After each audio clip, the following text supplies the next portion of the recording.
Okay. Hello everyone. How are we all doing this fine evening? What a day. What a day to be a Souls player. Hello everyone. How are we all keeping? How are we all keeping? Dark Souls, the most game ever made. Yes, that is us. Man, who'da thunk that an arena that isn't Old Wolf, an SL that isn't 125, all of this shenanigans. Who would have thunk it? Who would have thunk it after all this time? We would be doing this. Oh man. Oh me, oh my, oh man. Thank you very much, Dominus, for the follow. I am, of course, first of all, I wish to thank my wonderful team. Hitomi, Orphan of Cause, some would say Kosorm, and Mako Sharkboy. I wish to thank all of them deeply, but most importantly, the most important one of the whole bunch, whose sweet sultry tones are going to have you caressed for the next possibly 4 hours.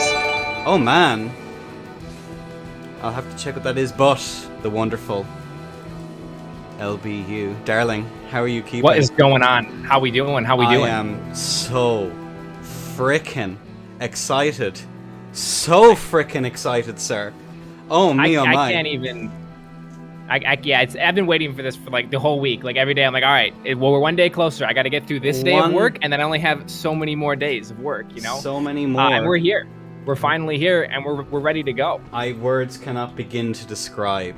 Words cannot begin to describe. We are indeed well dressed. I didn't manage to get my mustache properly twirled, so I don't have the full Disney villain look. Unfortunately, I got home. Today.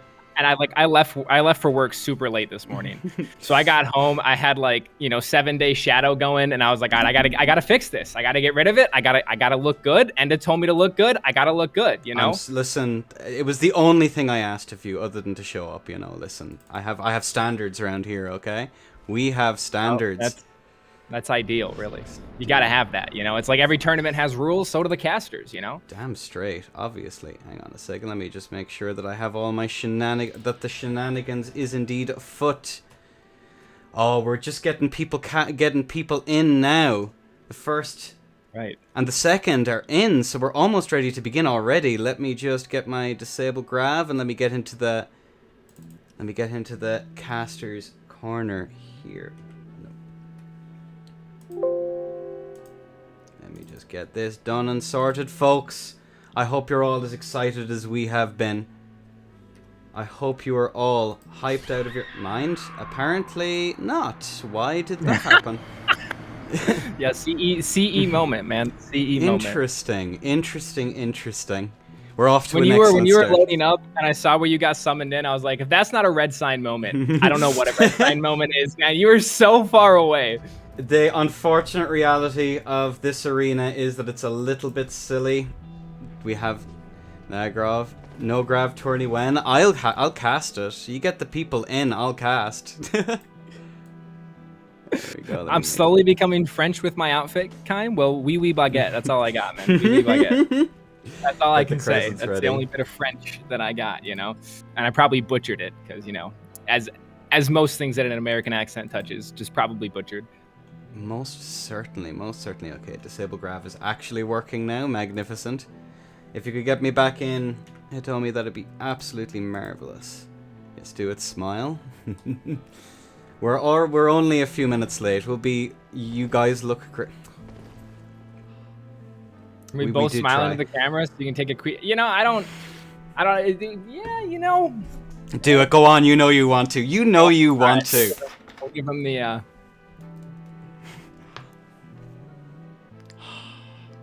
Okay. All right, that was your moment. Thinking of you, you know. Actually, I don't even need to do the fog face. So what you have to do is you have to stick your tongue out and look up, okay? No, we're not doing that. This isn't that kind of tourney, okay, guys? Damn. All right, let's get into position. Enough of this shenanigans. I do have no grab enabled. Please work. The fuck is this spawn? That's what I'm saying, boyo. When I was I was watching Enda when he was in the starting soon and he got summoned in and I was like, where is this, man? I forgot that this was part of Cathedral. Why is cheat engine being silly? Let us figure this out. Cheat engine, there we go. Unfortunately, my CE table is being a bit funky right now. So let's get everything right. We will be there momentarily. Hero. Try not to knock me off, chaps. We don't want another disaster. Okay, disable gravity. 1. Yes, please. Make sure that is on. There, we did it. Oh my god. I'm actually shocked. I am shocked. Alright, but it's despawned. Let's get... Sorry about this, chaps. Apparently things are being funky. 0. So what do you reckon's gonna happen this first round, LB? Actually, let me get the challenge pulled up. My goodness, I don't even have it pulled up. Give me 1 second here. Let's pop this open and let's take a look at what we got. So yes, the first round, I believe we have Boyo Hoban versus Futz. All right, Boyo versus Futz. Now I gotta say, I've played with Futz a little bit and I've watched them. I have no clue who Boyo is. I have no idea what to expect. I think I fought them one time in when I got summoned into Salva's Fight Club, and I mean, obviously, they beat me. But we're talking about, you know, a higher level of play that we're going to see. And I got to say, I've never really seen Boyo play a lot.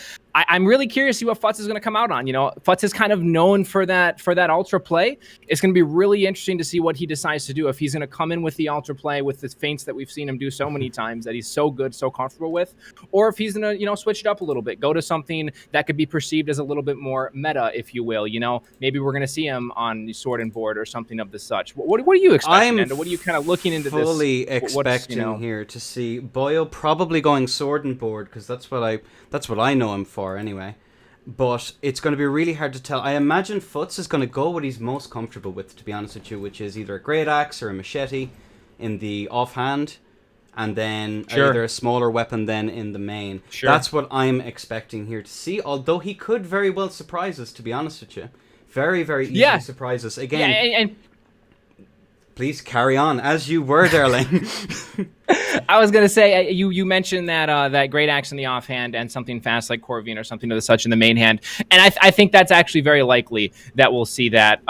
You know, he's He's done a lot of different play styles that we've seen in a lot of different tournaments. I think the ultra play could be risky here, and I think a safer bet to still get to use something that he's very comfortable on would be, like you mentioned, that great machete with the fast main hand weapon. I mean, it is the setup that he is, number one, most familiar with, and two, I would argue most confident with. I have so much trouble trying to get in on top of him, to be honest with you. So much trouble.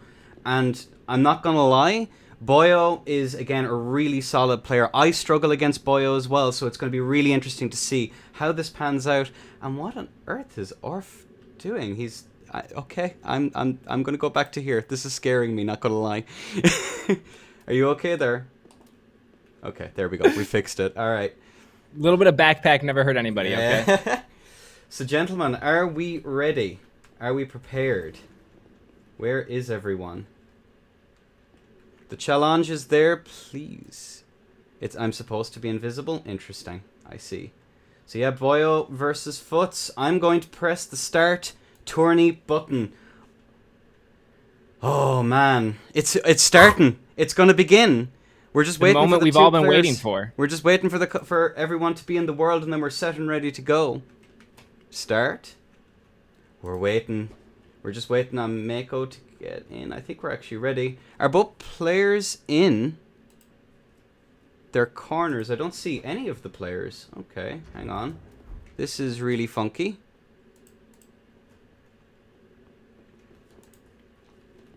Okay, there. I see one player. I see two players. Okay, there we go. Into your corners, ladies and gentlemen. And I will say this. If we can just get everything sorted. There. Hood auto. Really sorry about this, folks. Auto. There we go. There we go. Hoods are open. Into your corners, chaps. Alright, I want a nice clean fight. I want a wonderfully clean fight. No biting. No gouging. No blows beneath the belt. And allez, chaps. Allez. Right, in we go. Go both going. All right, we're going to see the blossom coming out for each player here. The buff coming out from Boyo. And we're going to see Futz looks like he is using... Is that Drang Hammers that we see Futz on? Drang's Hammers with the Black Knight Shield. And let's see what they do. Looks like trying to find some space over here. We see the turtle coming out from Futz. The R1 comes out from Boyo here. Tries to find the damage. Unable to really get it. The chip comes through, though. Drops the shield at the worst time. Gets roll caught again into another follow-up. Misses the third. And then hot into the fourth as well with the fifth. And here comes the Drang Hammer retaliation. But Boyo able to just walk away from that freely. Each player back to neutral. Now Futz trying to get some damage. And he's going to take the trade out with the Drang Hammers into the weapon art. 834 damage coming out there. 834 damage. It's pretty nuts. The Drang Hammer turtle is really dangerous because it punishes your aggression so well if he can manage to predict the weapon art on it. And he manages to put it away. Like you said, just like that, he gets the bait in and follows up with it into the weapon art. And does that true combo really coming through exactly how Futz wanted it to there. Damn. First to Futz. Oh my word. That was absolutely brutal. Oh my word.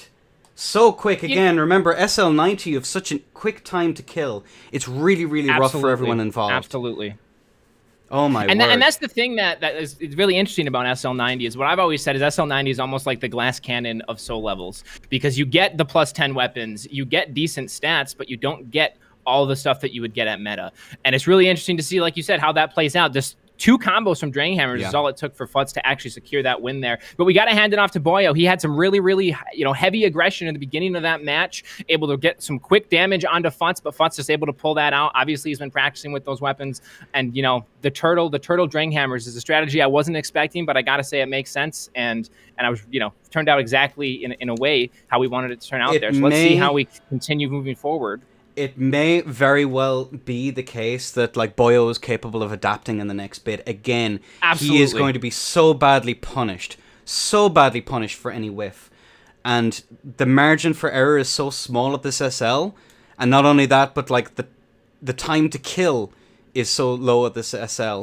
It's going to be a real game of patience here. It's going to be a real game of patience, and Boyo might just be able to turn it around and get a 1-1. And I will say, I think the Refine Great Club there is a decent way of dealing with this. He just has to figure out how he's going to deal with it. You know, you can't trade like you normally would. You have to set up for other reasons. Like we saw that very first bit of the fight where he was able to get that aggression on. You know, if he can continue doing that and finding those times to go in, I think he'll flip this around very, very quickly. I think one of the things as well is that both of these players are going to have a very similar strategy going into this.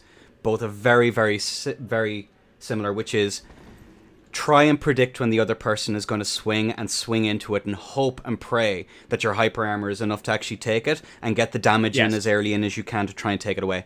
That's what I reckon we're going to see in this next round.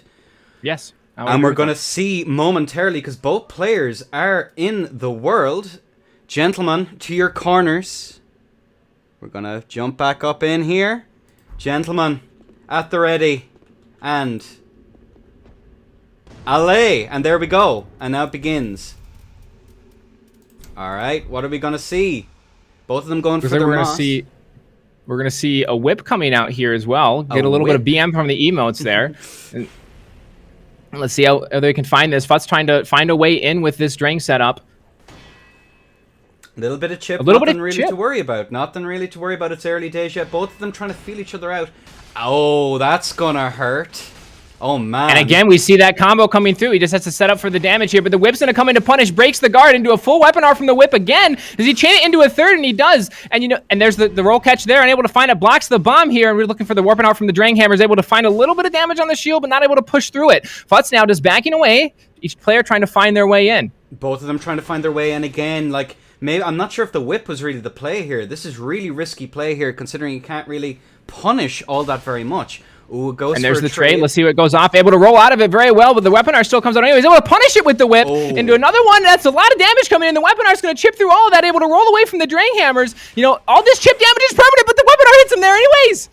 My God, again, that roll catch there is so dangerous. You have to be so careful. Again, a bomb comes out there, almost lands it. Again, every little bit here. Futz is super low here. Both of them playing really, really, really careful. Really, really careful, and he manages to land it, and he puts him away. Futz able to space out the baits from the R1 and take the win. And that was very, very intelligent for him to just sit back, wait for the aggression to come in. Something that we've seen him do in the previous match with the Drang Hammers. But you know, you mentioned you didn't know if the whip was the play. I actually think it was. That whip worked very, very well. And like you mentioned, yeah, the chip damage isn't a lot, but that chip damage is permanent.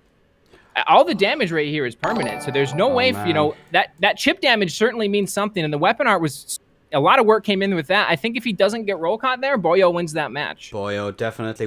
Again, it was super, super close there. One little mistake, though. One little punish, that switch to the straight sword there at the end to really push on that aggression. Oh, I'm not gonna lie. My heart was in my chest for that one, though. Oh my word. Whew. That's what we want to see. We have such a pool of high skilled players. I want to see all these fights right down to the wire like that. All it comes down to is one whiff punish to finally finish out the game. And that was, you know, very, very. I got to hand it off to Futz too. When the other person is as low as you are, it's very easy to get into the rhythm of wanting to aggress them, to really just finish them off. But he pulled back. He waited for the R1 to come out. He punished it as he should, and it was, you know, played very well.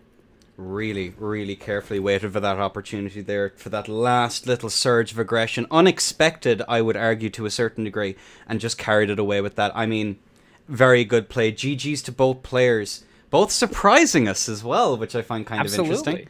Yes, absolutely. Oh, a connection error has occurred. Oh, me oh my. It's going to be one of those nights, it seems. It's going to be one of those days. Oh, man. But yeah, that match. And I think next up on the list, after this, we have the wonderful and the delightful Candemir versus Enfer Blaze. Enfer, a new kid on the block. This, I believe, is his second tourney so far.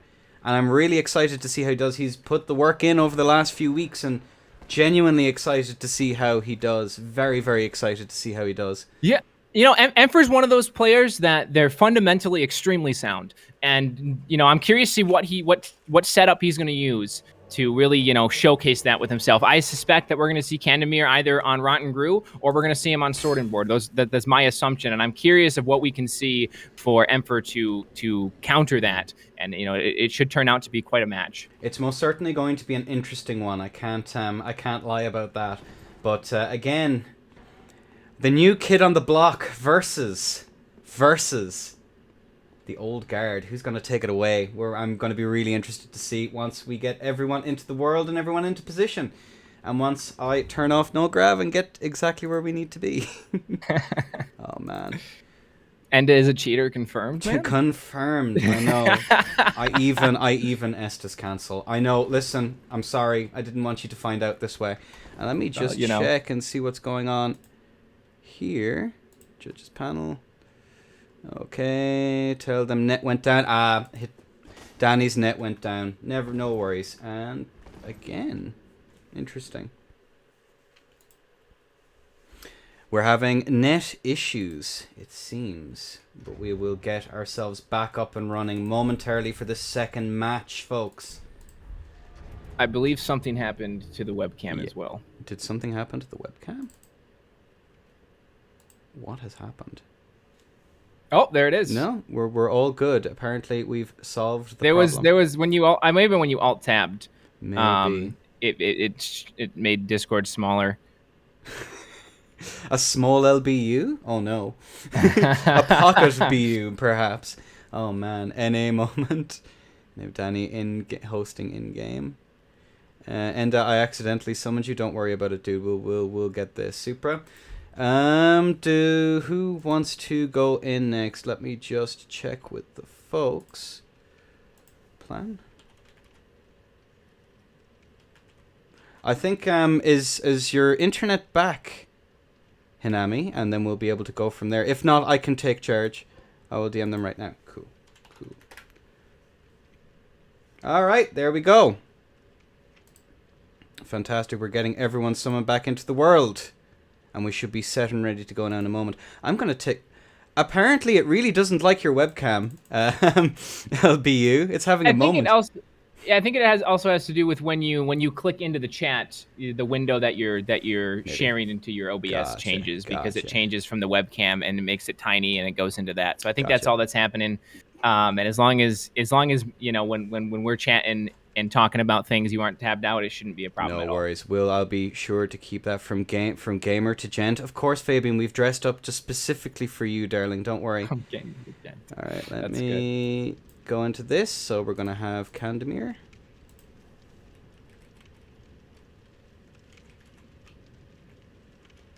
Candemir, I believe I spelled that correctly. I'll just double check. Here we are. And then we will have the delightful and wonderful Enfer blazing on a trail to glory. And Emir, there we go. No, Emir, there we go. Emir, again, my apologies, folks, for any of the delays that are currently happening. 0. Nope, not 10 yet. At least let the match play out. And then we have, of course, Enfer Blaze. Best of 32 coming up. Apparently. Listen. Enfer. 0-0. Scores are on the sheet, chaps. Apparently Dark Souls is a little bit... There we go. We fixed it. Magnificent. I'm going to have to jump out real quick. Yes.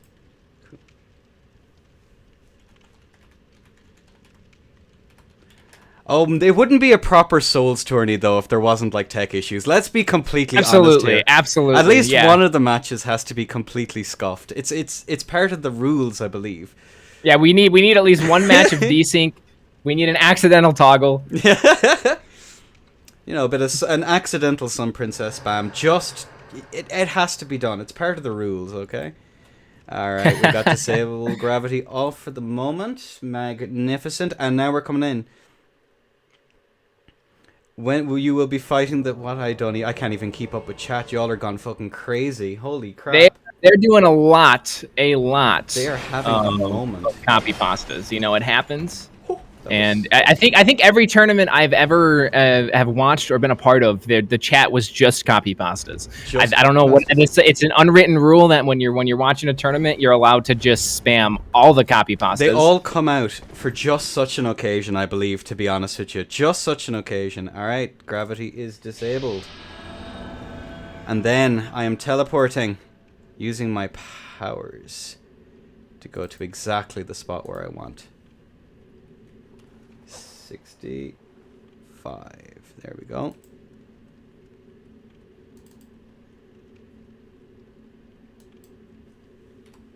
There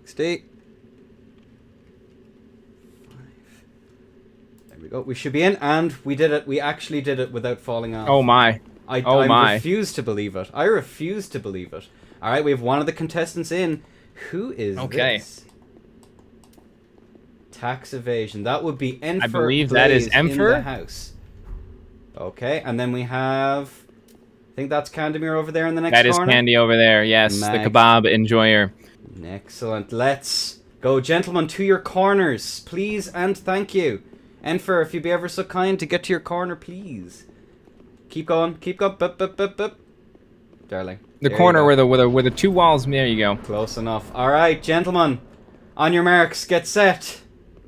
Allez, let's get this on. All right, we're going to see Enfer on the Expo with... Is that Gale's in the main hand, it would appear. And we're going to see... Candemir is going to be on the sorting board. So we're going to see Gotthard's Black Knight Shield here. And we have a few Expo bolts coming out, testing the net by the peers of it with Candy there, trying to find a little bit of damage. That goes for the backstab off the throw. Risky move, and the Greatsword comes in, trying to find it. Candy able to just simply roll around that. The running attack comes in, able to get out of the way, but goes for the punish. He's going to find two R1s, goes for the third, but Enfer able to get away from that. Goes for the parry, unable to find it. Two R1s come in from the one-handed Greatsword into the roll catch, unable to find it. Instead gets punished by two R1s here. And we're going to see the bomb come out again, a little bit of chip damage, and we're going to see going for the roll catch is Candemir here, unable to find it. Goes for the bait behind him, but Enfer just walking away from that. Doesn't want to engage. The Expo bolt comes in, tries to chain off of it with the Greatsword, unable to, and each player to neutral here trying to find their way in, and the whiff punish comes in, unable to land it. The R1 from neutral unable to land as well, and again we're just going to see trading R1s back and forth. The R2 comes in, but Candemir able to get around it, goes for the whiff punish into the backstab, unable to find that, but here comes the roll catch, 176 damage off of that one, and the Expo comes out from him as well. Very patient player, very, very patient plays here on behalf of Candemir, just waiting for that exact moment to try and get in. Enfer just trying to keep him at bay. This is really rough. Although both of them now on straight sword, I believe. Although sword and board versus Cestus and board, I'm curious as to how this one is going to pan out. He doesn't manage to land anything though. Not getting much out of it at all, and he's very by two R1s. Oh. And now the Expo, no shield to block that. Does he go for the rolling attack? He does. Candy's aware of that, rolls out of the way. And here comes the R1 from neutral, blocked by Candemir, rolling away from it, and the rolling attack comes in, and Candemir is going to take the first fight. And he takes it and puts it away again. Really, really patient plays here on Candemir. Neither side really managing to get much in the way of corner pressure. It's unfortunately one of the downsides to having an arena this size. Neither side is able to really put the pressure on and, you know, put people away quickly. Although, again, it doesn't really matter considering the time to die is so ridiculously quick in this game. It's insane. But yes, GG. Reactive player blocked. Interesting QI. But yeah, really, really good first round there. And I'm, to be honest with you, like, even though not much damage was gotten on behalf of Enfer, he put up one hell of a freaking show. One hell of a show. Absolutely. And that's, you know, one of the things that you know, these setups like you're going to see with Sword and Board, and you're going to see it when we see a little bit more Rotten Group play and things like that, is the ability for that weapon to apply pressure and the ability for that weapon to just absolutely vortex. And, you know, Enfer did a really, really good job of when he was getting hit a couple times, he backed away, he regrouped, he went back into the fight. He didn't let the pressure come on from the side of Candy. Mm-hmm. And that, you know, that in itself is something to be proud of in a feat, right? We've all been at the other side of a sword and board just trying to get away and we can't. So I would have liked to see, I think when he swapped to straight sword, I don't know that Cestus would have been the play, especially when Candy swapped over to the Expo. And the parry, if it would have played out, it would have been phenomenal, but that's a very risky move, especially you know, in a tournament like this one. But let's see how it continues forward. Let's see if we're going to see, again, we're going to see Candy, I'm sure, on the same setup, and we'll see what Enfer comes out with. If he's going to go back to that Expo greatsword and try to get those little combos, or if he's just going to play a little bit more, you know, reserved with maybe going to something like sword and board now that he's seen what he's going up against. And one of the things I find particularly interesting as well is that, like, those keep away R2s were so incredibly useful, and and again managed to take that pressure away, even for just a little bit. Now, both players are at their corners, gentlemen, at the ready. And, allez, let's go. Round 2. Right, looks like we're going to see the sword and board coming out from Candy, and that's Rotten Grew now on the side of Emfer. So he did decide to change things up, goes for the running attack, blocked by Candy, trying to find the roll catch. Keeping the pressure going on now is Emfer here, really trying to get in, but roll catch, or sorry, the whiff punish comes out from Candy, unable to find it though. Emfer able to reactively get out of the way of that one, trying to find his way in. The trade comes out, but the straight sword is going to favor the trade there. 2 R1s comes in and goes for the roll catch here, unable to find it, and now Emfer trying to just keep his way in. Great strafe there, but he's going to get punished on the next one. The R2 keeps him away. Again, those little whiffs, especially against someone of the caliber as Candemir, is just very rough. You have to be so careful, so incredibly careful, because it will be punished, because he's going to be in a position to punish it. And yeah, we're going to see that coming out here of those whiff punishes coming in and those delayed R1s from the straight sword just really chunking through the health of Emfer. And now Emfer's got to play very, very reactive here, but trying to get some pressure in. He's playing the right weapon to get the pressure in, but unfortunately the running attack gets punished by 2 R1s, and we're going to see Candy is going to take that one. Candy takes the round. Candy takes the round. Curse Enfer. Did Enfer pull out? Where are the judges, gentlemen? Where are the judges? Oak Shield. You know Oak Shield, yes, it is banned. Did Enfer? Well, it's a DQ anyway. So, nice commentary about him regenerating health over time. Gentlemen, the judges, please, if you see shenanigans, you are obliged to notify the judges. Gentlemen, where are the judges even? There are going to be words after the tournament for this. All right, gentlemen. We are on to the next round. And now we're going to see, if I am looking at the same challenge, we're going to see Yoki and Whitnake, and that's a fight that I'm excited to watch. We have, one of the better sword and board players that we know, which is Yoki, and one of just the best, if not the best, curved sword user in the world, which is Whitnake. And I'm very, very excited to see how the two of them play off of one another and the battle that we have going forward. Again, really high tier play coming out here as well. So all the good we're getting, the good players are definitely showing themselves up. Hang on a second, let me just report scores. Submit scores. Candemir takes the win. Cancel 2-0. Why is it being difficult? 0. Candemir takes the win. Submit scores. Submit scores. Apparently it is report the scores. Why is it Candemir? Submit scores. There we go. Excellent. Alright, all's good. So now it's Yoki versus Whitnake. Yoki, another new kid on the block, interestingly enough. So we'll see how he does against the old guard himself. Whitnake, the scary CS player. I'll be curious as to what he drags out. Whitnake's one of those players that when you hear the name Whitnake and you hear you're fighting Whitnake, it just, you immediately start thinking about it. He just has that name that carries some weight. And again, like I said, Yoki, a very, very new player in terms of tournaments. I've had the pleasure of fighting Yoki quite a lot, and he is extremely skilled on that sword and board. So we'll see exactly how they come out and play. Again, my prediction is going to be Whitnake on Rotten Grew, and we're going to see sword and board on the side of Yoki. What are you thinking, Enda? I'm expecting a CS on behalf of Whitnake. Obviously, that's to be expected. It is Whitnake. Yep. It is set up. It's the one he's known for and loved. Loved is a strong word, but the one he's loved for. And of course, Yoki as well. I mean, we might see some interesting. I'm not going to give it away, but he does have some interesting plays put out there as well. So yes. I'll be curious to see what happens. I'll be curious to see what's pulled out to take it away and how well the young blood does. Alright, I'm just going to check something real quick, and I need to change the tourney setup name, so we're going to have Whitnake. Well, chat, we'll Enda gets that stuff squared away. What are you guys thinking? How excited are we? First of all, just to be here. It's an amazing event set up by Dashing to kind of get the idea of the Cathedral day, and obviously Enda did a lot of work to set up this tournament. How excited are you all to be here right now? I know I speak for chat, but listen, it's love, it's just love for these two amazing hosts who are doing the thing. All right, listen. All right, now I think the players are starting to get in anyway. Alrighty.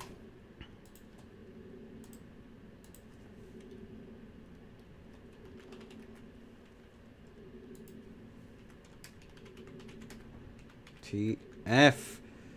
I love my community. Well, we all love you, Dashing. Oh, for for all the roles that you play, my man. And I'd very much wish to thank Dash for putting on such a wonderful event. An absolutely fantastic event. He has played a blinder, an absolute blinder so far.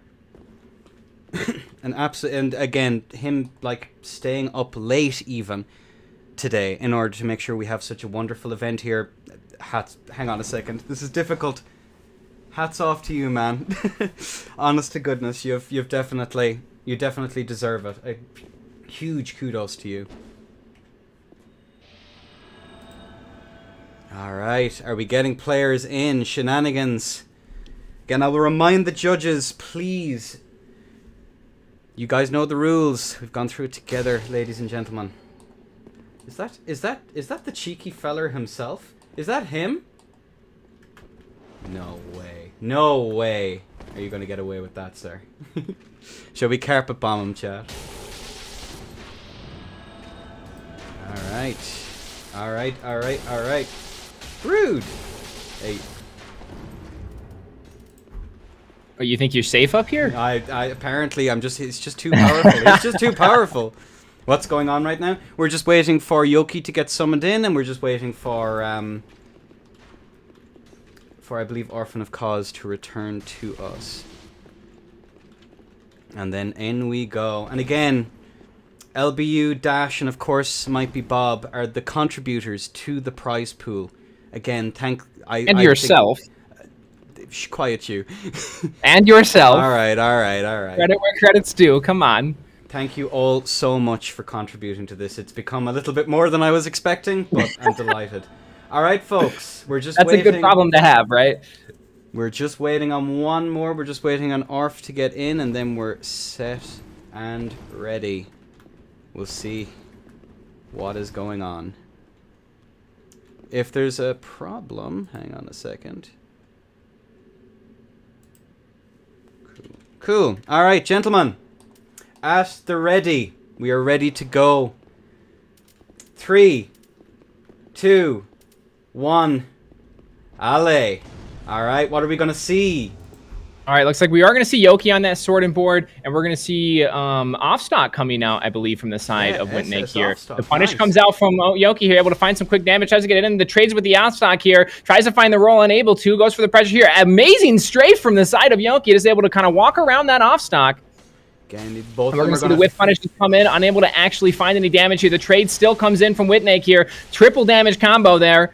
And let's see if we can find the running attack. Again, gets punished for it, and now very low health. The panic rolls come out. The block from the shield able to keep the damage away, but he sees an opening and takes it, and Witnake is going to take the first fight. He puts it away with style and grace, our Witnake. A really interesting going for the SS Offstock, to be honest with you. I genuinely was not expecting that.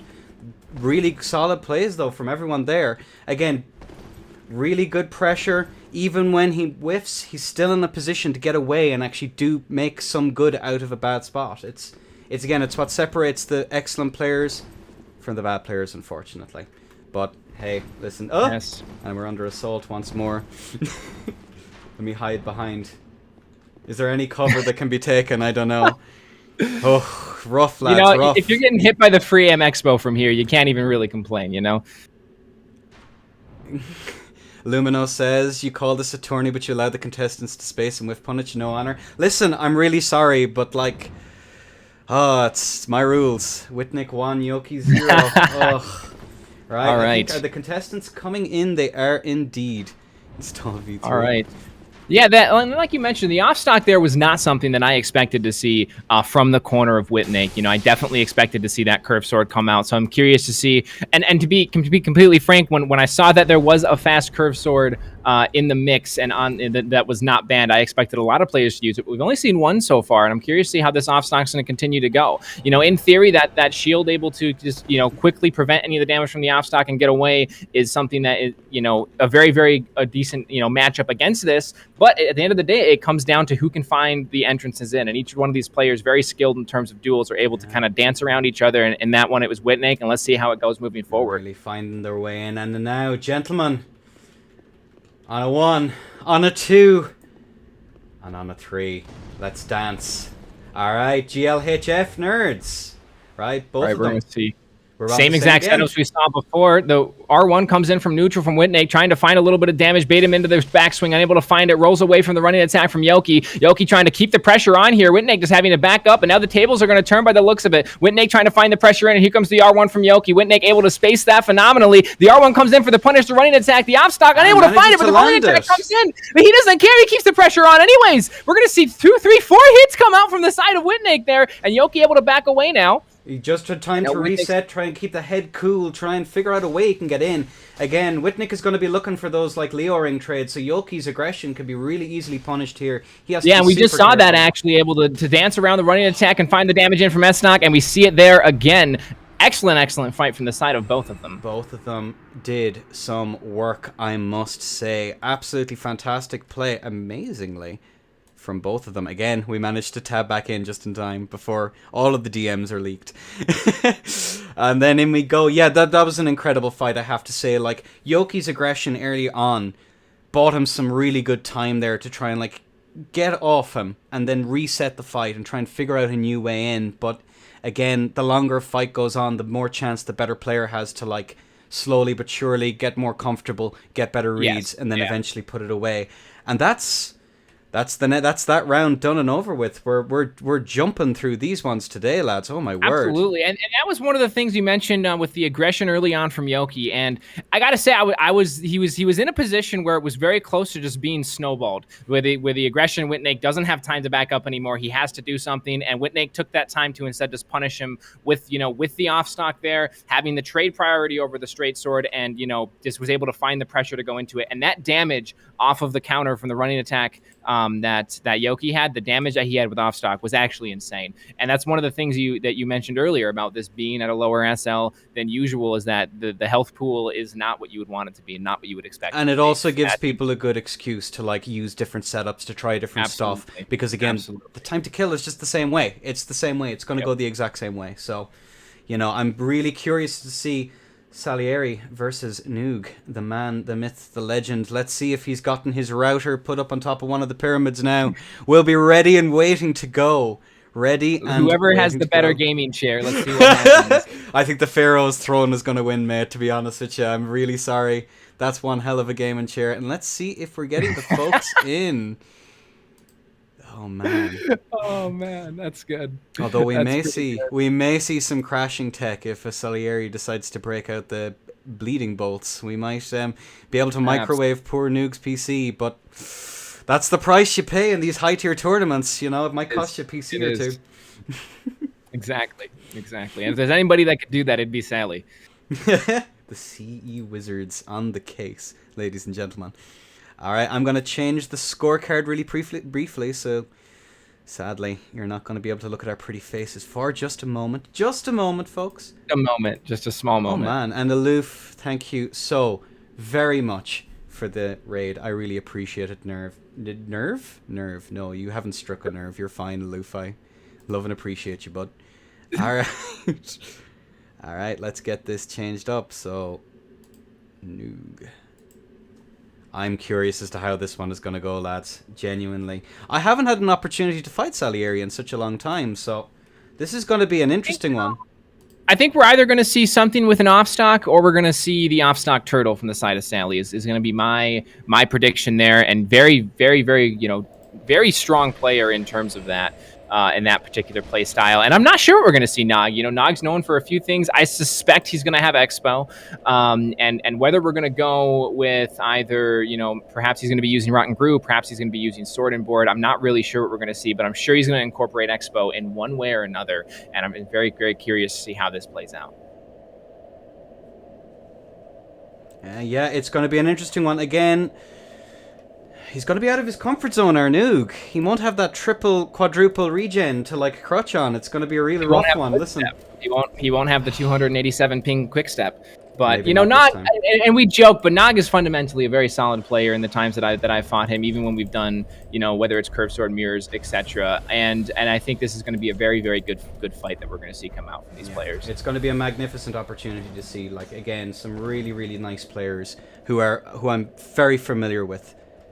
Very, very familiar with play at this kind of a level. It's going to be fantastic. Really, really fantastic. So, We'll see. Kamen Rider versus FC Destroyer. Interesting. Never ceases to amaze. Danny, where's she hiding? Where's she run off to, the scoundrel? There she is. Again, a special shout out to Danny for being so kind to host the world and to host the tournament. Again, I really appreciate all of you guys in here. You're watching so hard for different banned items and stuff, and it's absolutely fantastic, you know? Yeah, and that's, you know, that's the thing that, you know, often an unseen, you know, support of any type of event put on is the staff that actually keeps it together. So a very special shout out to them. When none of us would be here if we did not have, you know, the world and the staff to do it. So thank you so much to everybody involved in that side. It would have been almost impossible to have a prize pool of this size without these guys. So again, you really have to thank only them for this. All right, ladies and gentlemen, we're off to the next round. Into your corner. Back. Noog. Corner. Go. Alright. And like that. He's just too keen. He's too keen. There we go. And. Allez. Go forth and conquer. Let's see what we're going to get. We're going to see Nog on Corvian by the looks of it. And Sally's on Sword and Board? Is that what I see? That seems to be the case. All right, and let's see how they go off here. We're going to see the straight sword swap out coming from Nog. The Expo bolt comes out, tries to find the damage, chipped away. It's actually off stock is what we're going to see from, or sorry, main stock rather, is what Sally's going to use here. Excellent chip back from the shield there. Nog just trying to back up, find some space, trying to make it work with his Expo here. Leaves his kids at Walmart, able to get away from the fight anyways. And here comes the Expo coming in, two-handed to Gotthard's, trying to really use any type of mix-up he can to get Sally to walk in so he can switch back to that Expo and get some chip damage. And here comes the Corvian, but the S-Stock's going to punish back. And then we're going to see the trade come back over. Nog's able to get the roll catch there as well. 775 damage comes out, and the chip comes through as well. Away. Sally tries to hide behind the shield there and unable to, as we're going to see the pressure just come through from Nog. Truly stunning. Truly stunning. A gamer in their natural environment. My word. Interesting. I would call it a graphical glitch. Well, that's what we'll put that one down to. Alright. Yeah, excellent play actually from Nog there. Once he has the pressure going on to find the roll catch with Corvian is what really set him up to win that. You know, Sally then said, okay, well, I have to turn around. I have to block. I'm unable to get away from this. And he just continues the chip, continues the damage through. So excellent play from Nog there. Let's see how they continue to go forward. And one of the things that was quite interesting there is that Salieri allowed Noog to like go back into neutral so many times. Completely allowed it. Like, had he maintained the pressure there, it might have gone another way. I can't be sure. It's really hard to know, but again, that lack of aggression earlier on, especially when Noog was on a setup which was quite punishable. I mean, Expo, you have to be on someone's tail constantly in order to get those punishes. So I'm curious as to why. Part of the reason that he didn't walk into there is Expo is one of those things that, like you mentioned, the best way to deal with it is to just get right up in there and you know, not allow them the time to do anything. However, it also is one of the things that if somebody's good enough with Expo, they can keep you back simply just by firing it, you know, especially when you have an offhand or main hand Corvian, something fast. I think that's what Sally was thinking. He gets the damage in and he tries to, you know, keep that pressure going. Maybe he sees the Expo come out. Maybe he gets a little worried, backs up, and that's when the pressure just flipped onto him. So we'll see if either one of them are able to change things up moving forward. Let's see how Sally manages to handle Nog's setup here. And again, having the Corvian there in your back pocket as well, just as like a backup in case they do overextend on their aggression, trying to punish like reloads or whatever. Exactly. It's very, very risky. So I guess, yeah, I'll concede that point. I'll concede it. All right, LB. You take the W on that one, okay? I mean, I don't know about all that. Man, though, but yeah, really exciting match. And again, truly stunning the time to kill so far in this tourney. It's been kind of nuts. All right, both of these wonderful gentlemen are ready to go again, I reckon. All right, on a 3, on a 2, and a 1. Allez, gents, allez. Alright, both of them nom-nomming and a bit of moss there. All right, we're gonna see the S-Stock Turtle still on the side of Sally. He's gonna looks like trying to keep that point you mentioned of getting up there as much as he can. The chip damage from the Expo Bolt comes out, and now Nog two-handing the Corvian, but unable to find the trades here. Gets the roll catch on the rolling attack, but Sally actually just turns it right back around, and now going back to neutral the players. Sally looking to find a way in. We're gonna see the Expo come back out from Nog. The Turtle still from Sally here, able to keep the pressure going forward, and Nog rolls in to find it, able to get out freely, however. And again, one of the interesting things to see here is like Sally's much more aggressive, much more engaged into the fight. He's not giving them that space, like very clearly, like is adapting. And damn, that damage! And there's the damage comes through, but the R1 spam from Nog trying to find it. The rolling attack comes in and able to find that, and Nog just keeping him away. And here comes the running attack from S-Stock, and that's gonna land. Whew. That was a bit of a turnaround there from the first round. Oh me, oh my!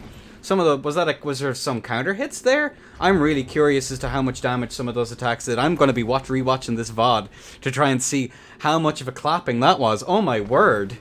Oh my word. That is insane amounts of damage there, and to completely turn it around. Incredible. Incredible plays here on behalf of Salieri. And this will be the first match now that wasn't a sweep. Yeah. So, excellent job from Sally from being down and able to find the courage to get it leveled back out. And let's see if Nog's going to keep that. Now that Sally has seemed to find the answer to deal with the Corvian Expo, is Nog going to change things up, or is he going to stick with that and just try to keep the pressure like he did that first match? Yeah, well, I'm going to be very curious to see how this all pans out now going on towards the next couple of rounds. Like, again, as we get deeper into the tournament, the matches will get longer. The first round is very, very, very much a lightning round. So, and Noog's back in, and we're pretty much ready to go again, I reckon. All right then, chaps. Into your corners. On a 1, on a 2, and on a 3. Allez. All right, we're both of them grabbing towards center.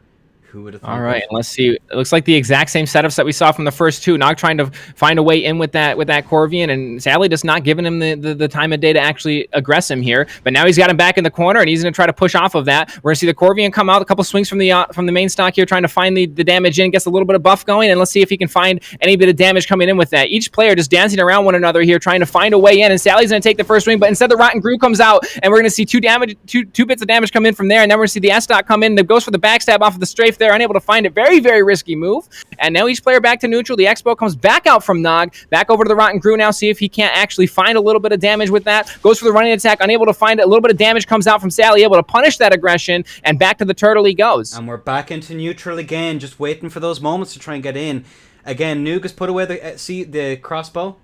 He's put it away. Now Sally can kind of take his time and just kind of chill. Again, if Gru comes out and he gets caught in a vortex, it's going to be very, very messy here, folks. So Sally, we're going to see some much more careful plays, I reckon, from Salieri. And there's that first attack, able to find from the running attack, unable to keep the roll catch going, and now Sally just playing right on his toes. He doesn't want to give him the chance to actually get that time to run in. We're going to see the Godhard swap over to the Expo here, and let's see if he can find a little bit of damage with that. Goes for the running attack, not the L1, just the R1, and Sally just really, really good job spacing this out and trying to find the oppression in. Goes for the R1 there, unable to find it, just rolls out of the way, knowing that if he gets caught with that curve sword, a lot of damage comes out, but here comes the first bit of damage, just R1 in around him, trying to not give Nog the time of day to actually get in there and do it. Nog really being surgical here, trying to find his way in, does not find the R1 there, goes for the rolling attack, or the running attack rather, and does find that, and each player back to neutral here, just really taking their time trying to find the right amount of time to go in and find the damage. And let's see, looks like Sally's the one applying the pressure now, trying to find his way in, goes for the R1, unable to find it, unable to get the roll catches Nog.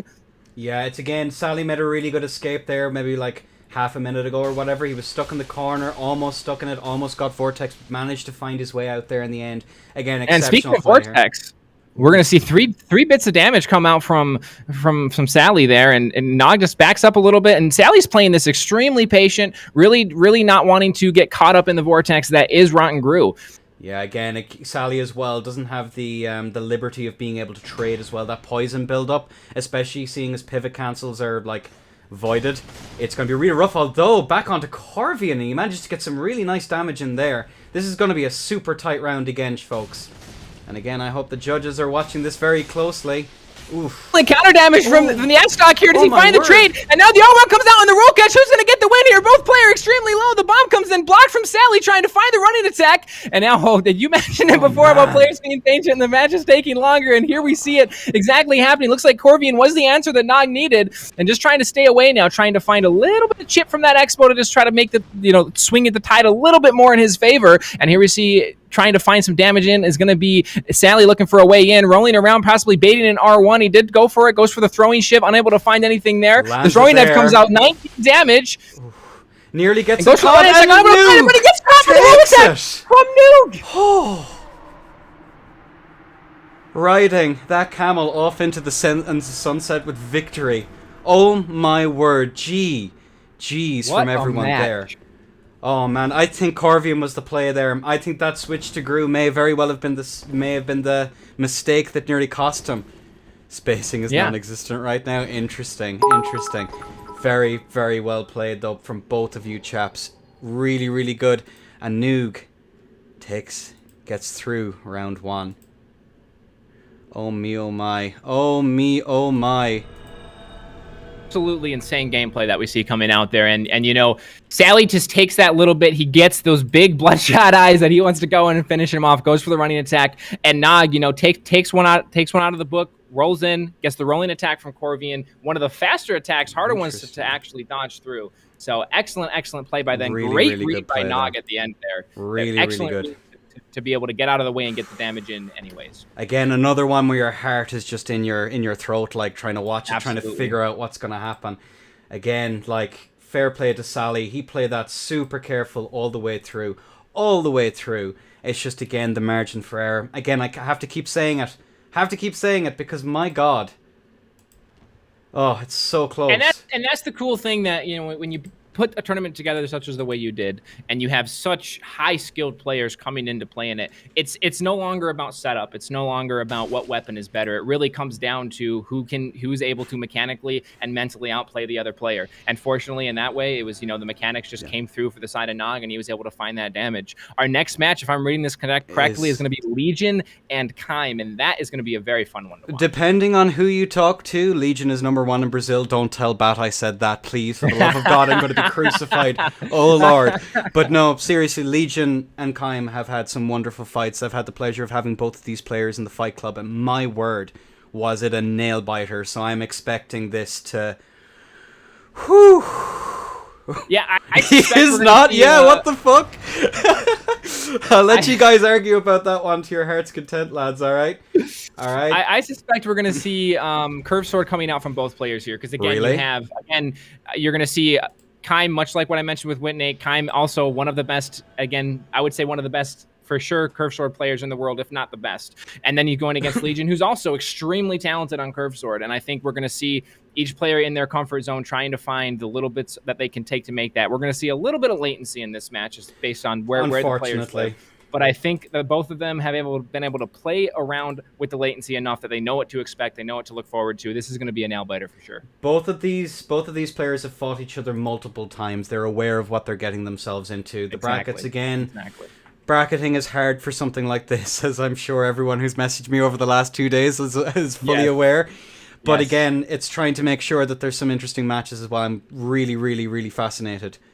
Really, really excited to see how these guys pull it off. And I'm going to go on to the tourney setup. I think we're almost ready. Let's see if my spelling abilities are even close to being prepared for this. Oh dear. Legion. Right. Oh, go on. Okay. I'm Kaim 0. And then Legion 0. But not for very much longer, I imagine.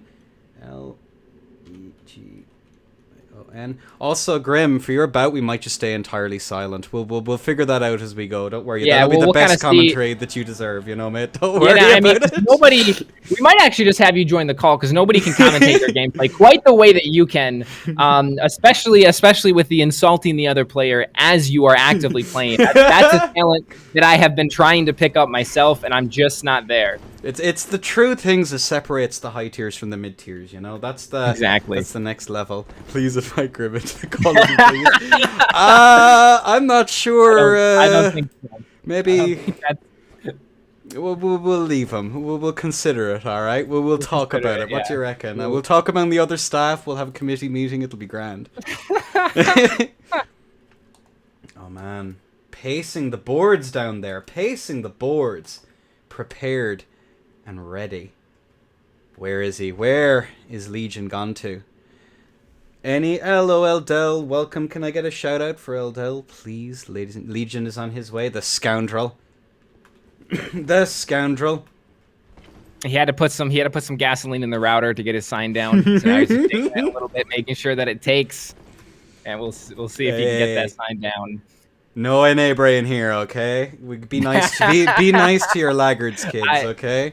You love them. That they're not the ones we need, but they're the ones we deserve, okay? Absolutely. Top 1 worldwide. I'm so curious about some of these copy pastas. My word. My word. Yeah, there's a lot out there. You know, there's a lot out there. Whether they're Steam bios, whether they're random DMs and Steam comments back and forth. There's a lot of salt in the community, and that's where we see a lot of these copy pastas come from. And if there's one good thing that salt brought the community, it's copy pastas. And if someone as well could shout out Soviet. Again, I'm barely able to keep up with the raids and stuff because we're so hyper-focused. The hash kind of obscures everything else that's going on. So I don't know how you do it, LBU, to be honest. But yeah, whew. If people could shout out anyone who raids in or is kind enough to do so. Thank you very much, Naki. You love and appreciate you. Sometimes. Alright, pacing the boards. Passive PK. Interesting. I wonder where he got that name, folks. Curious. I'm not sure. Interesting. Is that Shield of Want? You're caught me, is it? It is, I think. That Shield of Want? Hang on a second. I'm really out here. He's trying to level up past 90, man. He's trying to get those goals. He's gonna do it. He's gonna do it. Listen, poor PV ears, lads. Here, hang on a second. Let's get a full. Let's get the money shot on this one. Yeah, absolutely. Hang on a second. What lies? I've been told that Aristocrat Helm and Shield of Want actually increase your chances of being summoned as a blue. So perhaps that was the plan with that shield. Interesting. Is he? Maybe the backup might arrive. Maybe. Hey. This man. Listen. I'm sorry, folks. I'm very, very sorry. I lied to you. I want to come out now and just say that I'm really sorry that I gave out genuine misinformation. I couldn't find my cufflinks. I am so... Oh, no. I am so happens. sorry. I am so very sorry. I don't know how I can make it up to y'all. I don't know. I just don't know. I don't... LB, you take over. We'll I can't do this anymore. I can't do this. Hang on a second. They're gone. I can't do this. I can't do this without you, man. We gotta be here. You're gonna have together. to. You're just going to hear me talking at a fast rate, and you won't get any actual, depth into how the gameplay's happening from end to... You're going to have to be strong enough to go on for both of us, okay, LP? I don't know about that. Where is Legion? Legion, darling, please. Turn on cross-region map making, bro. Alright, be nice, be nice. He's on his way. He's on his way. Come on. That one got me, I'm not going to lie. Is this Peaky Blinders DS3 stream? Well, they do have the paddy just for it, so... Exactly. Do it for Q, why? You see, you're tempting me now. God damn. Legion. And everybody, when he fights, and I'll invite him afterwards for the solid, maybe, actually. After your fight, Grim, hop into VC. How's about that? For just a brief moment. I think after everything's said and done, regardless how the tournament goes, we have Grim cast himself fighting Kirk. But it's a new game 7 Kirk. Oh. Does he allow macros, though, is the question. I think that's the... He can play how he wants. No rules. You just can't bow glitch him. Oh, no. Saris, maybe... Listen, if you have nothing nice to say, don't say it, alright, Saris? That's my motto on this thing here. Oof. Legion!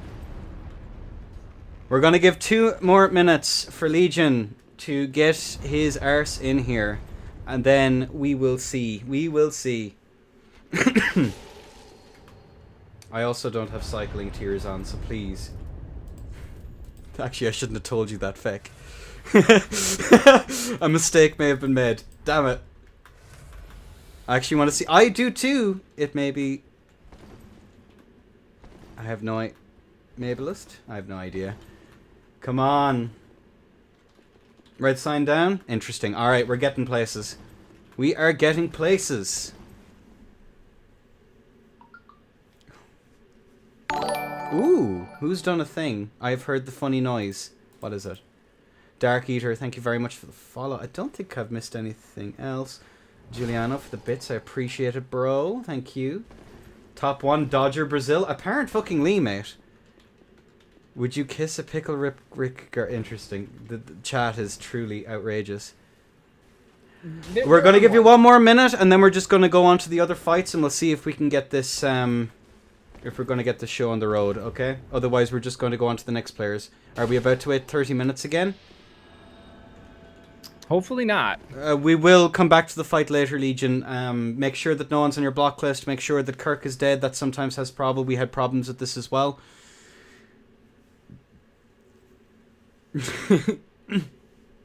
DMBPW? No, you're okay. Alright, I think... Danny, is there any sign? We're waiting on... We're going to do another minute on the clock, and then we're going to say that we'll come back to this match later. Legion can't put his red sign down. Interesting. Alright, I tell you what, folks. Josh, thank you so much for the subscribe. And again, remember, give some love to LBU. Please, for me. Give him head pats, or your money, whichever is closer. Head pats preferred. Oh, Head pats preferred. Adorable. Alright, Kaim, Black Crystal out. We're going to go on to the next fight. We're going to come back to this one later. I am so sorry. Black Crystal out. Yeah, we're going to go. Thank you so much, Soviet, for posting it. Why does SA hate Legion so much? I have no idea. He's a fantastic player. I think it's a running meme. So, I think it's a meme. The next one up then is Omi versus Hot. We won't complete the name because we're PG-13 here, okay? Exactly. You gotta stay, proper, professional. We can't be getting banned. The kids are watching, We got to give them what, they deserve. Okay, hang on a second. So, Omi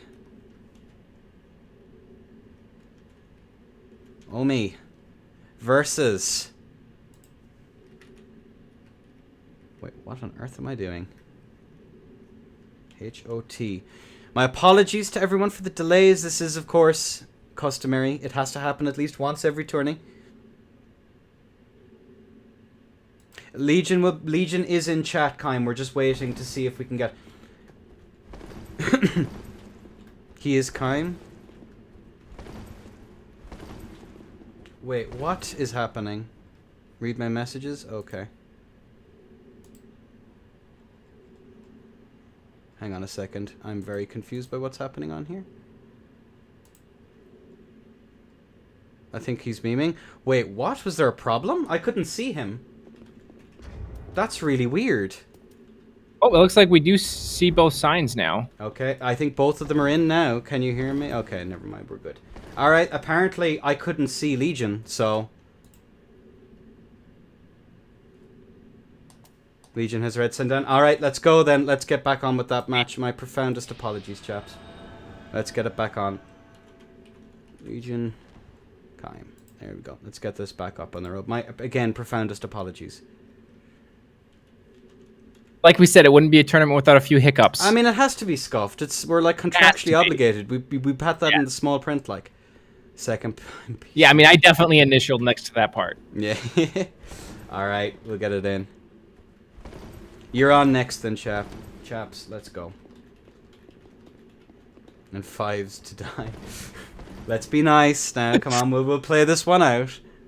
I think this is going to be a very good fight. Like we kind of talked about earlier, two very high skilled players. I think, like I said, I would be shocked to see Kaim on anything other than curved sword. And I haven't fought Legion a whole lot, but I suspect that they are a curved sword enjoyer as well, and we'll see exactly what they come out with. Yeah, again, we've been wrong every time so far. So, you know what? Listen. Exactly, we have been. You know, we've been wrong every time. Let's cut them some slack. They might surprise us eventually. Who knows? Who knows? No way, Grim voting for a Brazil player? My God, the SA brain has been cured. All right, gentlemen, let's Alrighty. get this show on the road. On a 3, on a 2, and a 1. Allez, both players. Let's go. All right, so we were correct on the side of Kime. We're going to see him poison buffing the Gru here, and let's see what we get for Legion.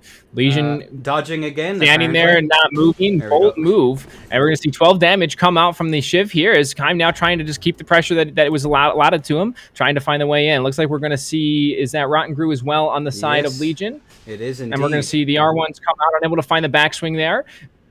Each player just at neutral here. We're going to see this a lot as we see more curved sword fights of each player just really trying to find the way in. The whiff punish comes in, able to find it there. Okay. Kime really trying to find the pressure, but the pressure comes in from Legion instead. 2 hits come in with the backswing, unable to find the roll catch. And Kime just backing up, trying to find his way in again now. Goes for the feint of the running attack, circles back, but Legion taking away from it. And then the shield comes out for the fire. Able to find some damage there and keeps the pressure going. My word, this is, again, like, curved sword mirrors at this level are absolutely incredible. I personally find them one of the most beautiful parts of this game. Not gonna lie, I think they are absolutely fantastic. To have, it really boils down to mind games at a certain point of really reading your opponent as opposed to just setting things up for your traditional Vortex. And we're going to see a little bit of damage traded a little bit earlier where we saw Kime coming in with a running attack and finding an R1. But still, I think the health advantage is the side of Legion. Goes for the running attack, unable to get the whiff punish as Kime, but Legion tries to circle back into it to find the damage, and the whiff punish comes out, able to find it there. Damn. Running attack, Kime able to run away from that. But Legion really keeping the pressure up. Kime backed all the way up against the wall, but he finds another R1, goes for the roll catch, and able to find it. Legion circles back, goes for the running attack, but decides to feint out anyways. And we're going to see what goes on forward now. Each player at neutral, just very low health, trying to find their way in. The shuttle comes out for the running attack, unable to find it. The running attack twice comes out from Legion, trying to keep the pressure off of him. Kime is in a really nasty spot here. His positioning is going to be really compromised, considering here the left here is really, really poor for like trying to aggress out of, because they have so much room to move. And again, like, Legion should really have stayed on top of them there to try and keep up the aggression and actually get some damage out of it. Really, really hard. But listen, again, shit happens. Captain Hindsight strikes again. Oof, me oh my. Yeah, and you're going to see Kime just kind of trying to control the center of the map here and not let Legion in, but Legion's going to push on it anyways. A couple whiffs come out, unable to find punishes on both sides, and Kime just kind of sitting in that center, like I said, trying to control the map from there and try to force Legion to walk into him. When you get those low health mirrors like this, you kind of have to play that way. Let them walk into you, and let's see if one of them can find the damage in. Legion really getting pushed back now from Kime.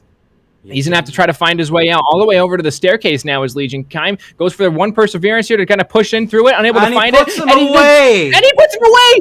He finds the trade! He's got to have like 3 health! What is your health, Kime? What the hell?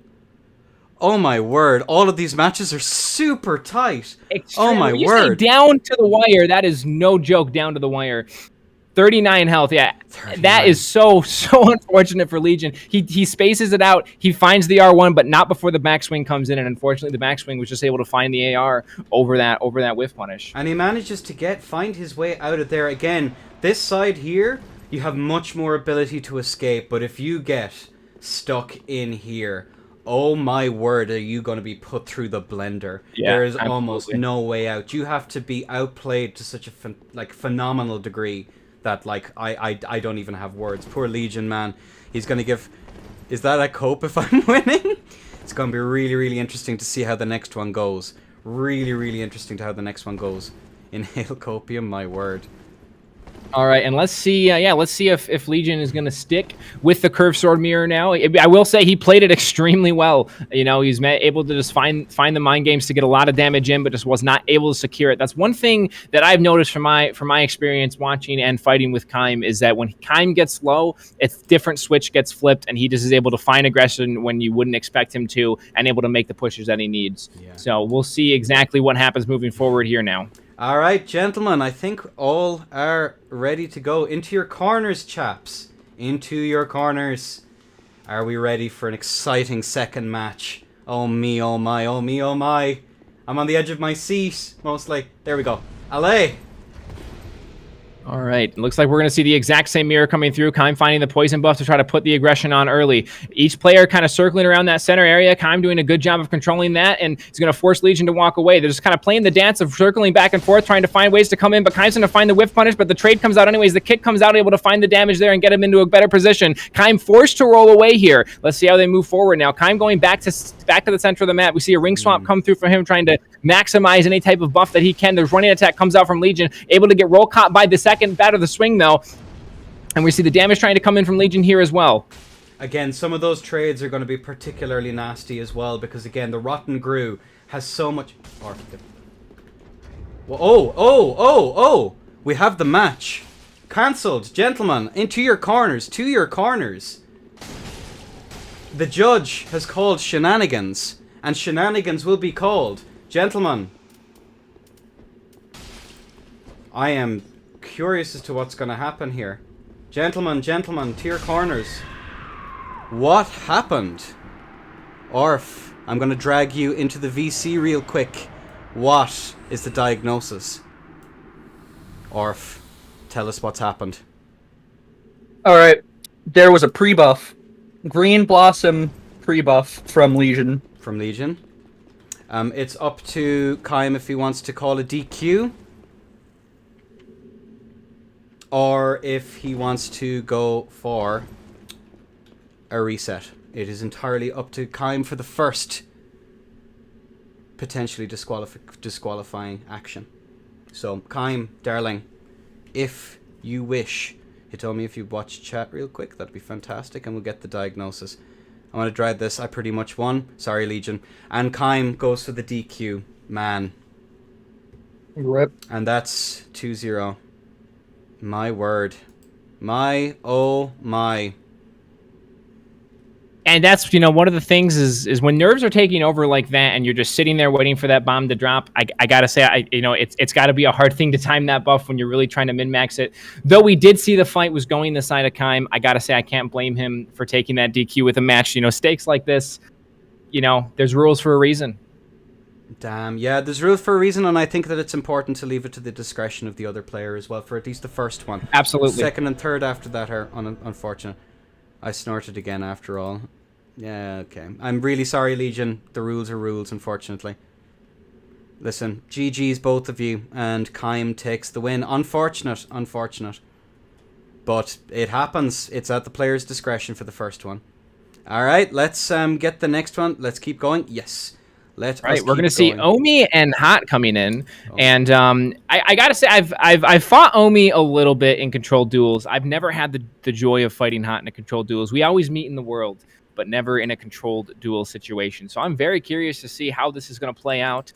I suspect something whack coming out from Omi, and I don't know enough about Hot to see how we're going to see what setups we're going to see. But I don't even want to guess what's going to come out on the side of Omi, because I'm sure it's going to be something out there. Some of the setups I've seen Hot go for are, interesting enough, the Demon's Fists. He really likes that setup, and I'd be really curious as to what Omi's going to do to try and counter it. Again, waiting for those trades, especially when that full combo could pretty much two-shot someone if you manage to land two of the combos. So, high risk, high reward. I'm going to be really curious to see how we do, and I'm just going to edit up this here, Omi. Here, well, you know what would be fancy? We use capitalizations. Omi. Oh, look at that. I know. What can I say? I'm just treating you guys today. And then we forgot the cufflinks, but we remembered the caps, and that's what matters. It's the little things that matter, at the end of the day. All right then. So again, remember, gentlemen, to read the rules. And the judges, if there is a disqualifying action, please throw a rope bomb, or alternatively an e-bolt into the ring, and that'll be the one that'll end it all. Right, we have Omi coming in. We have Hot there in the corner. Halberd, and I believe that additional helmet. What's he using? Is that it looks like I think that's a rapier, or is it an S-stock? Hang on, I'm curious. I'm very curious. That's S-stock. That's S-stock. There we go. We're going to see S-stock Halberd.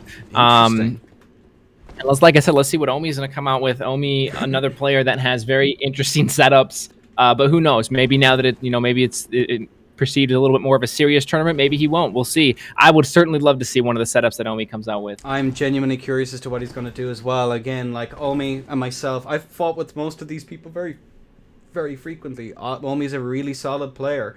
I think it's just going to be curious as to how he's going to go under the pressure. Really, really curious as to how he's going to handle it all under pressure. Genuinely curious. But he's one of those players that the reason he has so many different setups that can be, seen as being wacky or a bit wonky is because he's just so fundamentally sound that he's able to play with almost any setup in the game if you give him enough time. And like I said, Hot's another player that is extremely fundamentally sound, and I'm very curious to see how this is going to come out. The red hilted is a strong play, especially with something like S-Stock to chain off of it, and we'll see what Omi comes up with to see how this first match plays out. Genuinely curious again. Not used to seeing Hot in this setup, so it's going to be a fun one to see what happens. I think that's Omi there. We will soon find out. Is that you, Ominers? You ready to go? It looks like he was downscaled. Omi, darling. How?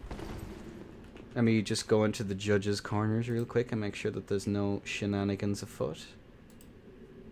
Judges panel. GG insane. Everyone is 90. What? That's so interesting. I checked from what it's showing me. Huh. I'm gonna drag Orf in real quick just to clarify what's going on. Orf, what's the deal? What's happening here?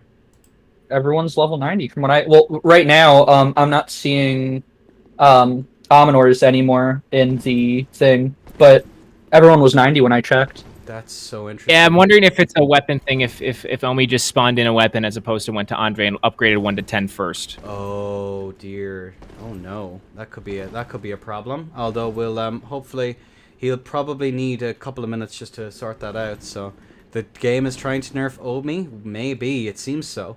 He's probably I have the screenshot here, if you'd like it. If you could just send it on to me, that'd be really appreciated. Yeah, thanks a million, Orf. Cheers. Again, if it happens again, just double check, make sure everything's grand, and then we'll just get ready to start. I'm not sure if there's any CE shenanigans you could do without you guys seeing it. So here, this is the screenshot that's in there. Fantastic. Judge panel. Crack kick it. Cool. Level 90. Yeah, everything seems legit. Get back in here, Omi. I'm not entirely sure what it looks like Omi is rebooting his game really quick, and I'm going to take that quick minute to run to the restroom. Okay. Well, I'm going to take that minute, then LBU. Oh, my word. Don't leak the DMs, darling. Again, chaps, I wish to make a very special thank you to the Dashing Saint, to Hitomi, to the wonderful Orphan of Kos, some say Kozorm, and of course Mako, Shark Boy. All of you guys have come in clutch. I genuinely love and appreciate all of you for trying to help me out here today. And of course everyone else in the community. Everyone else in the community. Hang on a second. We'll make this professional, folks, alright? Oh, hang on a second. Poggers. Alright. Again, really genuine, serious thank you to everyone. So, y'all are amazing. And there is... I'm just after finding out...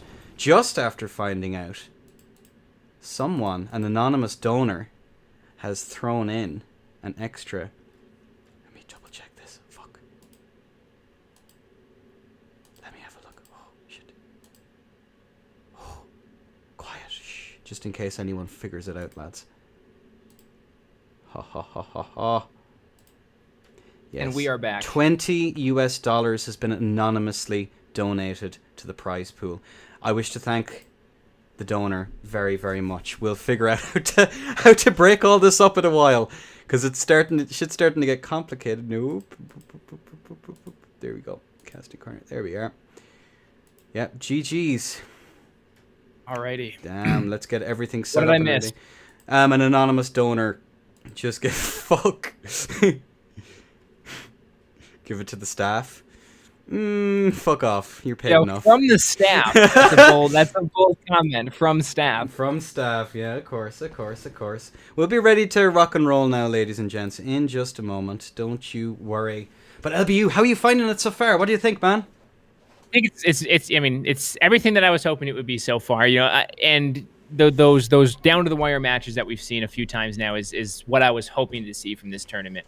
We've seen a lot of newer players, as you mentioned, new kids on the block. A couple of them have come through, and they've done phenomenally well, in my opinion. Fighting against people that have not only had possibly more time in game than them, but just also more time in tournaments. Because if you've ever competed in anything, you know that you can only practice so much for something like a tournament or any type of competition. Once you hit that point, it's completely different.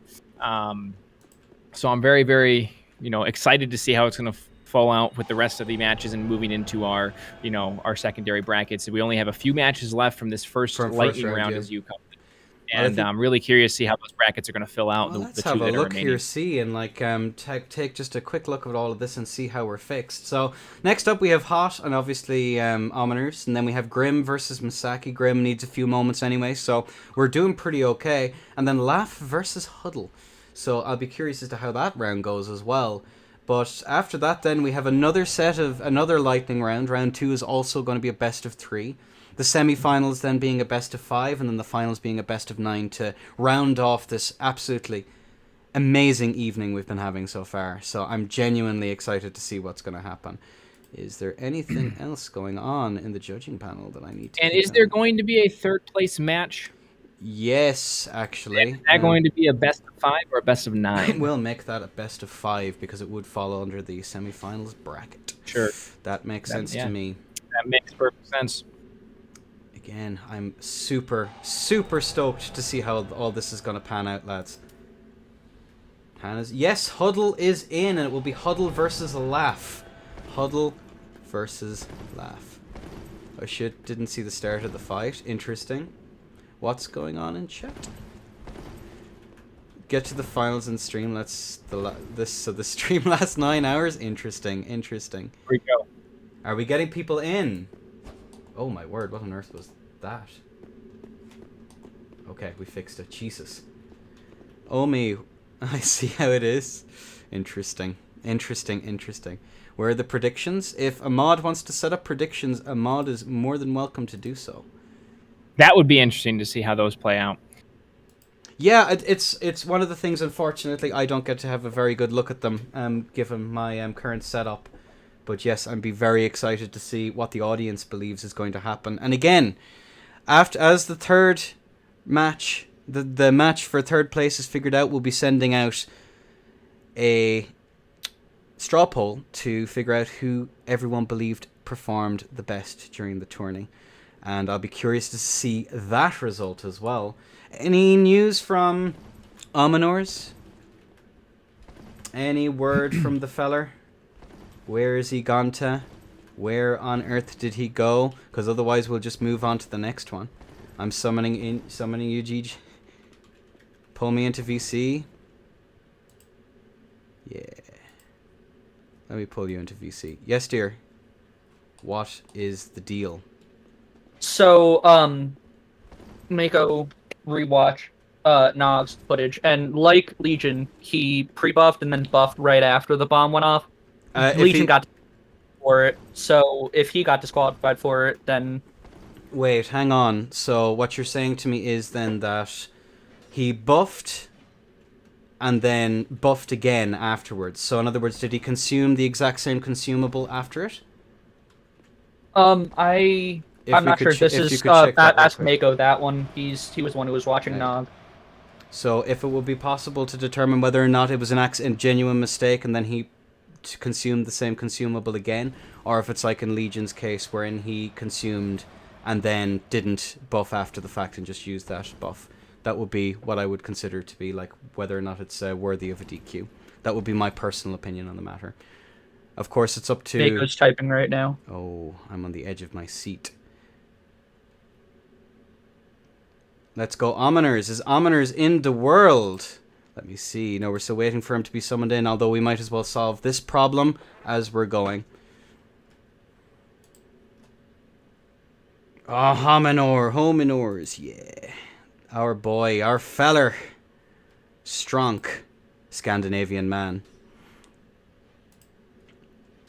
He ate it right after as well. Well, then there's nothing worth a DQ then at that point because he didn't actually pre-buff because he buffed then after the fact. That's sorted. Yeah, I would. Yep, excellent. All good then. All's good in the hood. Thank you. Really appreciate it. All right. Well, that solves that problem then. At least there'll be no more arguments. Omi, what is happening? I'm really confused right now. Do we just move on to the next match? My shine. There we go. Now, as we say it, Righty. We've had technical difficulties. We have to tease moving on to the next match, and that usually gets the game to be like, all right, we'll go. Don't worry. You know, it's like when you're complaining about not getting in a queue, and then you complain about the queue, and you immediately find a match. It's just, you know, it's a little bit of a science to that. Mod Sebo? My days in Overwatch. Interesting. Okay. Rightio then. All right, let's carry on with this. Let's be rather quick with this one because we've wasted more than enough time. I'm going back onto the tourney setup. We're ready to go. He can do predictions. I'll do it while we're waiting for someone to be summoned in. Excellent. That's a good enough excuse as any to do it.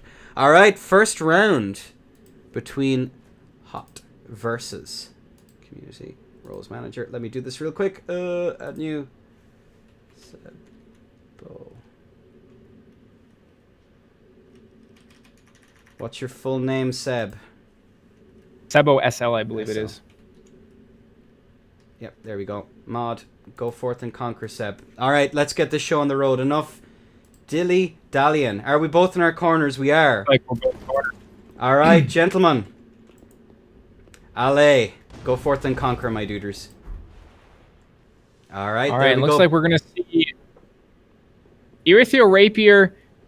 Is that Erythral Straight Sword as well? So Full Frost comes out from Omi here, tries to find the rolls in, but he gets hit by the off-stock as well here. And let's see if the Hilter Dabbler is going to find a way through that. It does not. Omi just backing up from that fight, no longer wanting to engage. It's just going back to neutral here as both players try to find a way in, but the damage comes in from the S-stock.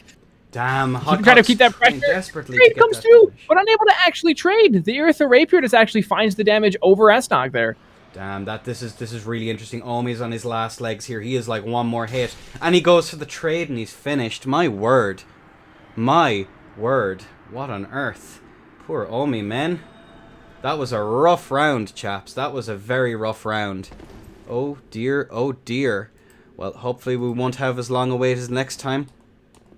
Hopefully.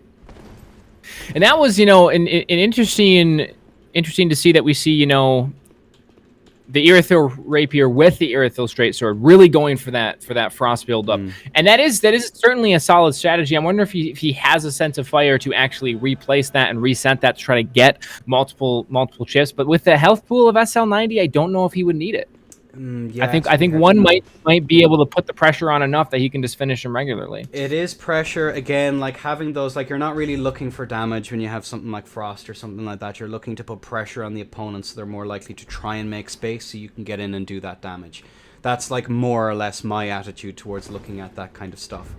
But it's got to be super hard to see if it's even worthwhile. Like the chip maybe, but he doesn't have a shield, so Right. I don't know. I really don't know, man. It's going to be a hard one to see how this next one is going to go, if it's even worth the hassle. So yeah, and let's see how it is, you know, moving forward now. If we're going to see Omi change up that style at all, let's change up what he's using, or if he's going to stick with it. I assume it worked for Hot. He's going to stay on the same one, you know. Do either player take a higher level character down to CE? Well, that's up for the judges to determine. Apparently not, according to Omi. So that messed with the scaling, I think. It's interesting because everything, according to the two chaps, looks... Pull me in again. Interesting. Very quickly, because we want to get this round up and running. Or what is it? The thing says level 90 as it has been, but both me and Mako saw an overleveled sign. An overleveled sign. Okay. I do too. Okay, we'll keep an eye on the stats. We'll judge that after the fact, okay? Okay. Sounds good. Yeah. Get out. Right, GG. All right, gentlemen. On your marks. Get set. Allez. Let's see what happens here. Looks like same setup comes out from Omi here. Let's see what he manages to deal with that. Looks like he's going to get throwing out some knives here, trying to find some early chip. Yeah, little bits of chip matter in the long run. Thankfully enough, again, there's no regen in this tourney, so it's going to be interesting to see how it goes. Yeah, we saw a little bit of damage coming out trying to find a roll catch onto Omi. Omi was able to roll it out, but the Halberd able to just push through any attacks that Omi wanted to make here. Half of his health just taken away, and let's see how he bounces back from that. You know, Hot doing a great job of controlling the middle of the map here. Omi tries to find the spacing to get in and counter it. Unable to. The Hilted Halberd trying to roll catch him there, unable to find that as well. Those Leo rings are going to hit like a ton.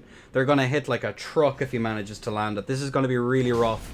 Like, if Omi's not able to get his greasy mitts in and do some damage, he's in serious trouble for this round. Although, speak of the devil, he manages to get full R1 combo out. We'll see if he's able to capitalize. Did a great job setting up with a rope bomb there to get Hot to walk in to allow that first little bit of damage, and then just kind of separated himself back to get the damage in. We're going to see Gotthard's coming in now. Decided that Halberd was not the answer that he needed against the straight sword setup. Wanted to mirror that himself, and let's see how they move forward here. Yeah, again, controlling the center of the map, and we're going to see the trade come out, not in the favor of Omi, though, in the favor of Hot, rather. Finds the damage coming through.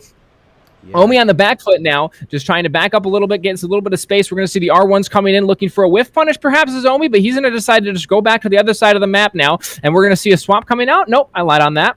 He had the swap, and then he swapped again. He went on to Spear there for a moment. That was quite an interesting choice there. Although maybe to try and get that, to try and put him away. Oh my word, goes to Vorts and manages to get some good damage, but it's not enough. But the fat roll is what puts him in the end. Actually, phenomenal swap there. Hot did not expect that. Got some really good damage in, but just was unable to get away from it. And Omi, unfortunately, is knocked out.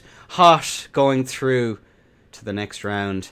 Oh me, oh my damn. And who is up next after that round? That was a... We're going to see Grim and Masaki now moving into the next match. Grim and Masaki. Oh my. I think this is going to be a very good one, yes. You know, we have Masaki, who is, you know, very, very, very good, just fundamentally a sound player. I have seen him use a lot of curved sword. I would suspect we're going to see that, but I also have seen him use things like sword and board, etc.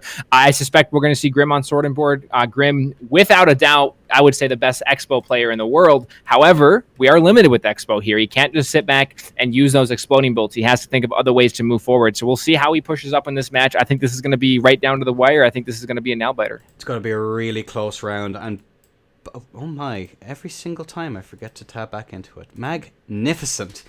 So I reckon we're probably going to see either Masaki on like an S-stock, an off-stock straight sword, or we're going to potentially see him on perhaps a curved sword. I don't know. I've not seen him use Gru all that much.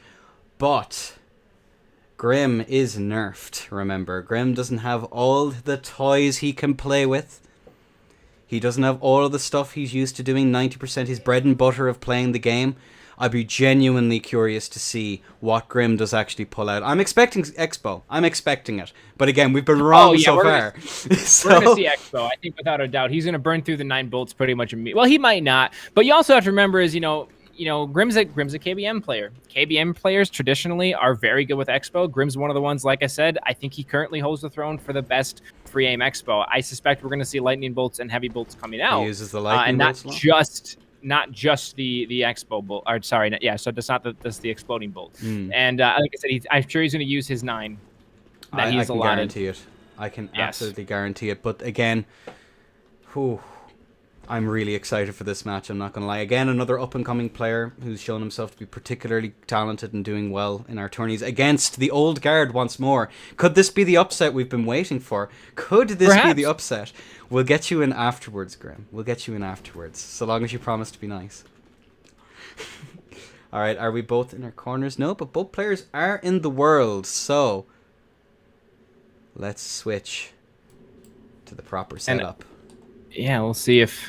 It looks like... Is that Masaki on the left side, but the base side I can see? It looks like we already see him on a curved sword. That is very pog indeed. Yeah, that's Masaki there, chilling like a villain.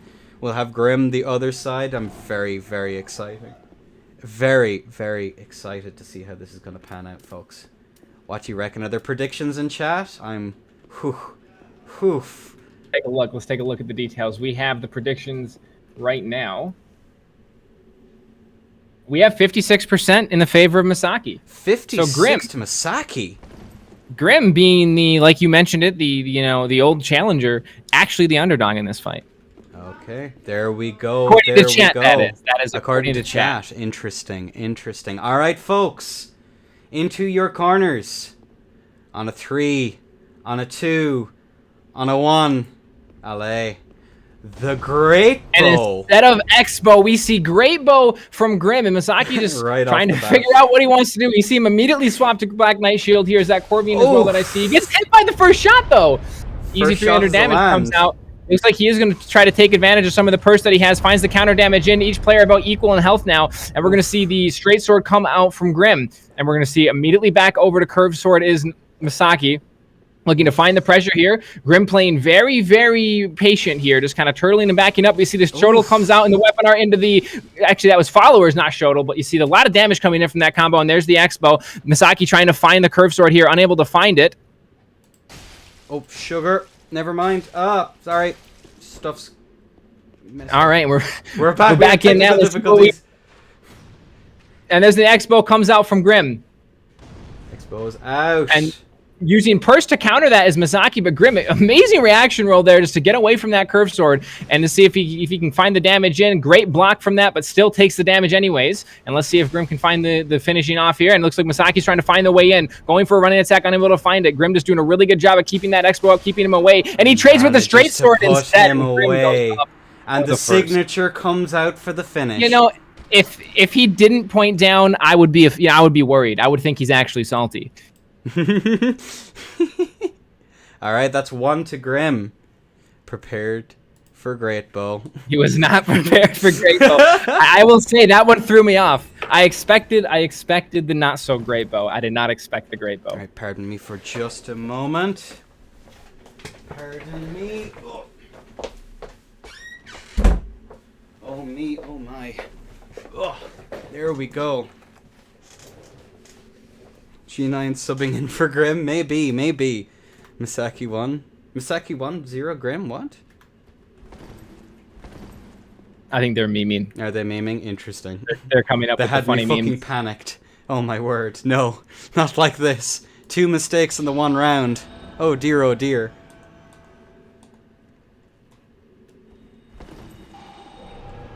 And yeah, like I said, I mean, I was not expecting that Great Bow to come out. Played it very, very well. Misaki, once he took that first bit of damage, he knew he had to do something. He knew he had to move forward and find the aggression, and that's exactly what he did. He pulled out the purse, pulled out the shield, went up and forced Grim to swap off of that play. But in the end, the straight sword X-Bow was just able to push over through. And we'll see how they move forward. We'll see if Misaki is going to stay on that setup. If Grim's going to come out and try to immediately get the Great Bow damage again, we'll see. It worked for him once. We'll see if it works for him again now that he doesn't have the element of surprise. Yeah, none of us were expecting it either, to be fair. We should have known better, to be fair.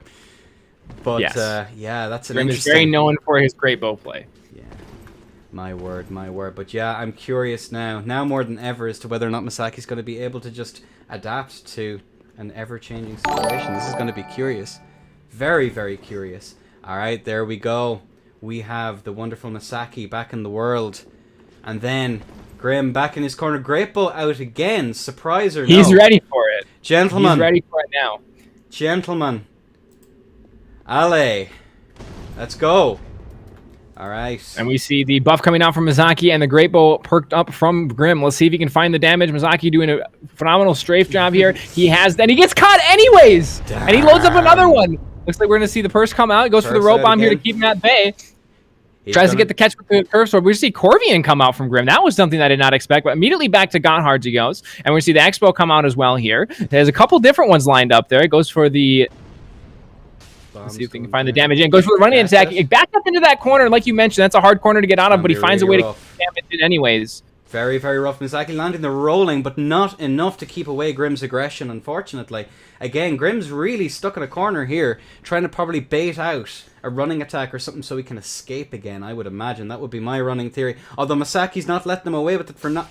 Doesn't get any damage, no punish. Yeah, really tries to get the roll catch. Instead, the damage comes out onto him. And now here comes the Vortex from Curve Sword. Finds the backswing there as well after 2 R1 staggered. And let's see if he can keep it going. We see the Perseverance come out. Now he's not afraid of the X-Bow. Goes for the one-handed Groove Sword just to keep Grim away. And Grim now backs up from one side of the map all the way to the other. We're going to see one R1 come through. Grim goes for the R1, gets punished by the whiff though. And then the roll catch comes in as well. Able to roll poise his way through that. Puts him in a better position, but still has to take the damage. And we're going to see him come over to Curve Sword now as well, trying to mirror that play. The Expo comes through, finds a little bit of damage anyways, gets the rolling into there, finds another one with the kick, and let's see if Misaki gets hit there, but it looks like he gets the roll catch as he gets the final one, not able to find the last one. Each player just down to the wire here, and Grim still has a few Expo bullets left. We see the Black Knight Shield come out from Misaki, really doesn't want to take, you know, all the damage that he would. Really trying to stay alive here. Each player back to neutral. Misaki just controlling the middle of the map here, giving Grim the range to shoot those little bit of bullets, but remember, every bit of damage is permanent here, and there he goes with the roll catch from the Expo. Great play from Grim there at the end. Oh my word. That was an incredible round, I have to say. Holy crap. Back from one end to the other. From one end of the map to the other. And like you mentioned, when you're in that corner, it's hard to get out of. But Grim is somebody that plays a certain way, of very, very good at just kind of maneuvering around the map. And that you know, you got to give credit where credit's due with that. Damn, but again, this is the experience of the player coming out, and again, the old guard holds the fort. Holds the fort once more. All right, we're on to the next. Oh yeah, I have to invite Grim. Oh no.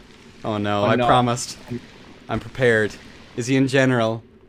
He's not. Never mind. He's not. He's not. Then. Oh, phew. Phew. We dodged the bullet there, folks. We dodged the great boat there. All right, we're on to the next round. Let me just change the names here very quickly. All right, and we're gonna see Laugh and Huddle. I'll be completely frank. Two players that I haven't really played much. I don't know enough about their play styles to really give too much input out. I know Huddle's known for a little bit of Uggs play, and I would certainly love to see some Uggs play. But like we mentioned previously, players might not go for something so risky. Grim is in the general now. If you were planning to pull him in. Okay, he's here for. You get to say 3 words, Grim. 3 words. 3 words. 3 words.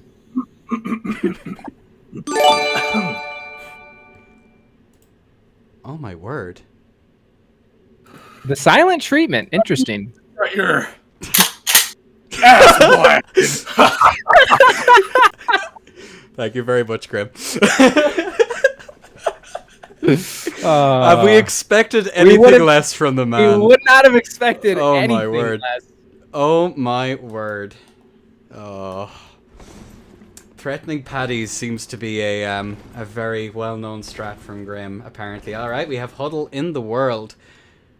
Although, GG. Wow. Well played, Misaki. And well played, Grim. I don't discriminate. Although Grim is armed, so I'm kind of cautious about all of that, not gonna lie. I have to be careful with my words here. Alright, we're getting Laugh. Well, like every American, don't worry. I have the countermeasures of the firearm. Will you protect me in my time of need? Protect you. I'll fly to Ireland, don't worry. Oh man. Listen, again. Be strong for both of us, alright? Grim buys a new gun every month. Interesting. Fascinating. Oh man, this I actually don't know. This next round, I do not know how this is gonna go. I'm gonna be completely honest with you. Yeah, like I said, I don't have enough experience with either one of these players. Like I said, I know Huddle does a lot of ultra play, but I don't suspect we'll see the ultra in the tournament. And I don't know who Laugh is. Yeah, I believe we fought on a couple of occasions, and he is quite good, scary good, in fact. So. But again, Huddle might be the dark horse. Might be the unexpected one to break out of this first round. Alright, ladies, gentlemen. LA. Again, fabulous player Laugh, but Huddle could be. We don't have enough data, and there we go. We do see the ultra play coming out from Huddle. Goes for the trade, finds the hyper armor to push away the curve sword here, and the fully charged R2 actually into the weapon are unable to find it. Gets punished by the R1 of the curve sword. Finds one R1, doesn't able to find the roll catch, but instead gets the backstab. And let's see how he plans to wake this up. So Huddle trying to move away from that, gets straight with the R1s there, keeps him away with the weapon armor. Looks like he's able to space that out, find one R1, unable to catch the roll there. Get the rolling attack from the ultra, keeping them at bay. Let's see if Huddle backed into the corner here, unable to get away. Laugh able to really hone in that curve sword play and do a phenomenal job. And unfortunately, just not able to deal with that amount of pressure. Again, it's just unfortunate having like ultras not be able to put up much counter pressure. It's kind of at the mercy of your opponent as to how well they're gonna like throw stuff. It's gonna be really, really hard. I think Laugh might be random. No, I know Laugh is a fantastic player. I just haven't played him enough, so it's very much just not enough data to know one way or the other. But yeah, what do you reckon, LB? How do you think about that first round? That first round, I will say, Huddle using that hyper armor to find the damage in immediately. That's a really good way of playing Ultra, but against a curved sword, Ultra's a tough choice. Instead, Huddle decided to go with the weapon R. It didn't quite work out. Actually was charging up an R2, but Laugh just immediately went and backstabbed it. Excellent reads from Laugh, I will say. Everything that Huddle tried to throw out there, Laugh did a great job of just avoiding and immediately punishing. And like I said, Curved Sword versus Ultra, you hate to say that Curved Sword is going to win that 9 out of 10 times, and it's just how it's going to be, I think. It's just the unfortunate stuff. And I want to clarify for everyone in the audience, because we've been using euros. The actual prize pool is $440, just to be clear. So, no more false fake news going on in this tourney. So, my word. Oof. Alright, are we ready to go then? Are people being summoned in? You were just waiting for one more person. Monopoly money? Yes, in Monopoly money, Porpy. In Monopoly money. The only currency that really matters. No, I'm just messing. Alright, we're getting Laugh is now in the world. Can Huddle bring this back? I'm genuinely curious as to how this is going to pan out, folks. Oof. Euros hoping that someone beat Crim before. Alright, let's see what we're doing here. Are both players... Apparently one of the judges has left. What a great time to do it. Someone else is making predictions, but can't think of any funny choices. Just end them. I don't think predictions need a team effort, so I'm removing mod. Interesting. Oh man, hang on a second. Let me figure out what's going on here. Let me know when you're back. I will start stream then. Time to hair carry, no problem. Me no, gotcha. Okay. Yeah, we're down to one judge. That's fine. We should have both players in the world now. Yes, we do. All right. On a 3, on a 2, on a 1. Alley, folks. Let's boogie. All right, and let's see if Huddle's gonna go over to the washing pole now. Very interesting choice to fight the curved sword. We're gonna see the running attack come in, trying to find the poke. And Laugh just immediately runs back in, but the rolling attack from Washington will find the damage there. And Huddle just really playing on the back foot here. The ring swap comes out from Laugh here, trying to find the damage in. Goes for the roll catch, unable to find it. Goes for the running attack, unable to find it. Huddle playing very, very reactive here. Gets the running attack in, backs away, and here comes the weapon art through. Good chunk of damage there, but excellent strafe now, and you see the roll catches can come through here. But R1s instead, you see the 2 R1s coming through from Washing Pole. Not a true combo, by the way. 1 R1 and 2 R1 from the curved sword here. This looks a lot more evenly matched. We're going to see the running attack come through from Washing Pole, but excellent strafe from Laugh here. Able to find a couple different vortexes, and let's see if he can find the roll catch. Unable to. The running attack comes through from both sides here, and he's going to find the running attack to finish it off. Again, absolutely amazing play there at the end. That aggression, though. What on earth are you supposed to do against that on anything other than a curved sword? It's really, really rough. Really, really rough. Like, again, like, from one end to the other almost. It's kind of amazing that you were able to put that much pressure out in such a limited amount of time. Very impressive here from Laugh. And, yeah, very, again, very GG's to Huddle. Managed to almost brought it back. GG's yeah, very, very close. I will say I liked the washing pole play as a katana enthusiast myself. Did a really, really good job fighting curved sword with the washing pole. But at the end of the day, again, it's, Laugh's playing washing pole so well that anything, Laugh's playing curved sword so well that anything other than a curved sword is going to be hard to counter that pressure. But yeah, excellent play from both sides, and we'll see. Looks like we're going to have into the next set of brackets now. We're on to round 2, the second lightning round. Let's see who is up next. Let me just update the challenge now real quick. So we had Grim winning the last one. Can't believe that's 2 and 0. Submitting scores, and then Laugh 2-0. 2-0. GG's for everyone in the first who didn't make it onto the second round. It's unfortunate, you hate to see it, but now we have Footzilla versus Candemir. Oh me, oh my! Will the maracas make a return? That's what I'm curious about. This is going to be a very, very good one.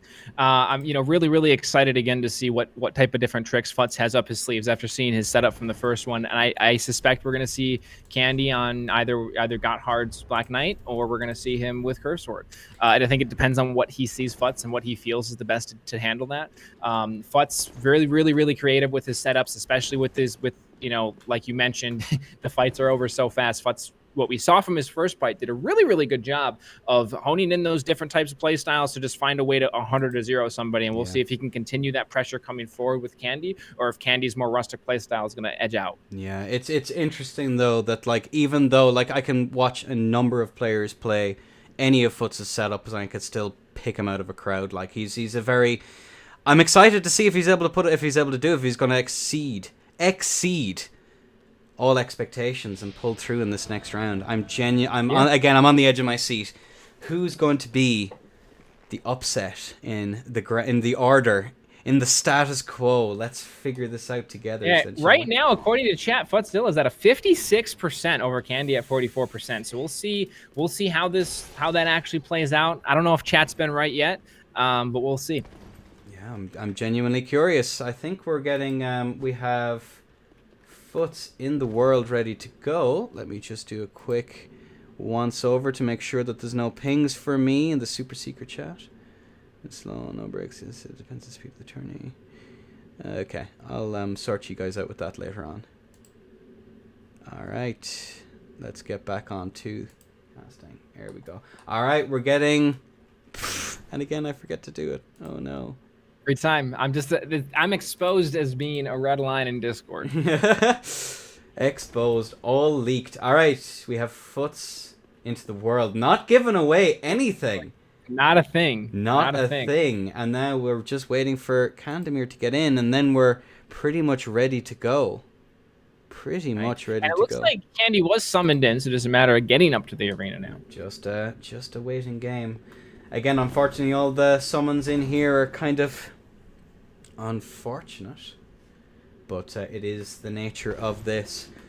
And again, if you aren't interested in watching tourneys, if it's too sweaty, or if it's not enough exciting things going on for you, please remember there's loads of other players, loads of other events and stuff going on for you to be interested in. And that's both players in the world. All right, gents, at the ready. On a 3, on a 2, on a 1. Oh, the names. Yes, let's change the names real quick. Futz. Oh, right on the edge. They were ready. They were ready. And Candy. I'm just going to call him Candy. I'm sorry. With a Y, though. Don't worry. All right. Yeah, you got to show credit where credit's due there. And all right, and the bomb's dropped. Go. Okay, we're going to see... Back to Drang Hammers is going to be what Futz is running with, and we're going to see off stock coming out through Candy here. And let's see what they go. Each player back to neutral here. Futz trying to control the center of the map. Let's see if he can get him lined up to find that little quick damage into the weapon art. Let's see how it plays out. We see Candy being very, very passive here, able to find an R1 against the shield, though. Futz forced him to back away a little bit. Yeah, he's going to have to be really patient against this setup because, again, there's a possibility that the Leo encounters will kick in and interrupt his entire combo, so he has to be super, super patient and careful. Yeah, we see the Shoto running attack. Excellent swap there. Able to find a little bit of chip damage. Not enough to be too worried about, though, from the side of Futz. And we're going to see Futz coming in with the R1 here. Goes for the weapon art. It was Q, but able to flip it away. Amazing strafe there from Futz. Able to just back up a little bit, get out of the way of the S-stock. That almost caught him. The R1 comes in. A little bit of chip damage. You know, Candy, he's keeping the pressure on. He's not letting Futz breathe here. And let's see if Futz gets the buff. See if he's able to find that little bit of that R1 that he's been looking for. Goes for the weapon art to trade. Able to find it. Weapon art for the R1 for the roll catch. And the weapon art to get the damage out from the counter as well. Excellent job there. Candy positioned himself in a way to punish, and Futz just tracks it down and finds the damage. Yeah, it's really interesting. The unfortunate reality of Futz's setup is that he's not able to aggress effectively, especially not with that S-stock just waiting for those trades. So, you know, he's in a rough position. He's letting Candy dictate the fight again, like a punish there for an attempted weapon art. He was expecting a good read, but just not good enough. Sadly, it's really good job rough. keeping that shield up throughout all those R1s to just keep the damage at a minimum, but tries to find the roll catch, and Candy is too reactive to really get caught by the Drang Hammers there. And like you mentioned, the offstock's going to come in there. Actually, the R1 from Gonhard's there, unable to find anything either way, and back to the center now, and now you see that Candy's kind of controlling the map a little bit, like you mentioned. Fut's having a really hard time applying the pressure. Candy doing a really, really good job of keeping the pressure back, able to catch him with the backswing of the straight sword there at the end of a roll. The R1 comes out, amazing reaction roll there, and he's going to find the trade now with the whiff punishes and a lot of damage coming through. Fut's extremely low, but he's able to find the R1 into a roll bomb, but not able to actually catch that. Almost gets the backstab, but Candy able to roll out of that pretty easily. And then the Expo bolts come in, and let's see if the R1 comes out now. Ooh. And let's see if he can trade it into the weapon art. And he looks like he does. A lot of damage coming in, able to roll out of it though. Oh man, this is so close again. One or two mistakes there, and Kandamir is in serious trouble. Although he's looking to try and get that chip to just put it away quickly, because I don't know, in this war of attrition, I'm not sure who's gonna take it away. This is too close to call. Out comes the straight sword again. Oh, good. Exactly like last time. Try and get that bit of aggression out. Oof. And now... Yeah, he's very, very low here right now. But he's able to find the backswing. Not quite able to. Excellent job rolling away from that. And then finds the shuttle running attack to finish it off. Great play from Candy. Really great round. Really great round. Again, GG's to both players. That was genuinely impressive. Yeah, and we see that play style from Futz of, okay, let me find this combo to get a lot of damage out and then swap to straight sword to finish it off. And it is a very good, idea and moving forward. But against somebody like Candy, again, they're using, a very hard setup to actually punish with something like Drang Hammers. And we saw a few cheeky weapon arts come out from Futz, a couple, nice little roll catches to set him up for that big damage, but just was unable to actually find everything he needed to with those. And I think, at the end of the day, again, that off-stock Godhards is hard to fight against, especially when you're using especially when someone has the spacing and the ability to actually aggress correctively. It's pretty rough. It's pretty rough. Yeah, and there we go. Yeah, I honestly don't know. It would get in a super close match again. Fut's giving it his all there. I was full sure that he was going to put that one away there in that corner. That corner pressure there was absolutely grotesque. Grotesque. But whatever happens. Unfortunately, you win some, you lose some. It's... Yes. And it's not over yet. This is a best of 3. So let's see if Futz is able to flip this around now and find himself a quick win to kind of level it back out, set the head back straight, and go into that final match. It was pretty grotesque, Safak. It was pretty... What, you guys stoopy? Yeah. Heart. Alright, let's see. Both of them are coming in. Both of them are in the world. We have, of course, Futz back in. We have Kandamir back in. Let's go. Let's get ready to rock and roll again for this one, folks. Can Futz bring it back? Can he do it? Remains to be seen. He's sticking to the Drang Hammers, and I don't know if that's the way to do it, but like we've mentioned, it just takes that one little combo, and that's I think what he's banking on right now, of playing extremely reactive, able to avoid everything that Candy's throwing out, and able to find that little bit of damage that he needs through the weapon art. And let's see how it plays out for him. Yep, gentlemen, allez, let's dance. All right, we have both players nom-nomming and a bit of moss there. Oof. Trying to get in. He manages to clip him, though. Ouch. Yeah, we're on the exact same setups as before, but getting a little bit of damage out of it, a little bit of use out of that bit of corner pressure, but no, alas not. We're back in towards center now. We're waiting to see what's going to happen here again. It's going to be a waiting game to see how this one's going to do it. Just a waiting game. Yeah, we were able to see Candy put a little bit of pressure off with the off-stock, and here's Futz finally coming in, trying to find an R1, and unable to actually land anything, and Candy just running right back in. Strafes out the attack, goes against now, and we see the shield coming up, blocking, but he gets the roll catch with that R1 there, and because the backswing able to get it, Futz drops the shield just a little bit too early, goes for the R1 into the weapon art, strafes that away, doesn't want to get caught for that, but let's see if the backstab comes in. It doesn't. He's able to find the shield there to block it, and let's see if he keeps going with the R1s here, finds 3 of them, only one of them able to connect the shield to do a little bit of chip with that lightning buff. Shuttle comes out for the running attack, and then we're going to see the shuttle down into the spam of the shield with the off-stock there as well. Really, the fight's being controlled by one person right now, and let's see how Futz plans to change that around. I wouldn't go so far as to call it control, I'd call it domination, unfortunately. everything that Safaka's given so much room here to do whatever the hell it is that he wants. Like, it's up to him to dictate this fight. And Foots, to his credit, is kind of holding his own. There's again a huge threat of him putting in some serious damage in here, but yeah, the setup is rough. Setup's kind of rough. Yeah, something that I'm curious to see is if Candy gets a little bit too loose here with his ability to control the game right now, allowing Futz to get that damage in, and that's what I think Futz is kind of banking on right now. The jump comes in, but able to roll out the L-stock even still. No punish. And the R1's come out from Shodel there, trying to bait him into it, and then Futz goes for the R1 behind. Does he find the R1 now? Nope, Candy's aware of that, backs up, and he's going to find the R1 for the trade, but the Shodel's going to trade off of it, goes for the weapon art to try to get the roll catch here, unable to find it. The L-stock comes in, unable to find the roll catch, though. Futz backing up, the running attack for the Shodel's able to trade through it. 2 hits come through, and the chip damage just pushing through the shield there. And there's the S-stock able to block it as Futz, but he's just got to get away. And the R1 from Shodel is now, again, Futz from one side of the corner to the other corner, back over to the shield now. Sorry for the sword. I fear he's waited too long. And now we have Expo bolts coming out from Candy. And we're going to see the R1. Great reaction roll from the running there as well. Drops the bomb just to give himself a little bit more space to aim these bolts. Yeah, again, it's and back into the corner again. He's been very selective with which corner he's going into as well. Oh, although no backswing. Okay, interesting. Although a tiny bit of chip again. Again, he's just whittling him away slowly but surely. Yeah, we see the side of aggression change, and it's interesting to see that as soon as the crossbow comes out, that the side of the aggression changes, and you know, really trying. He wants to chase him with it. He wants some, and there goes the bomb in. 7 bits of chip, able to roll the bull here. Oh man, playing. And there's more chip and more chip, and there it is. There's the bolt we needed. And the B. GG's to both players. At the end. Oof. Rough. Damn. You know, GG both. GG both. Able to do a really, really good job of just controlling the fight. And you even went one step further and called it dominating the fight. And I think that's accurate. Candy came in. He didn't back up. He only pushed forward.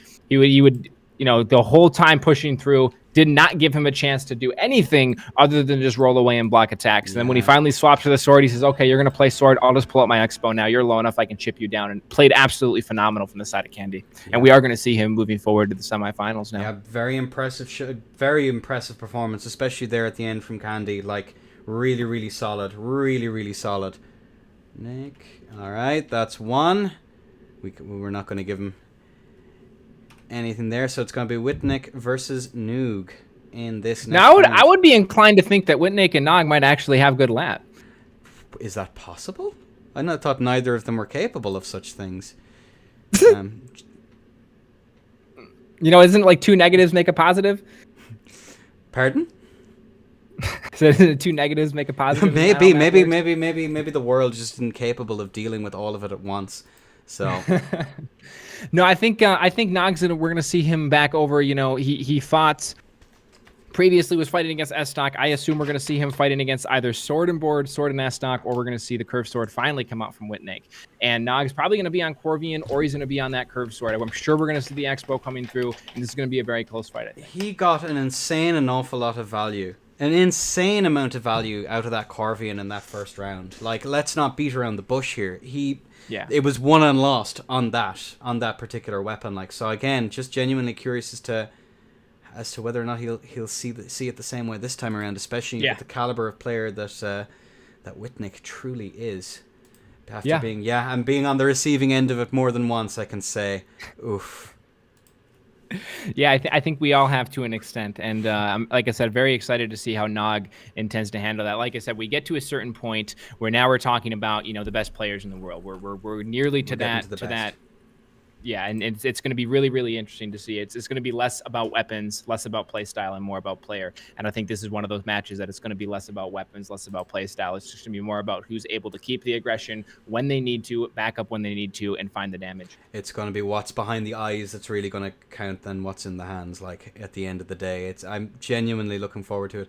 Has your camera done goofed, sir? Oh no, apparently not. No, it seems to be working. Oof, we're okay. Oh, there we go. Should have kept it like that. Just kept it locked permanently there. That'd be fantastic. Chat reckons it's cute, apparently. I don't know about that. I don't know. We got to calm down here. Chill. Again, is going on? Alright, we'll be changing off of this one way or the other, so... Oh, CERN, thank you very much for the follow. I think both players are pretty much in the world now, so... Excited to see how this round is gonna go. Laggard IRL. LBU, is he still there?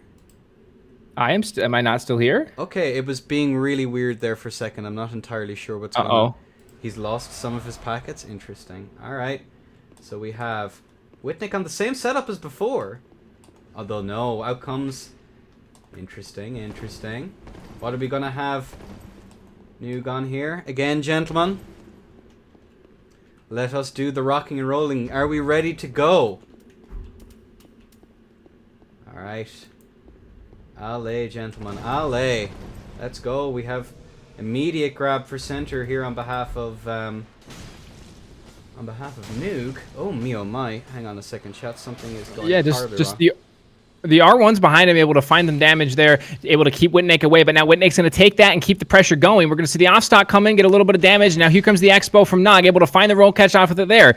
And let's see, Whitnick just kind of backing up, trying to find the right way to go in. We're going to see Perseverance come out now, and Nog forced to run away. We're going to see the trade come through, but no, it's going to be in the presence of Nog. Nog's going to hit 2 or 3 R1s there, gets the bomb in, but unable to get punished as Whitnick. He's just going to drop the S-stock and move away. Perseverance comes through again, and there's going to be the off-stock going for the roll catch, unable to find it. And let's see Nog now backing up, really applying the space of the map here to let the Expo work. Yeah, again, just trying to find that little bit to alleviate the pressure is going to be really rough against someone who can be incredibly aggressive when need be. Although he's getting some serious value in here with each attempt to aggress. Out comes Purse again. Ooh, able to find the roll catch there and able to kind of keep the stagger going. And now here comes the Vortex, hits him with the S-stock, but actually backs up. Must have been low on stamina, giving Nog the chance to get away. Nog now just running away now, trying to find the Expo bolts coming through. And let's see if he's able to do it. No, back over to Corvian by the looks of it. No, switches over to Sword. Back over to Expo. Nog playing the mind games of what weapon am I going to use. Maybe he hasn't decided. Back to Corvian himself, it is. Man. And we're going to see actually Corvian coming out from Whitnick as well. Unable to find the trade there, but able to find a little bit of damage and rolling away from the spam of the Corvian, able to find an R1 into the weapon art there. Another R1, not able to land the weapon art this time. And immediately the players are now pretty even in health. Whitnick doing a great job of just flipping that fight around and getting back to even, and let's see how they move forward. I'm going to be really curious as to who's going to pull this, at least this first round off, because my word, like, it's a really tense exchanges there. Whitnick is putting on some nice aggression at times. Noog is taking advantage of it, but oh man, goes for the trade. He might actually. Yeah, and Noog actually winning the HP battle, but not. And now said and done, and there it is! And Whitnick falls! Puts him away. Damn. You know, again, Nog doing a really, really good job of using that Corvian to keep the pressure off. Somebody sees the Expo, like you mentioned, they want to get in, they want to damage that as much as they can and punish it. And what does Nog do? He just turns around and immediately Corvians, trying to keep that at bay. And that's 2 times now we've seen Nog kill somebody just from the spam of his weapon breaking their guard. Noog definitely punching above his weight this time. This is really exciting, I'm not going to lie. This is kind of incredible. Like, for a first round, Whitnick must be kind of sweating here that he's seen this. So, whew. Yeah, and we'll see what Whitnick decides to move forward on. Is he going to stick with the off stock now that he's seen the Expo come out so much? Is he going to go back to that Corvian as that was working out for him? Is he going to break out the curve sword? Is he going to go sword and board? He has so many options, so many tools at his disposal. Let's see what he comes out with. It looks like I said, Nog has a really, really strong setup right now, and we've seen 2 very skilled players have issues dealing with it, and we'll see if Whitnick's able to actually figure it out now moving forward. So we're 1-0 in the favor of Nog. Again. Let's see if Whitnick can turn that around. Yeah, I'm genuinely curious as to what Whitnick's going to pull out now to try and come back from that first round loss. But yeah, man, this is going to be rough. This is going to be super rough. But yeah, let's see. Where on earth is the man, the myth, the legend? Let us see. What's happening here? Why am I being pinged in chat? No mods? You're kidding me.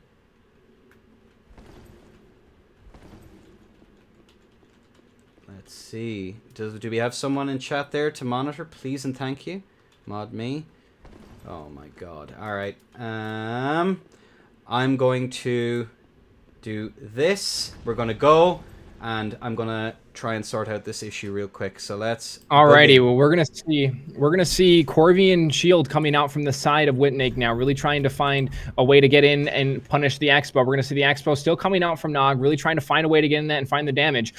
Whitnake playing this very, very patient. Just every little bit of damage does matter, though, as you can see Nog doing a little bit of chip through the shield there with a lightning bolt. Let's see if he's able to find the Corvian now, swapping back over, pulls out the Expo. Whitnake doing a great job of just circling around, not letting that affect him, not letting that hit him. The lightning bolt does some more chip again, and you're going to see Whitnake just kind of this playing this strafe game, waiting for him to run out of bolts, waiting for him to change his plan. Drops the shield a little bit too early. Some damage comes in, and now Whitnake comes in with the pressure. We're going to see a Corvian R1 come through for the roll catch, unable to find the second. We're going to see the R1 coming out from Nog here, backing up a little bit, pulling back out the Expo, gets roll caught by the Corvian, though. We're going to see the two hands come through with the trades. The rolling attack comes through, but still able to trade it. The damage, I think, is in the side of Whitnake here, but each player getting level now, and this is an R1 battle going back and forth here.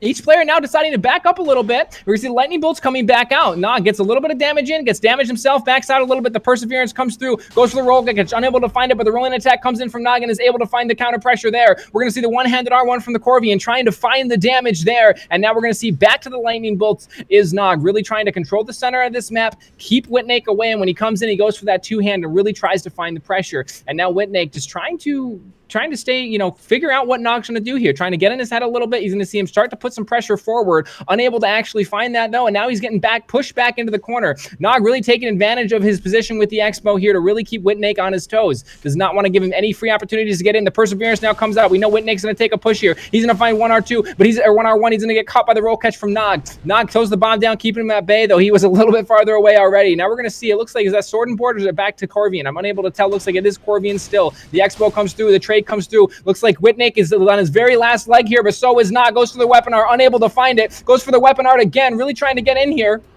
And here comes the two-handed Corvian really trying to find the pressure here. The Expo bolts perhaps coming out now from Nog. You can see one's loaded up right there. Is he going to find the damage that he needs? Shoots one. Goes for the lightning bolt to follow up. Unable to find anything. Two-handed Corvian. Maybe he's going to make a push. We're going to see Whitnake really just backing up here, trying to give him the space that he needs to make a mistake. Whitnake looks like he's ready to do a purse and move in. We've seen him now. Every time he purses, he makes a move. Here comes the purse. Does he look for the move? Two-handed Gray Shield. Word. Two-handed Shield regular, that is.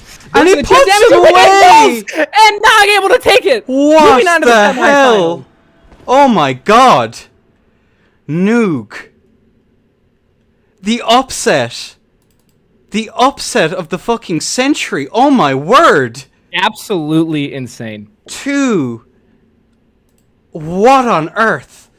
Not only does Nog have the upset and moves forward, but that's a 2-0. That's a sweep. If somebody told me that Whitnake wasn't moving forward to at least the semifinals, I would have told them they're wrong. If they told me he got swept, they would have been making it up. But Nog comes through. He's making dreams come true. He's moving forward. Excellent play. This Absolutely is phenomenal. No offense to the wonderful Noog, but this is not what I expected. What on earth? Jeez, he must have put his Wi-Fi on top of the pyramid this time. Holy crap. This is... Update the tier list, yeah. GG, Noog. Absolutely insane. Well done. Well, I have no words, mate. I actually have no words. And both players played that phenomenally well. I mean, Whitnake did everything he could to try to play off of the Expo aggression that Nog was able to push. But like I said, that Corvian to keep the pressure away just turned out to be, like you mentioned last time, is what won on the match last time. It's what won on the match this time. I assume we're going to see it moving forward. And we'll see if, when we get to that semifinal match, if Candy's able to find the answer, if we're going to see Nog going all the way to the finals. If we see, I believe anything right now, to be perfectly honest with you. I would believe anything at this point after seeing that. This is like genuinely impressive. Hang on a second. I take my hat off to you, sir. My word. Oh my god. Alright, let's get ready for the next one then. Again? Apparently you are. I'm not sure why that's happening. I even took off my hat, which nobody's ever seen. Oh my god, underneath it. Underneath. What lies what lies beneath. Fascinating. Oh my word. Oops, hang on a second. Oh, there we go. We've fixed.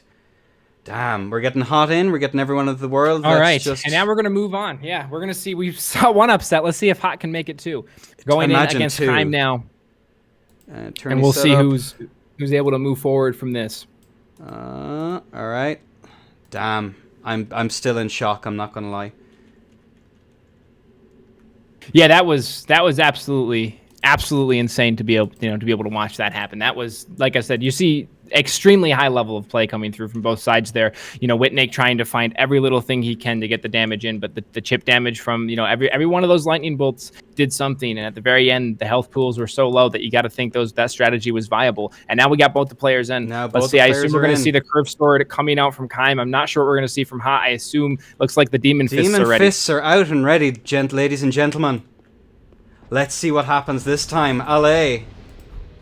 And Poison Buff comes out from Kaim here, and we're going to see the Demon Fist coming out from Hot. Let's see how they can do it. Hot actually taking the center of the map aggression here, and Kaim just kind of playing on the back foot, waiting for him to walk in so he can find the pressure. The trade comes out, but the Curve Sword's going to find the pressure there. Unable to find the roll catch, but he's going for the weapon art here. He's able to find it, but no, he does get punished, though. 2 swings into 3 swings. Does he get the roll catch? He does. The Vortex now comes through. Does he get the roll catch again? Instead, he goes for the weapon art to keep him away, but he gets punished out. Man. Extremely low health. The poison's ticking. Let's see how he's going to finish this one out. He manages... He does it, but he's rolled to death after. No! Lets him get the buff just to roll catch. Oh me, oh my. That's a first round. Oh, Hot. You were the chosen one. I liked the play of the Demon Fists. I liked when the aggression's coming on to use the hyper armor that you get from the weapon art. But Kaim's reads were just so on point to able to immediately not only get out of the damage entirely, but to then whiff punish it with 2 R1s and then go for the roll catch and the vortex after from that. Extremely good curved sword play. So rough, man. But you know what? We're getting ready. Hot is coming back in. There could be another upset. It's not all over yet. Not on yet. Host is wielding a Lothric straight sword. Listen, I can only apologize once per stream, otherwise my poor ego can't take it. All right. Yeah, I like to keep my ego alive as long as possible. Anything I can do to keep that chip on my shoulder is pretty ideal. Oh man. No, we are on Kaim versus Hot.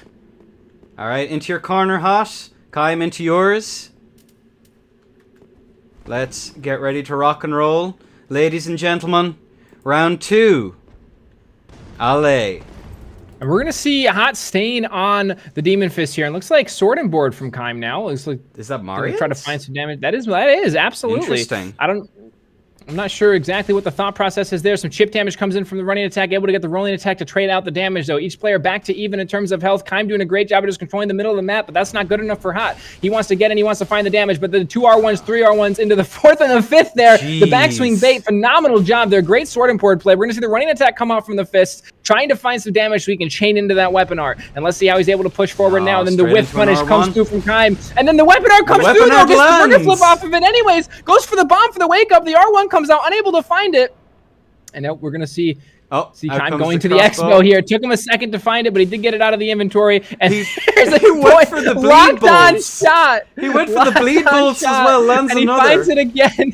Just backing up here. Hot taking this pressure. He takes the aggression that he gets, and he works with it, doing a great job of that. Kaim now has to play very reactive when he switches over to this expo. We've seen this happen a few times now, where as soon as somebody gets low, they swap to the expo. The weapon art comes through, unable to find anything. Kaim now still just backing up, going for the lock-on bolts here, and finds it again. Extremely low damage, but he's able to strafe that one and find the running attack. Let's see if he's able to keep the pressure going. Kaim now forced to back up. Forster went away. The running attacks are coming in. Here comes the expo. Loaded up. Misses the shot. Let's see if he can find the expo again at point blank range. But there's the R1. Goes for the R2 for the roll catch. And then the running attack able to find some damage. Kaim, he was very high in health. Now he's very, very low. He's got to steer this up a little bit here and try to find some damage. Goes for the scatter shot. Unable to find it. But here comes the weapon art. Comes through. Finds chip damage. But Kaim able to poise roll through it. And let's see how they can push forward here. Kaim now just really backing up, going for the lock-on expo again. Again, and lands the shotgun again.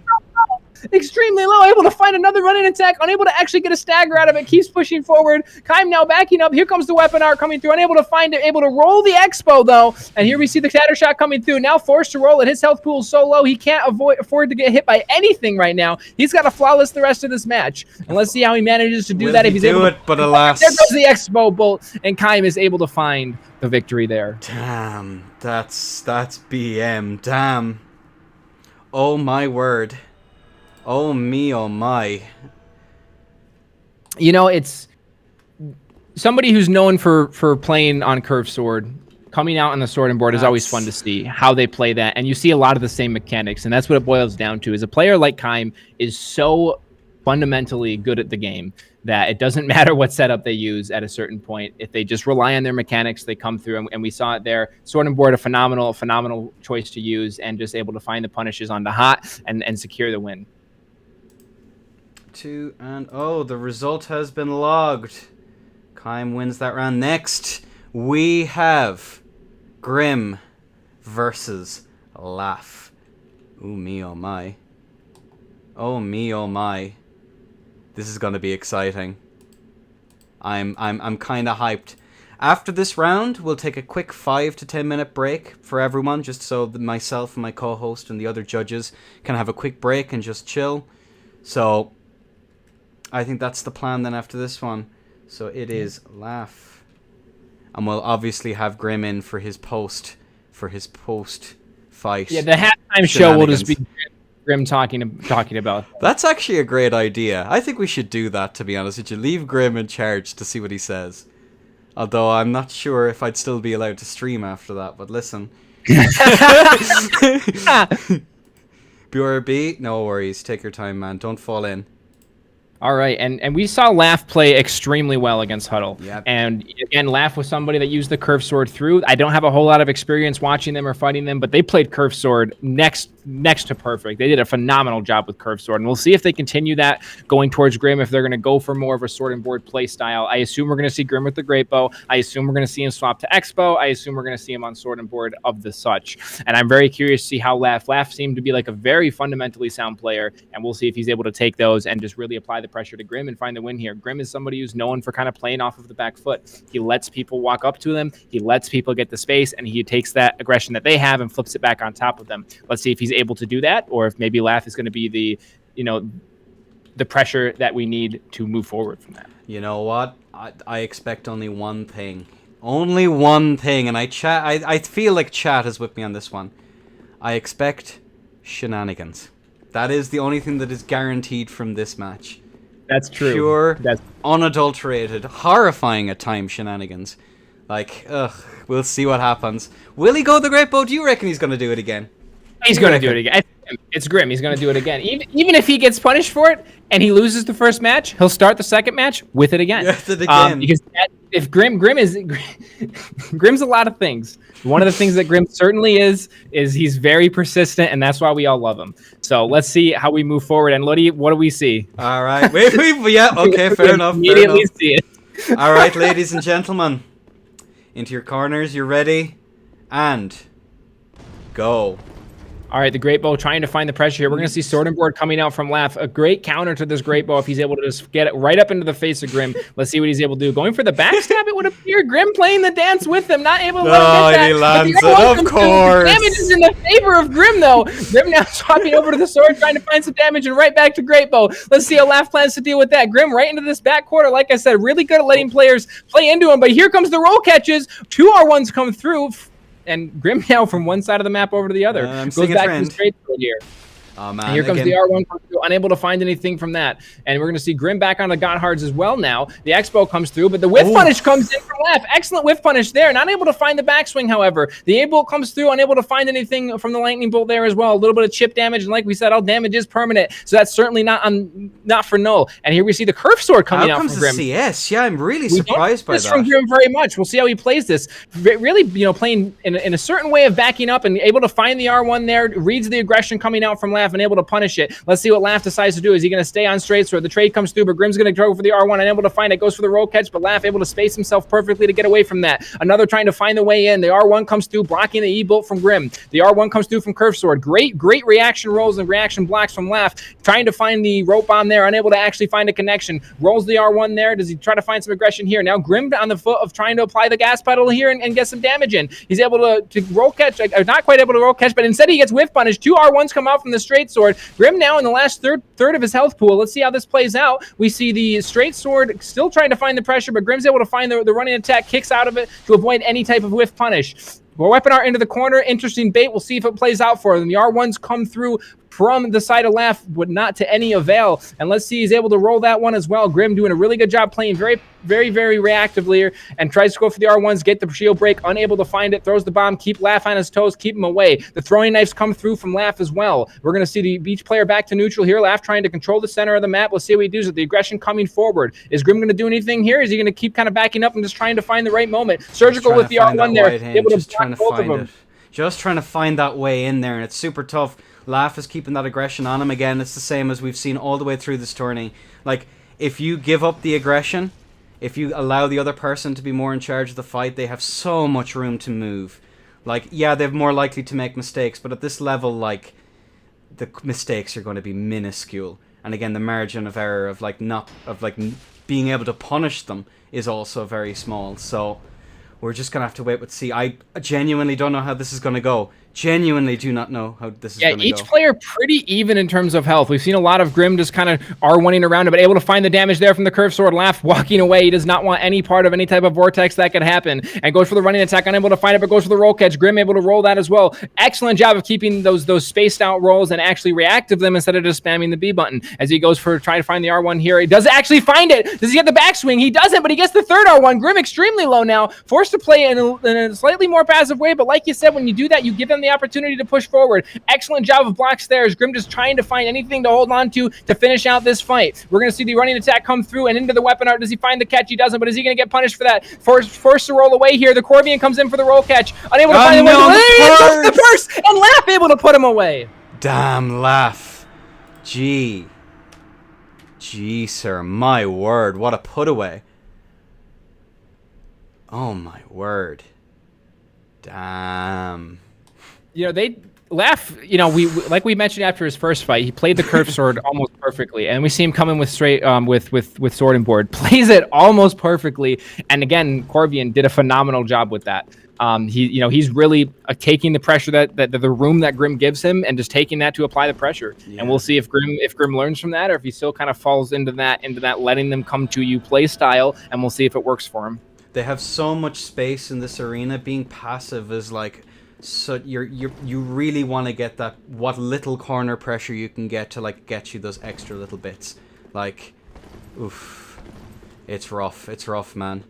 Yeah, ping viewer is allowed. Don't worry. Don't be memeing. All right, lads, I see you in chat.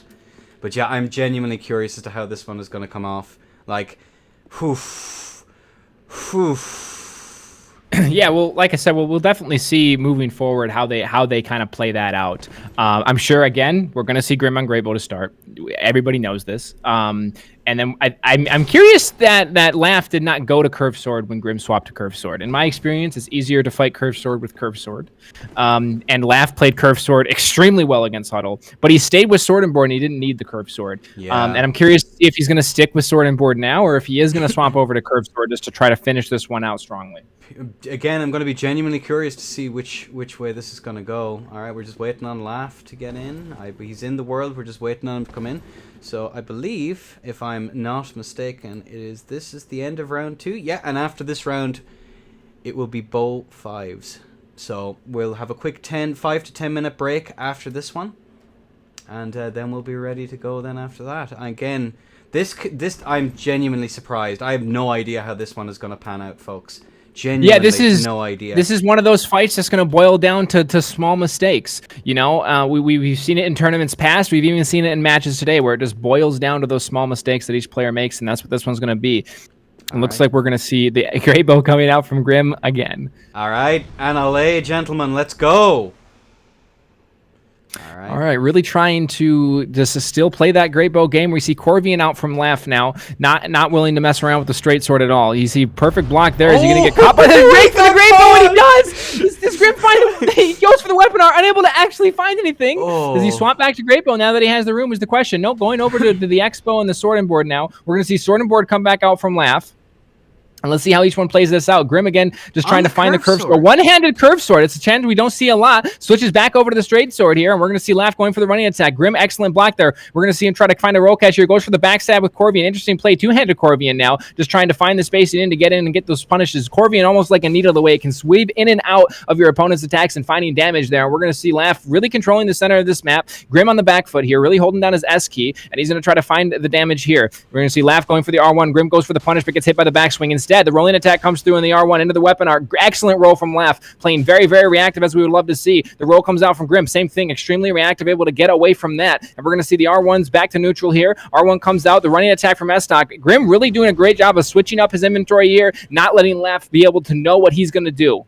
Oh man, it's going to be really hard again. Like, Laugh has given up that corner pressure a couple of times, which is like really unfortunate. He didn't really get much value out of it. Like, again, genuinely do not know how this is going to go. These two are exceptional players.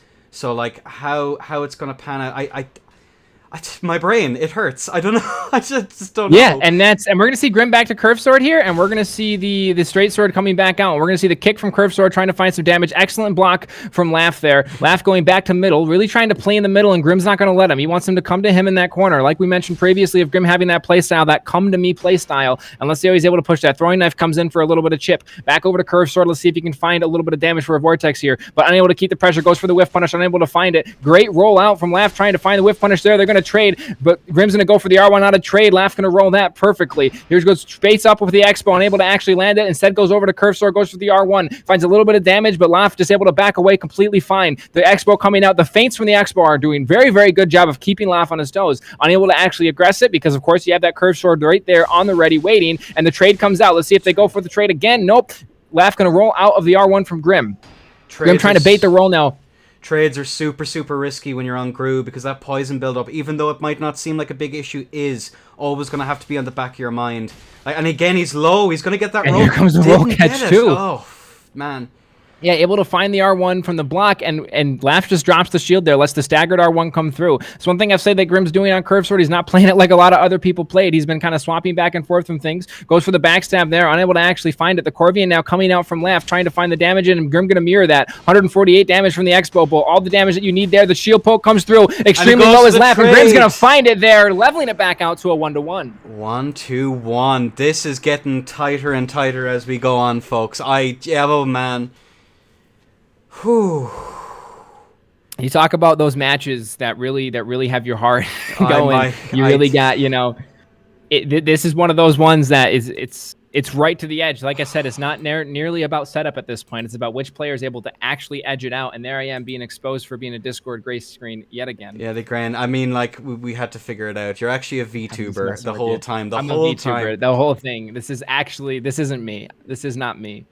But yeah, this is one of those fights where it's just leveling out to see which player is able to just fundamentally win, and it's gone back and forth. Both of these players, extremely good players.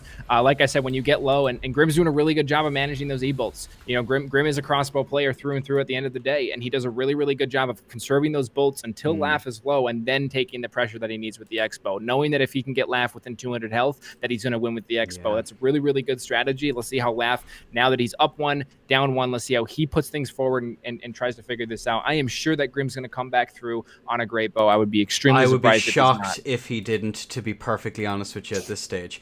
Absolutely shocked that he didn't. Like, there's little rituals we have in the game. This,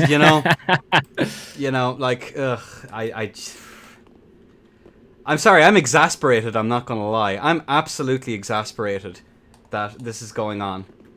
Like, we've had one major upset so far. We're having a potential other one. Like, to be fair, when I saw that Laugh after I saw Laugh play, I figured this was going to be a very good match. Laugh obviously knows what they're doing, and let's see how they try to put that. Yeah. Are we going to see Great Bow from Grim? It looks like we are. Great Bow out again, and the same setup, same starts. No, he switches it. Interesting. Oh, and now back to the Great Bow now. Oh man, what's he gonna do? Oh, able to roll it though. And Grim just walks right back into the weapon art to try to get some damage off of that. But here comes the R1, unable to actually find the damage. And now's the time where Laugh needs to be aggressive. And he does take that aggression and puts over Grim the time that he needs to swap around in his inventory. Excellent blocks there. Knowing he doesn't have time to roll it, throws up the shield, blocks the damage coming in from Grim, and Grim back over to Curve Sword. Grim back on Curve Sword. I'm genuinely surprised. I'm not gonna lie. I very rarely see him play CS, to be honest with you. But this is.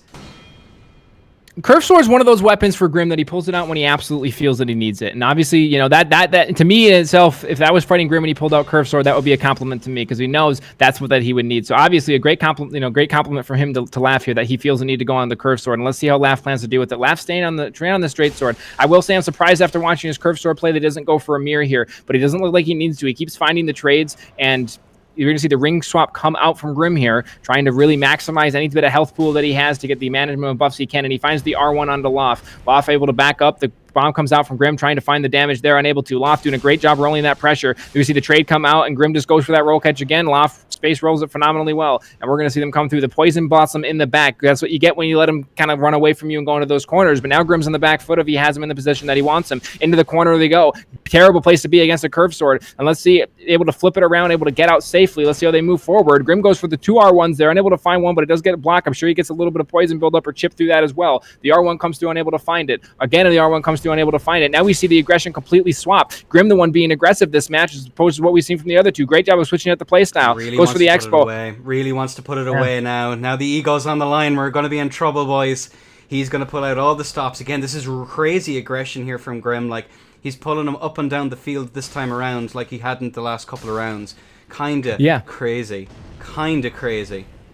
Yeah, it's like we see a switch flipped. He switched to Curve Sword. He said, you know what? Enough gimmicks, enough tactics, enough weapon swapping. I'm just going to go in and I'm just going to try to win. And it's working out well for him. We see this Goat Bomb come in. Does he find the damage point to it? He doesn't. And then we see the Void Spray comes through away. 621 damage with the roll catch to 794.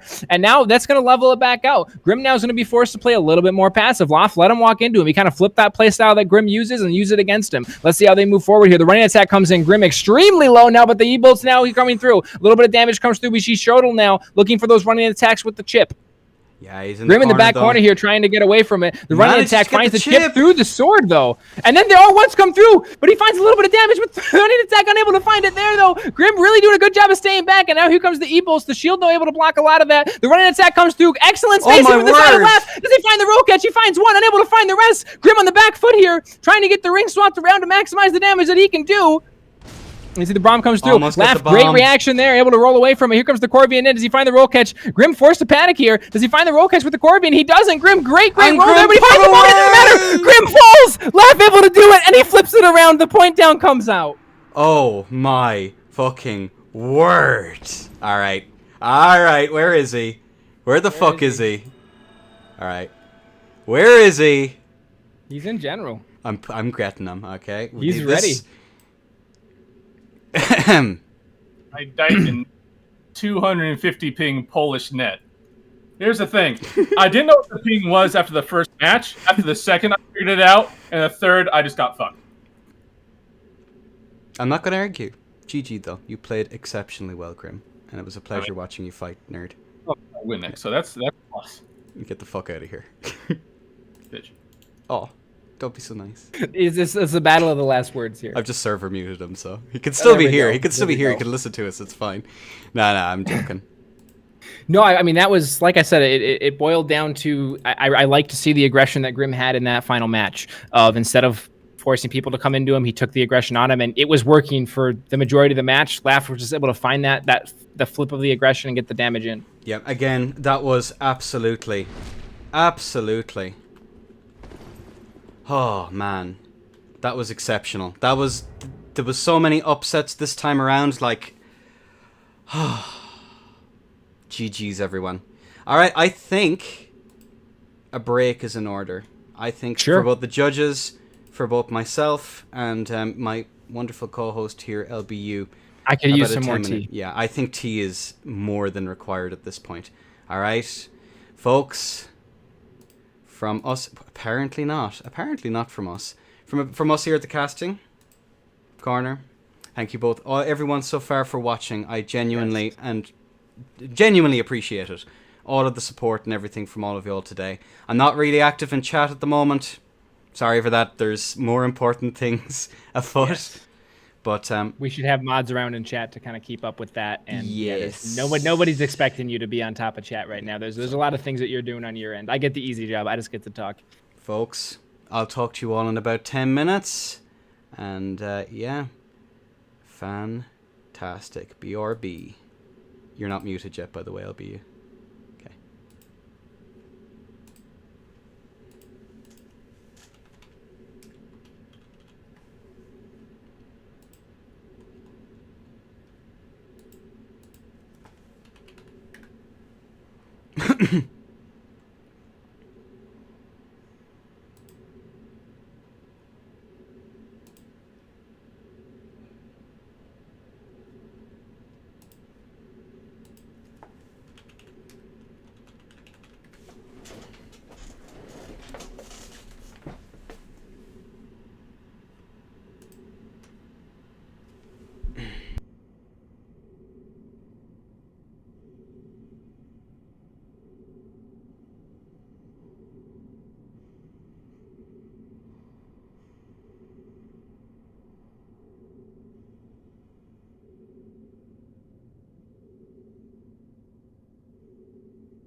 All right. I hope you've chilled out after some incredible matches. Holy moly. Some dark horses. Some of the usuals we expect. LB. Darling. LB. Oh me, oh my. Oh me, oh my. That was some incredible stuff what just went on. My god. How's this gonna pan out? Are we gonna see a dark horse take it, folks? Are we gonna?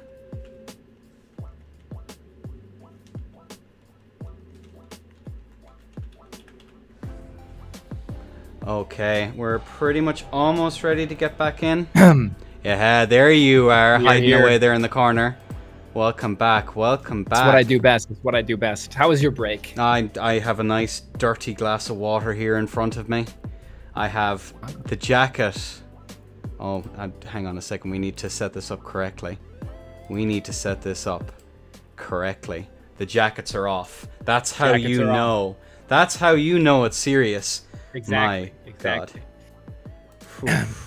All right. Yeah, I'm really excited for this first matchup between Candy and Nog once we get back into it. So and I think we're gonna see that same setup from Nog. I'm sure it's worked for him twice now. Why would he not continue using it?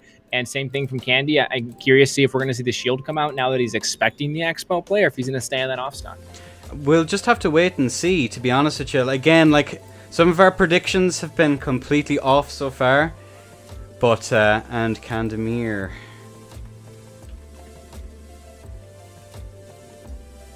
Hang on a second. Candemir. There we go. There we go. Close enough. There we are. Alright, folks. Something got turned around in the interim. Add Supra TBH. I played him before, I know myself. Right then, folks. We are ready to rock and roll. Let's get this show on the road. Alright. Alright, we're going to see Candy still using the off stock here. We're going to see the Blossom coming through from Nog, really trying to maximize any bit of an advantage he can. The Expo's sitting here in the middle, trying to find a way in. Candy just playing it on the back foot here. Surprising to see the off stock as opposed to a shield when he knows what he's going against, but he finds the damage in. The off stock able to trade through the R1, goes for the roll catch, unable to find it. Now Nog just turning and running, knowing that he has to get back and try to find the Expo here for room. But he finds the R1 in. We see the running attack trying to come through from the shuttle, but unable to actually find it. Nog able to find the pressure with the straight sword. Excellent read on the side of Nog there, try to keep the pressure off of him. And now we're going to see Candy still trying to come in. Excellent strafes of these bolts here, but he finds the R1 into the S-Stock. Unable to find it, though, as the Expo bolt catches him, but he finds the punish there as well. And here comes the S-Stock, unable to find the damage. Nog now forced to roll away. The Expo comes off from the side of Candy and loss, and let's see what they can do here. Manages to get a bit of damage there on that roll catch with the Expo. Interestingly enough there. Again, some serious pressure there on behalf of Candemir. It's like pretty serious pressure, and Nuga's composure is like super good right now, not gonna lie. Although he takes some damage, damn. Oof. The backswing able to find it now. Now Nog is extremely low. Let's see if he's able to find anything. Goes for the backswing of the straight sword, unable to find that. I really thought that one was going to catch. Back over to Ostock, going back to the bread and butter. He's won him this far so far. Let's see if he can continue. Actually swaps over to Corby and Black Knight Shield here. Really trying to push against that Expo, and that's the setup to do it. Well, that saves me. And there it is. Yeah, there it is. Goes for the Expo anyways. Damn. Excellent play from Candy. Jeez. Unfortunately, I don't have to change the overlay. Well, that makes that a little bit easier. GG's, my word. First match, really strong one. Bow 5 from now on, yes. Bow 5, it is indeed from here on. Yes, we have moved up to the best of 5 range, so Nog has more time now to figure out. Okay, Candy figured out. He saw him fight a couple times. He knows what to do going forward.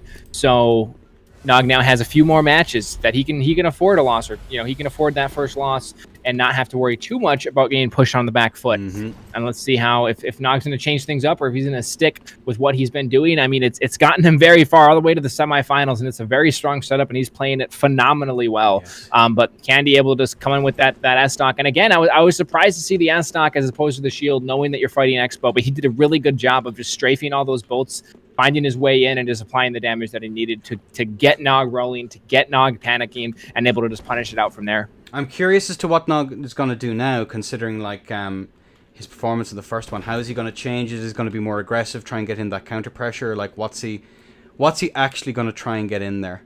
Like, what's going to be the plan from here on out? I'm genuinely curious. Like, it's going to be... Oof. I think the next match is going to be exactly like the one we watched in terms of setup. I don't think one loss is enough for Nog to change off of his playstyle if it's carried him this far. And I think it's going to take another loss of Candy punishing him in order to swap off of it, and he might not need to, right? He might just come back and just happen to play it a little bit better and continue to keep that pressure. Yeah, again, it's unfortunately coming down to, like, to a certain degree in this matchup, like, Cadamir's style is really, at least from what we've seen so far, quite aggro, very patient with that aggression though. Like waiting out, trying to find his way in, but once he gets that moment, boom, in he goes like a rocket. Yeah. Like it's pretty vile. Ooh. Thanking you.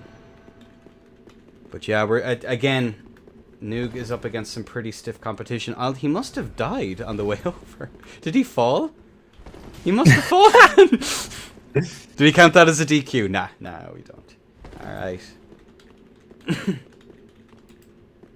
Oh, man. You know, unfortunately, Nog also has latency to the world. So when he didn't realize he was walking off the ledge, I'm kidding.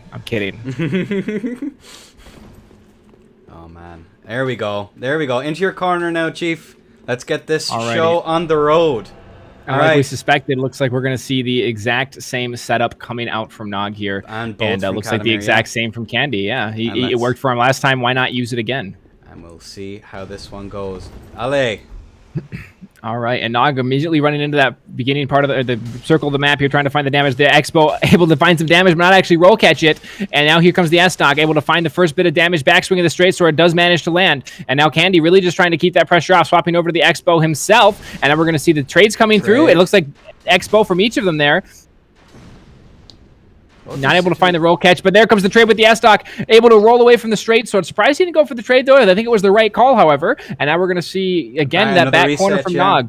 Another reset, trying to bait him into something. I'm not entirely sure what it is, although Candemir seems content. And he's going to win. He's going to win the trade there with the Expo. Finds the trade ahead of him with the straight sword for the R1, R2. Able to roll points his way through it, but the damage still stays. And there goes the Expo bolt as well. Nog really on the back foot here. Candy doing a great job of just taking the playstyle, flipping it back on him. He says, "You want to use Expo? I'll use it as well." And now he's going the shuttle, trying to find the running attack, unable to. Goes for the S-Stock there. The running attack comes out from Nog. He gets whiff punish for the first R1, and he gets not quite roll caught by the S-Stock. Able to avoid that damage right there, but it takes the time that takes Candy to reload that Expo and punishes him with an Expo bolt of himself. And he puts him away with an E-bolt. Well, an electric bolt. Damn. Lightning bolt comes right through. My goodness. Jeez, Scoob. Zoinks. LBU is literally... Someone get him an inhaler? Yeah, I agree. I need the copium. The copium inhaler. Damn. Noog, can he do it? 2-0 to Candemir. 2-0. My word. I'm curious as to what he's going to do this time. Will he make any changes? Will he go back onto that Corvian and see? I honestly don't know. I really don't know. Yeah, I'm not really sure what he's gonna use to try to counter this off stock that we're seeing. I mean, and Candy's used this off stock throughout the entire tournament. You can correct me if I'm wrong, but I'm pretty sure that's been kind of his main setup and his default setup going forward, and it's worked for him thus far, even against the Expo. Again, off stock against Expo seems like such a crazy idea to me, but he's playing it so well, just strafing around all the damage that Nog can do and just finding, it's extremely difficult to roll that off stock when they're right up in your face applying that pressure. Yeah, I think he can. I really hope he can pull through. This would be insane if he manages to do it. Like, again, it's only 2-0. It's a best of 5 for this semi-final. So anything is liable to happen now. Anything is liable to happen. But I'm very excited to see how it's going to pan out. Man. All right, both of them are coming back into the world. Magnificent. All right, we're getting places. We are getting places.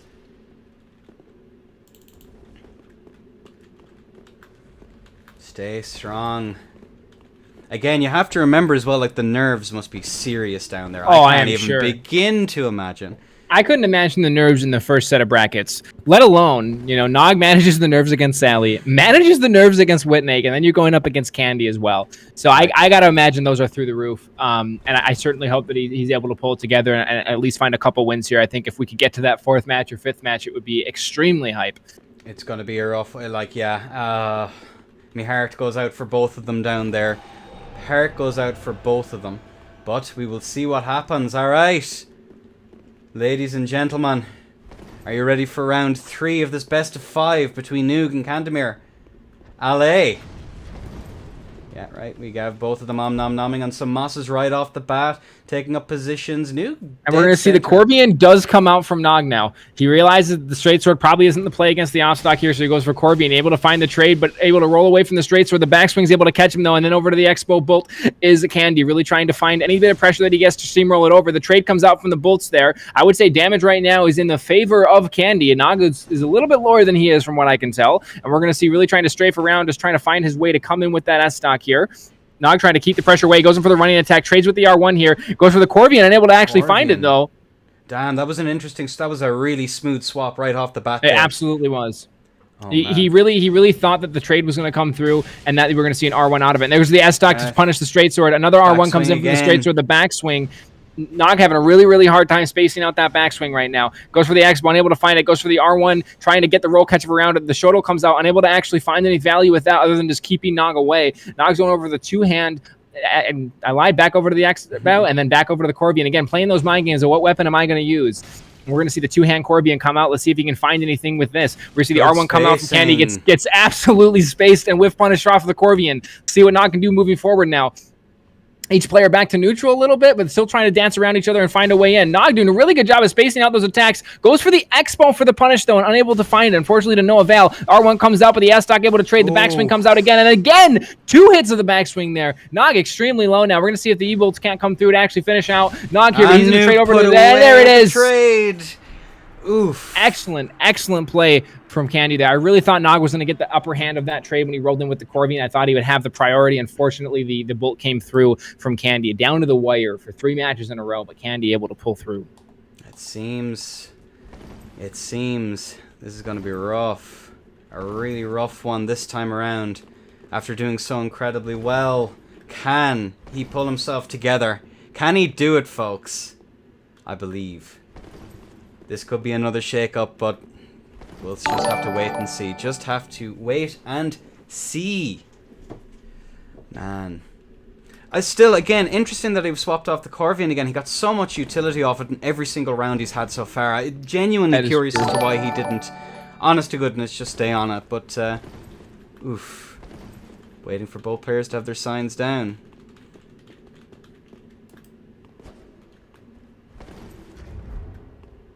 Let's see what happens. Man, an interesting turnaround from a massive shake-up all the way back. 3-0, that's it. There we go. It's all over. It's all over. Noog dropped out. I was expecting a black horse, but alas not. Alas not. Right, so... Kime, I believe. It's like Kime and Laugh to move forward in our next best of 5 here. Kime. And then Laugh.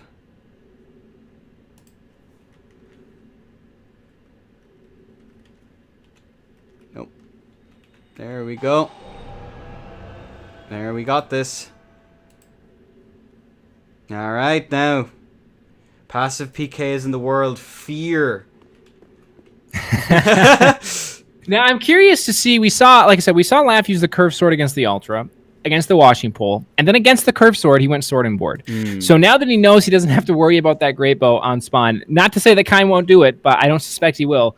I'm curious to see if Laugh is going to come out with the curved sword mirror. I think we all know that Kime's going to at least do this first match on curved sword to see how it feels out. It tends to be kind of, a weapon for him that he can go into and really feel out a fight to decide if he needs to use something different. So I'm sure we're going to see the first match with Kaim on Rotten Grew, and I'm just curious to see if Laugh's going to mirror that or if he's going to stick with Sword and Board like he did against the matches against Grim. Obviously, phenomenal Sword and Board player, worked very well with it. Sword and Board player apparently isn't very good at platforming. My word.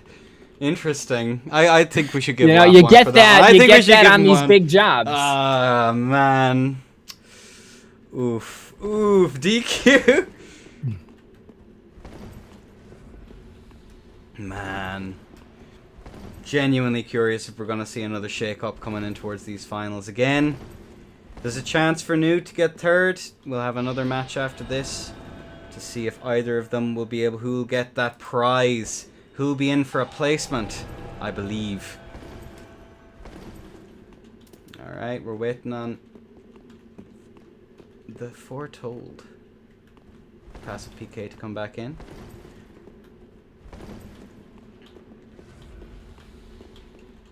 Fortunately, there'll be no walking on rafters for this fight. No, not on the rafters. Interesting.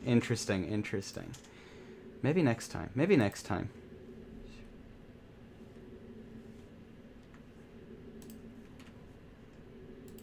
Scores. There we go. And the bracket has been updated. There we go. Bracket updated, chaps. Whenever you're ready. Finals on the bridge. Jesus. I have enough people mad at me right now. I don't need any more, okay? Jeez. As funny as that would be. No. Alright. So who's gonna meet? Alrighty. Candy in the finals. Alright. Allez, gents. Allez. We have both Rotten Grew Mirror. Interesting for this one. All right, looks like Kaim's going to go for poison buff, and Laugh's going to go for some type of damage by the looks of it. Able to find a little bit of chip damage from the Expo here, really using that shotgun scatter shot, trying to find some damage coming through. And now Kaim actually on the back foot a little bit here. Laugh doing a really, really good job of controlling the beginning part of that map. The running attack comes through from Kaim. Not going for the trade out, though. Just backs away from it. Again, giving Laugh a little bit of room here, a little bit of space to adjust. Kaim gets caught by the running attack from Laugh there. Excellent pressure put on from him. Laugh really trying to find the way in, and Kaim goes in for the running attack. Able to roll it out perfectly as the side of Laugh, but not to no avail. Gets caught and then roll caught again. Does he get the vortex coming through? And then he's into the corner. How does he get out? But he manages to. And now he goes back in for it. Manages to get out from it and takes the time to try to punish. And we're going to see the poison coming through, and then Kaim just really trying to use that pressure, to gain control of the map here. Looks like I'm guessing a running attack coming through from either one of them any minute now. It's like Kaim's going to come through and space it out for 2 R1s, goes for the third, unable to find it. Running attack comes through, excellent spacing out from the side of Laugh. Poisoned again is Laugh, really has to try to find the time to get that, but Kaim's not going to let him. Instead goes back in for it. Kaim turning around, forcing the backstab animation there. R1 comes through for the running attack, unable to find it. Kaim able to punish that, goes for the roll catch, and does manage that, and into the block cancel as well. And then the poison there's the poison. Oof. Man, rough. You hate to see it. But GG, Kaim taking the first. That poison is such a solid strategy. It's, all damage is permanent. Every little one of those ticks is permanent. And not, even in as big an arena as it is, the amount of damage you can actually get in is super scary. Super scary. But again, we'll just have to wait and see. Is he able to get it out of it the next time around? Will he get the same quality out of it? We will see. Alright, I'm just waiting, just making sure I have the brackets set up correctly. I think I missed one. Yes, I did. 3. Oh, there we go. Candymir takes the win there. And who will Candy meet in the finals? Who's he gonna do? Who is it going to be? A little too early to tell at this point, as we are going into the best of 5, and we'll see how Laugh plans to deal with the curved sword from Kaim. Again, we've mentioned it before. Kaim, no need for introduction on Kaim as a player, especially on curved sword. And Laugh's done phenomenally well thus far, using a lot of different, like I said, using 2 very good setups and playing them very well. Unable to find the damage that he needed with the curved sword, and we'll see if he goes for the poison route this time as well, as opposed for just the bundles. Yeah, there we go. Now that's both of them in the world. Alright, gentlemen. I want a nice clean fight. No biting, no gouging, no blows beneath the belt. On a 3, a 2, and a 1. Alley. There we go. But lightning bolts below the belt are okay. That's blows. acceptable. That's more than acceptable. It's actively encouraged. Oof. And we're going to see the scatter shot coming through here. Goes for the E-bolt is the side of Laugh, really trying to keep the pressure of Kime away from... And it looks like he might be able to find the roll catch here, and he does manage to find it. Kime here trying to flip it around here. Goes over, gets the ring swap, goes for the R1 from neutral, unable to find it. And we're going to see Laugh still kind of playing back and using that Expo, taking the, he's able to find the damage with it. Might as well keep it going until he gets, but the scatter shot comes through. The trade in the favor of Laugh, though, from the exploding bolt. Kime looking to find the time in. Really good job just dancing around each other there, and the R1 comes through. Laugh tries to punish it, unable to, no avail there. And each player really just dancing around each other, trying to find the way in, being extremely, extremely patient, extremely smart. Great bait from Laugh there. Yes. Tries to find it. Kime goes in for the whiff punish. Laugh just pulls it around, does not let him get it, and here comes the roll catch, able to find it. Roll poise comes through on the side of Kime, though. Kime trying to find the damage, but the R1s still come in from Laugh. 2 R1s come through, and just the Vortex is going to come through here a little bit, able to find the first R1, able to roll away X. I mean, when you're getting punished like that from a cursor, able to roll away from it is phenomenal. Kime gets hit a couple times, but able to turn the pressure right back around now. The trade comes through in the favor of Laugh. Oh, nearly gets finds the roll catch, unable to. Kime, though, keeps the pressure going onto him. Here comes the E-bolt, unable to actually find it. Kime extremely low now. Laugh really just trying to use this Expo bolt to push him off. And he misses. Right there, but he's not able to find it, and now he's extremely low. Oh my god. Oh my word. Like, a couple of mistakes there have conditioned perfectly to get Kime to stay in there so he can actually land. So he can actually land some of those R1 spams right in his face. Whew. This is going to be another rough one. Out comes the Corvian.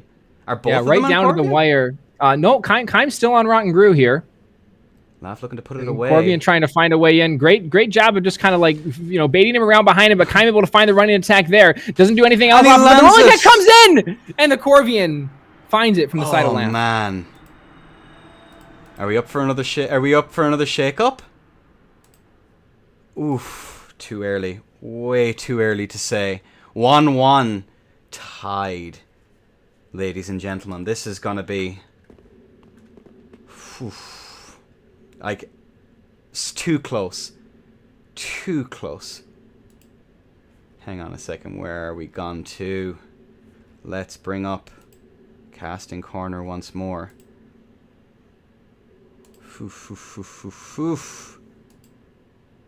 There we go. Let me bring you back up, LBU, in all of your glory. There we go. I don't know about that. I don't have the jacket. It's not quite all of it yet. It's just too... Not quite all of it. The vapors, darling. The vapors. Oh, man. But that was some exceptional play there on behalf of Laugh to put it away. Damn.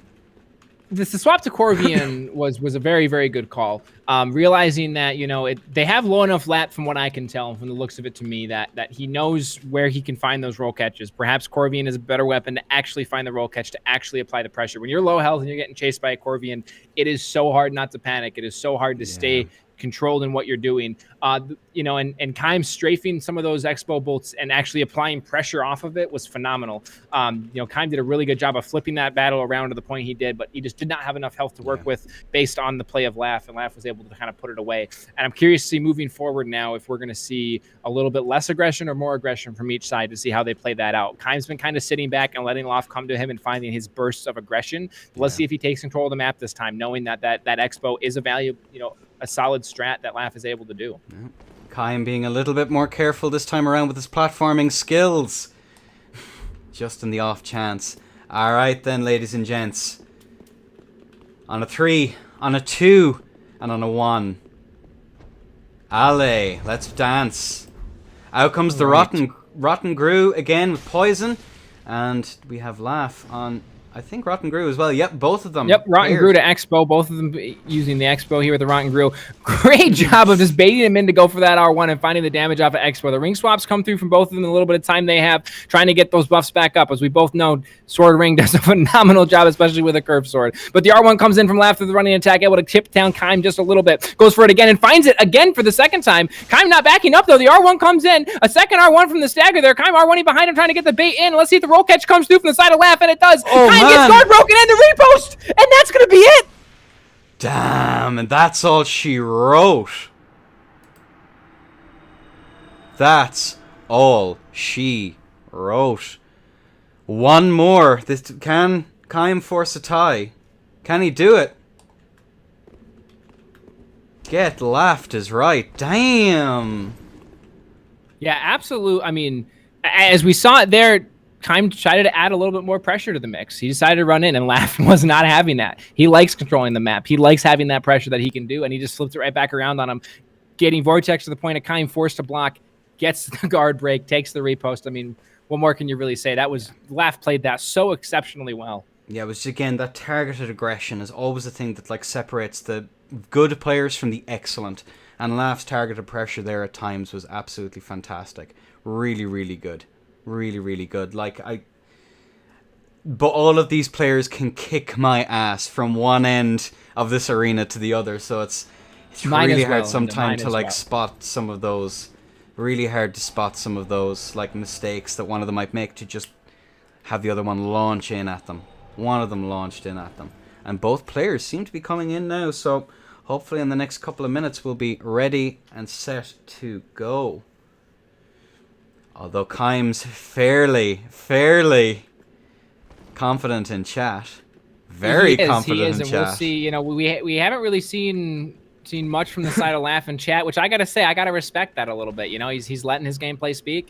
He comes out, he does a phenomenal job against Huddle, beats Grim. And it took it to the third match, but still he found the damage, and we kind of like that last match with him and Keim. He kind of controlled that last match with Grim, and let's see now he's in a situation where he can really apply the pressure and get himself into those finals. Let's see how each player comes out here. Looks like we're gonna see the same Rotten Brew versus Rotten Brew, and we'll see what happens. Another Rotten Brew mirror to end all of them. Right then, folks, let me get the scene set. The set is seen. And now we're ready to go. On a 3, on a 2, on a 1. Allez. There we go. There, we got this. All right. And same thing, exact same strategy we saw before. Keim doesn't look like he's going to mess with the Expo this time around. But Asay does take a little bit of damage from the side of Laughs. And now the curved sword battles begin. The little bit of dancing back and forth and the mind games that they play with one another. Each player looking for a chance to get in for the running attack. Keim takes the opportunity, unable to find it. The whiff punish comes in from the side of Laugh. Unable to actually find that, but the roll catch comes through from Keim. Able to roll poise that. And here comes the roll catch again. Same thing, able to roll poise out that one. Each player pretty even in health here. Let's see how they can push this forward. Laugh goes for the R1. Able to roll out the R1 from Keim there. Again, it just comes back to a dance of each player trying to play around of what they can and can't get away with. And here comes Laugh just going in from R1 from neutral, trying to make something happen, doing a really good job of keeping the aggression going. Again, just kind of taking over the map, sitting in the center, forcing Keim to play around him. But here comes the running attack in. Keim does a great job of getting out of the way of the follow-up R1 from Laugh. And here comes the running attack in from one of them. Nope, a feint comes through instead. Really, and let's see what they're going to do. Feints. R1 comes out. Really Another nice R1 feints. comes out. Yeah, the R1, listen. And there goes the poison. And he's going to get punished for that. But he's going to turn it back around. Let's see if he can't get the roll he catch here. Able to roll poise that is the side of Keim. And now back over to those regular bundles and buffs here. And here comes the Expo coming out from Laugh. Able to find the damage there as well. And Keim going for one of his uses of Perseverance here. Really trying to find a way to weasel his way in and get the damage. The Expo bolt comes out to no avail. Unable to actually find the lineup that he needed. The R1 comes out from the Rotten Groove for the side of Laugh. The trade comes out from Keim. But here comes 2 damages coming in from Laugh here. Goes for the roll catch. Unable to find it. Keim not messing around though. He's low health. But he wants to get in and finish this out. He's ready to play. The fight only begins once the red tear stone's active, lads. Let's see what this happens here. Damn. Oh man. And we're going to see the Corvian come out from Laugh here. Keim able to run around that, spacing it out pretty well. The throwing knife's coming in, trying to force Keim to do something. And here comes the Expo Bolt, trying to find that last little bit of damage that he needs. Keim kind of forced to play in a certain way now. He's just walking forward with the Expo Bolt, keeping the pressure from that. The Corvian coming out as well. The running attack unable to find anything, gets roll caught from the Corvian instead. R1 comes out from neutral, able to roll the Corvian. Great job there. Great job of fainting out behind him. And Keim down low and he falls! Oh my word. Moves forward. What a match. Damn, though. All right. Now, the big one. The fight for third place. Damn. GG Laugh. That was some incredible play there from both players. That was... Prey slaughtered. Yes, apparently, Siri. Damn. I mean, those are... like I said, Laugh has been doing a phenomenal job of just finding the pressure that he needs, regardless of what weapons he's on. We've seen him now in 3 different matches, using 3 different sets of weapons, and does a really, really good job of just taking what he has to counter their play style and just going in with it. And, Laugh, from what I can tell from the play style I've seen today, he does not mess around. He wants to get in, he wants to fight, he wants to play, and he doesn't, he's not playing too much around. He gets in, he finds the damage he needs, and he keeps it going. And now I think the next step is to do the third place match. Apparently I've done goofed. My apologies. And there is no third place bracket necessarily here. However, we will have both of these players fighting for third. So it's between Kaim and Noog. Let's see how this one goes. My word, that was some exceptional play there. I'm really excited. Kaim, if you'd have your sign down. Back in business once more to avenge. Just do rock, paper, scissors. That might be the play. That might be the play. So. And, oh, GG. Let's go. Let's go. Noog, whenever you're ready, my duder. The fight for third place. Another best of 5 and then we will have the finals, the grand finals of the Cathedral Open. The Cathedral Open. Poland strong, yeah. Red sign down. All right, Danny, whenever you're ready.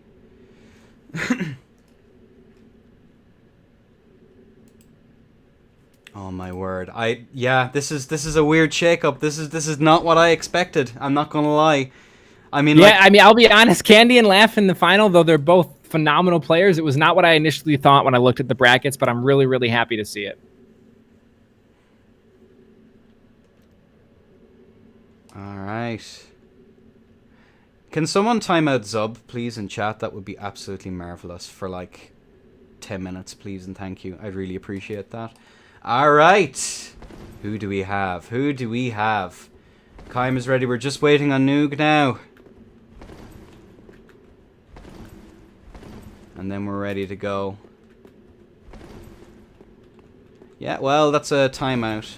That is most certainly a timeout if ever I seen one. But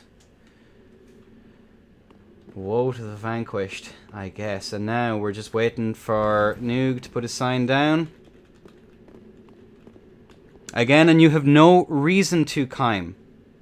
No need to be mad at all, my dude. You played exceptionally, irrespective of how it's all turned out. Alright. Candy versus Laugh, yes! Alright. Noog is on his way. How do you think this third place battle is going to play out?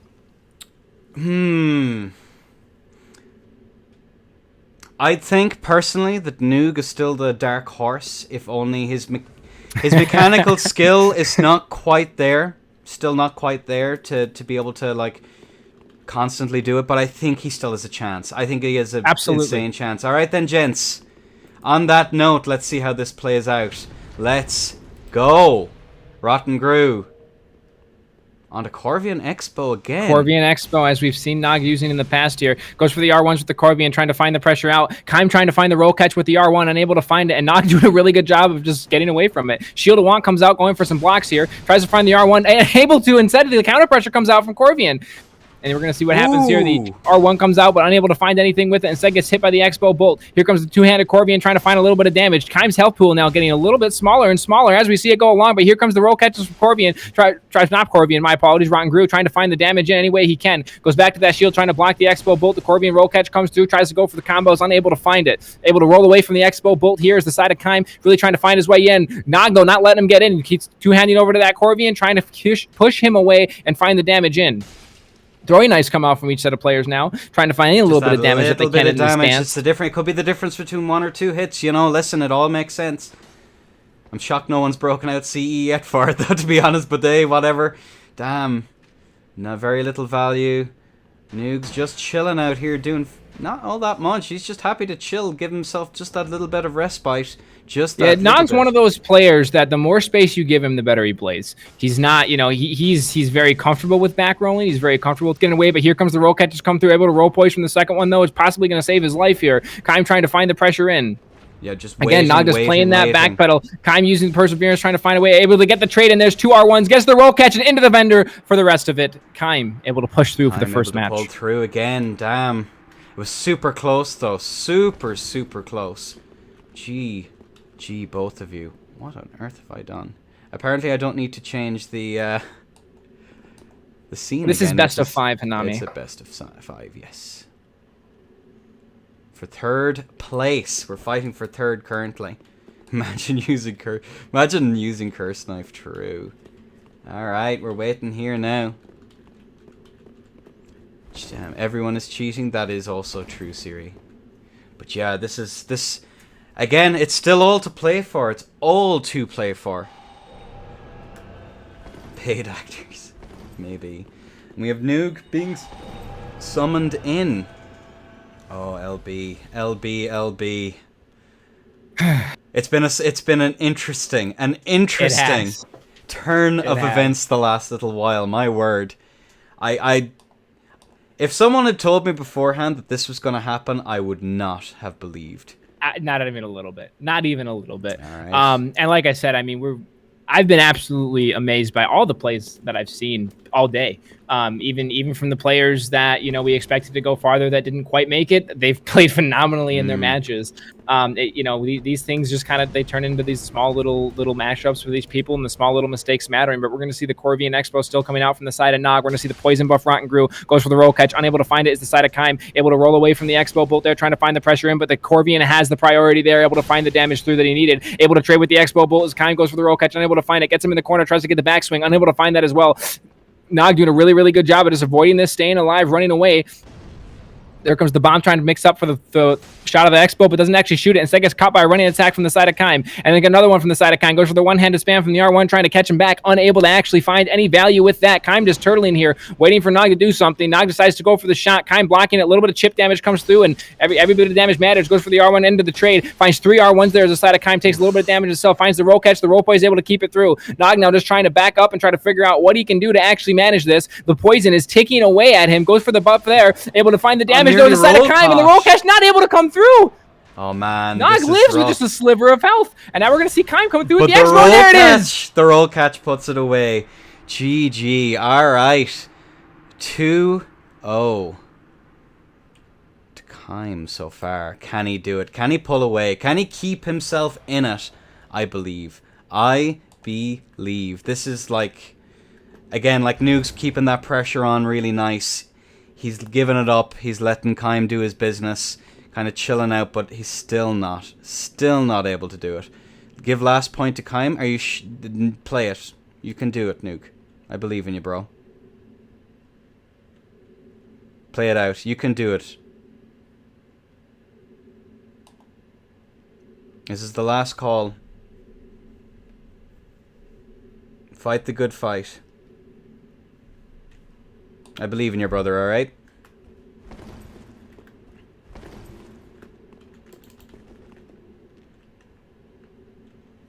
Nope, just one more. We talked him into it.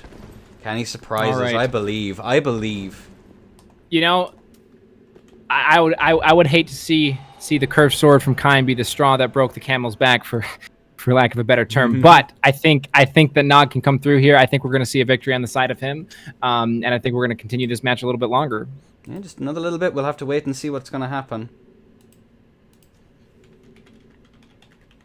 Nice. I think we're almost ready to go.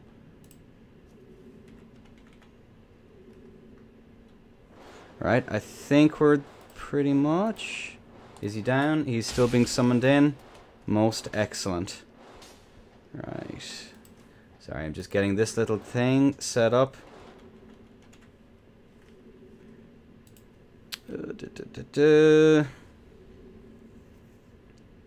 So I think Noog is on his way. He's in the world. Most excellent.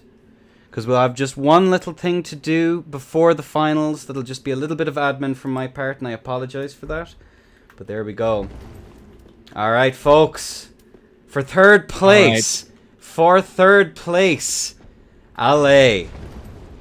All right, and it looks like the same mirror that we've seen 2 times in a row now. Trying to find the damage from the E-Bolt is going to be the side of Nog, but Kime just dancing around, able to get caught there for 175 damage. Finds the punish there. Does he get the roll catch here? No, instead the Corvian comes out, finds 2 R1s, tries to chain into a third, goes for the roll catch, unable to find it even with the Expo Bolt. And Kime not really giving him the time that he needs to set up for everything. Now he's going to give us a little bit of turtle action and goes right back into it here.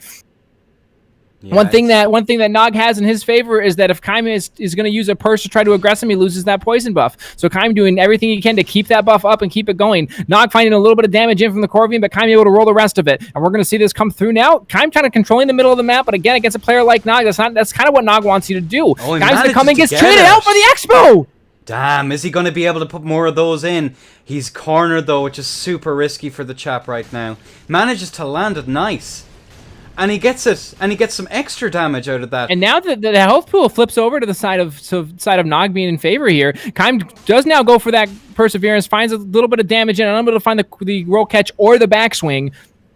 The running attack comes through. Corvian tries to find the roll catch, unable to find it here. Nog gets a little bit more chip damage. All the damage is permanent here. Now that matters. And let's see if he can find another little Expo bolt. Goes for the bomb for a little bit of feint. Possibly see the two-hand from Corvian, and there it is. And now we're going to see the R1 comes out from Corvian. Able to find him, baits him into the roll catch for the Expo. Kaim now over to Purse, trying to really push him off of this here, and he gets him in the back corner. Two R1s come through. Goes for the third instead of the roll catch, but finds the roll catch here into the block cancel as well. Finds another roll catch. Nog on the verge of his life here. I don't know how he managed to live that. On a sliver. No fear, just goes for the Expo bolt, even though he's so low. The shotgun's coming out from the side of Kaim now, and that's going to be what it is. Away. And that is all she wrote. And wrote. that is Kaim taking gamers. the third place. GG to everyone here. Really, that was exceptional play on all parts, I have to say. Absolutely. Really good shit, everyone. Well done. I have to give a shout out to Nog here. Nog played absolutely phenomenal today. And fourth place in a tournament like this, that's nothing to shake your head out. He played absolutely phenomenal. He was cracked there for that one match. He was absolutely insane. I'm really proud of him. He's been in my community since pretty much the beginning, and he's come an insane way as a player. I'm like, it's nuts. Yeah, for sure. It's really nuts. I'm sorry.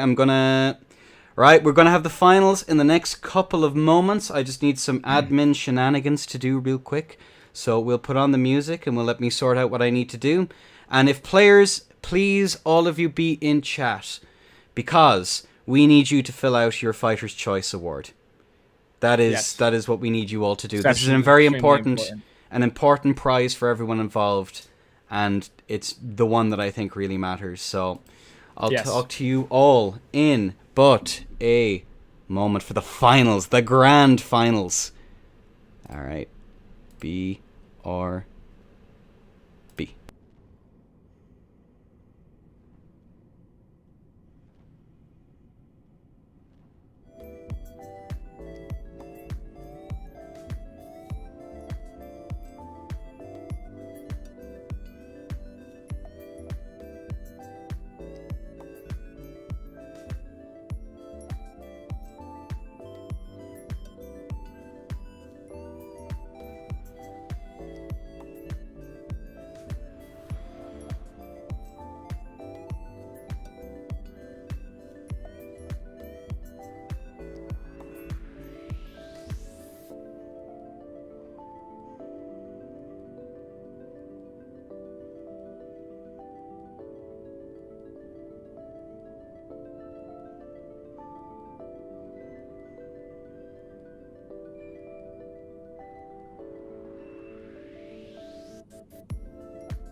All right, we got this. We got this. We got this. We're back. All right, perfect. All right, folks. Let's rock and roll with this. The finals between Candemir and Laugh. Who's going to take it away, folks? Who's going to do it? Ale. Oh, man. So Alrighty. hyped. Right. So it looks like we're going to see Expo coming out from both of them. Rot and Gru, though, on the side of Laugh, I believe that is. And we're going to see the off-stock straight sword coming through from Candy. Candy, again, really digging that setup at the moment. I'll be having to take notes on how he uses it, because it's definitely my favorite setup. My word. Oh, man. Yeah, doing a really, really good job at just keeping the pressure away and finding those small little places that he can get in and get the damage. And the Expo comes out on the side of Loft, though. Let's see if Loft's able to find this. Opting now to go just straight up for the curved sword and try to find the damage in. Each player kind of dancing around each other. Let's see if they find the ray in. Candy doing a really, really good job of playing very, very defensive here, trying to find the damage in. But if R1 comes through and then the staggered as well. Quick little damage out over to that. Goes for the roll catch. Unable to actually find that, though. And each player kind of going back to the middle here. But Candy's going to back up just a little bit. Tries to find the way in. The whiff punish comes in from the side of Laugh. Unable to find it. The Expo bolt comes in, unable to find that as well. R1's behind him here, and the Expo bolt comes out from the side of Sfak, able to find that. Oh man, some really nice damage coming in there from both of them. They were like, one of the things that you'll notice at this really high tier of play is at how close they are. That really aggressive spacing is like super, super important. Super, super And we're going to see a important. full combo from the S-Dot come out from the side of Candy here. And a lot of damage goes into Laugh here. And now he's going to swap back off of it to the shield. Goes over to the Expo. Goes back over. And then you see the Corbian coming through for the main hand. Really, really good swap there as he soft swaps over to the Expo to pull out Corbian. That's a really, really interesting play. And we're going to see the pressure comes through from the curved sword door. And the trade comes through. Let's see who finds the manage off that. But there comes the R1 through. Unable to find the roll catch. R1's from behind, just trying to get him to walk into it. Unable to, though. And you see the R1 comes in from the curved sword. Finds it again. Does he find the second? No, the offstock comes in. Quick little damage there, and he gets the roll catch again. Oh, and he catches it, and he puts it away. Another one. I was going to say some exceptional roll catches there on behalf of like Laugh, but he, Candy he read it so well there at the end that he was going to go for that stop start, and he just like, he read it like perfectly and managed to get away with it in the wind up. That extremely well. Damn. Also, your overlay I just realized. Don't worry. Okay. All right. There we go. Let's get this show on the road. So, Candy.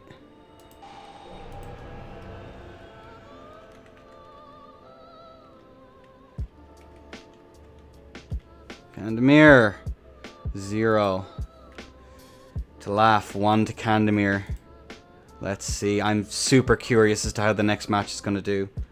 Yeah, and again, the nerves like you must be mentioned, insane. how close these players are playing to one another here. It just showcases how phenomenal their spacing is. Like you called it aggressive spacing. That's exactly the correct term for it. Just able to quite easily just kind of do those small little half circles, and I've tried to do that, and I don't quite do it to the amount that they do, but they do these small little half circles of just excellent whiff punishing. I mean, to be able to whiff punish a curved sword with a straight sword is just absolutely amazing. That Candy did that a few times, and he did a really, really good job at just flipping that aggression over onto Laugh. From what we've seen from Laugh, he plays very, very aggressive, and he plays it well, and Candy's able to take that aggression and push it back onto him. So we'll see if they kind of continue moving this forward in this kind of dance, as you will call it, of, you know, Candy backing up a little bit, Laugh moving forward, or if they're going to switch up their play styles at all. Yeah, I'm genuinely curious how it's all going to pan out, to be honest with you. Like, again, when you see players that confident going up against each other that they're literally just an R1 away, like not even a running attack at times, but like almost an R1 away, that's number one, confidence, and that's pure mechanical skill coming out at the end. Like, yeah, I'm beyond words. It's been some exceptional plays here so far this evening, and we'll go on too. So let us dance, ladies and gentlemen. On a 1, on a 2, on a 3, Ale. All right, we're going to see Safak still on that off stock, pulls out the crossbow right away. We're going to see Laugh still on the curved sword, pulls out the shield to counter the Expo here. But we're going to see the off-stock come in, trying to find the spacing in. Goes for the running attack for the hard swaps to Shotel. Unable to actually find it. Goes for the Expo to try to keep the pressure back. It works. He backs up. Does not find any damage, but that's not necessarily the point of that one. Goes for the block from the S-stock here. Very, very bold to try to space out that Expo with the S-stock, but he's been doing it extremely, extremely well. Goes for the whiff punish into the roll catch. Unable to find it, but a little bit of chip damage comes through from that Expo bolt. Trying to find the Expo bolt now is the side of Loft. And the shield comes out from Safak, able to block that phenomenally well. And now backs up, goes for the shot from the electric bolt, unable to find it. Here comes the curved sword trying to apply the pressure, but the spacing and the off-stock comes out as well. Fully charged R2 from the straight sword, man. unable to find it though. Oh man, that was super close there. Like again, like these little small obstacles that are like littered in here along the side are super dangerous. If you get caught in them and you're not expecting it, it can be game over for you if you mess up, especially against these two particular setups, man.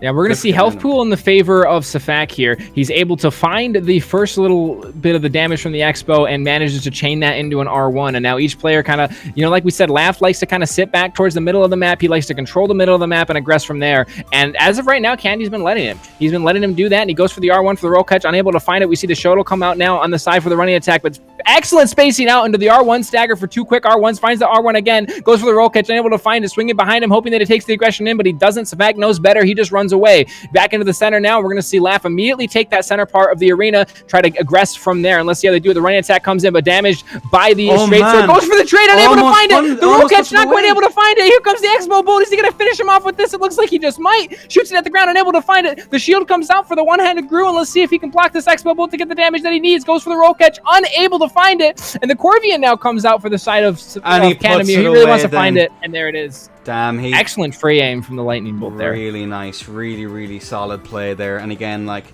trying to land some of those bolts. Trying to land an E-bolt is hard enough, let alone that gosh darn single bolt. It's messy. It's very, very messy. But yeah, he manages to put it away again. So that's 2 to the wonderful Candemir. And we're going to see this is the best of 9 for our final match. So Candy now has to win 3 more times, and that's going to give a lot of room for Laugh to be able to pull this back. Yeah, it's going to be a rough one again. I can only imagine the nerves that are going on down there. Playing under pressure at the worst of times is difficult, but when that's hanging over you, man, my word. Yeah. Oof. I don't even want to think about it, to be honest. But yeah, I mean, like we mentioned, I mean, to go through as many matches as they've gone through, as many sit down and duels that they've gone through, to get to this point, the nerves just got to be, your hands got to be shaking at this point. You've made it this far, and let's see exactly. It looks like we're still waiting for Laugh to get summoned back in. Nearly there. Again, best of 9, 2 to Candemir, not to Laugh. Who's gonna do it? Genuinely curious.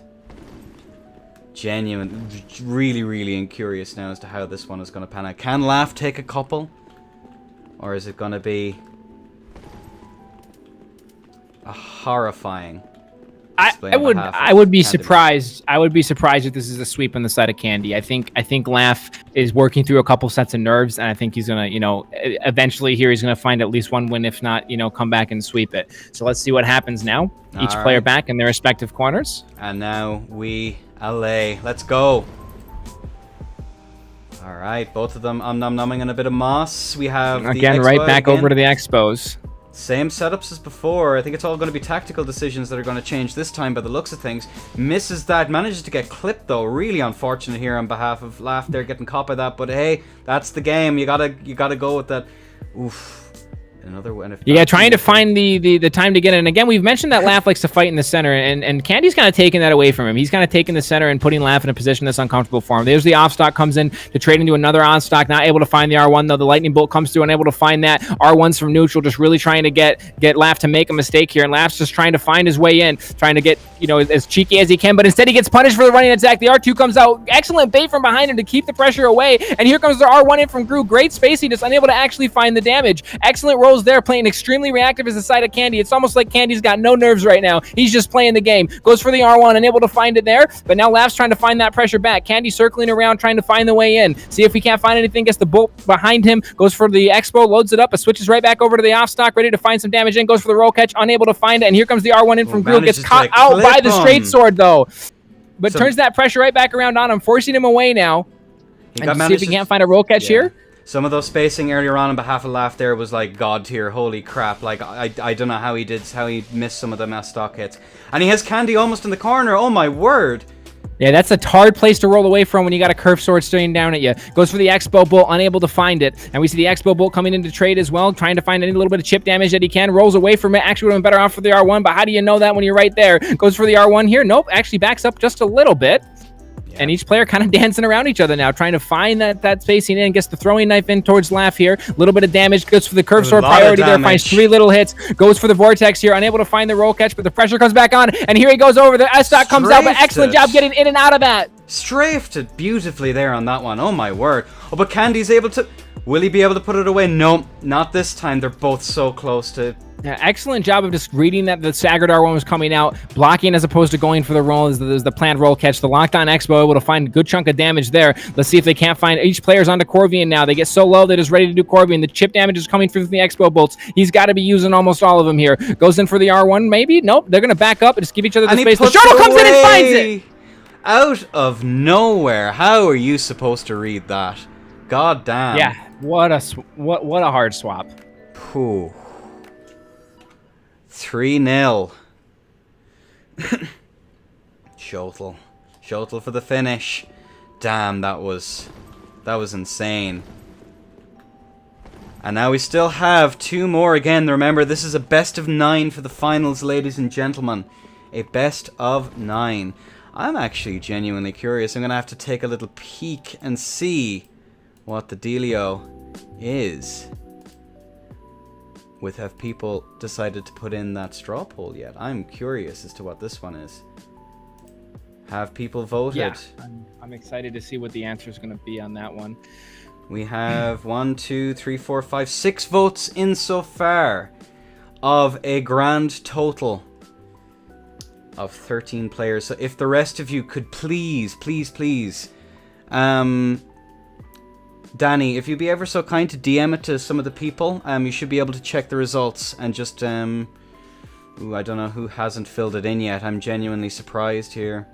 Well, we'll wait until 10 minutes after the finals to determine it. Oh my word, I'm not even sure what that was, to be honest with you. It sounded good. Alright. No, it's between the players' value. Just people in the tourney, please and thank you.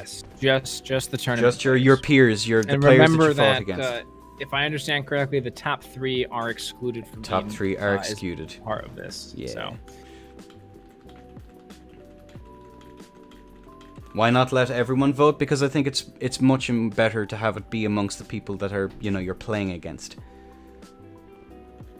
That's what I think to be particularly important. You've gone up against your people. I think chat has found a favorite for sure. I wonder who it's gonna be. All right, folks.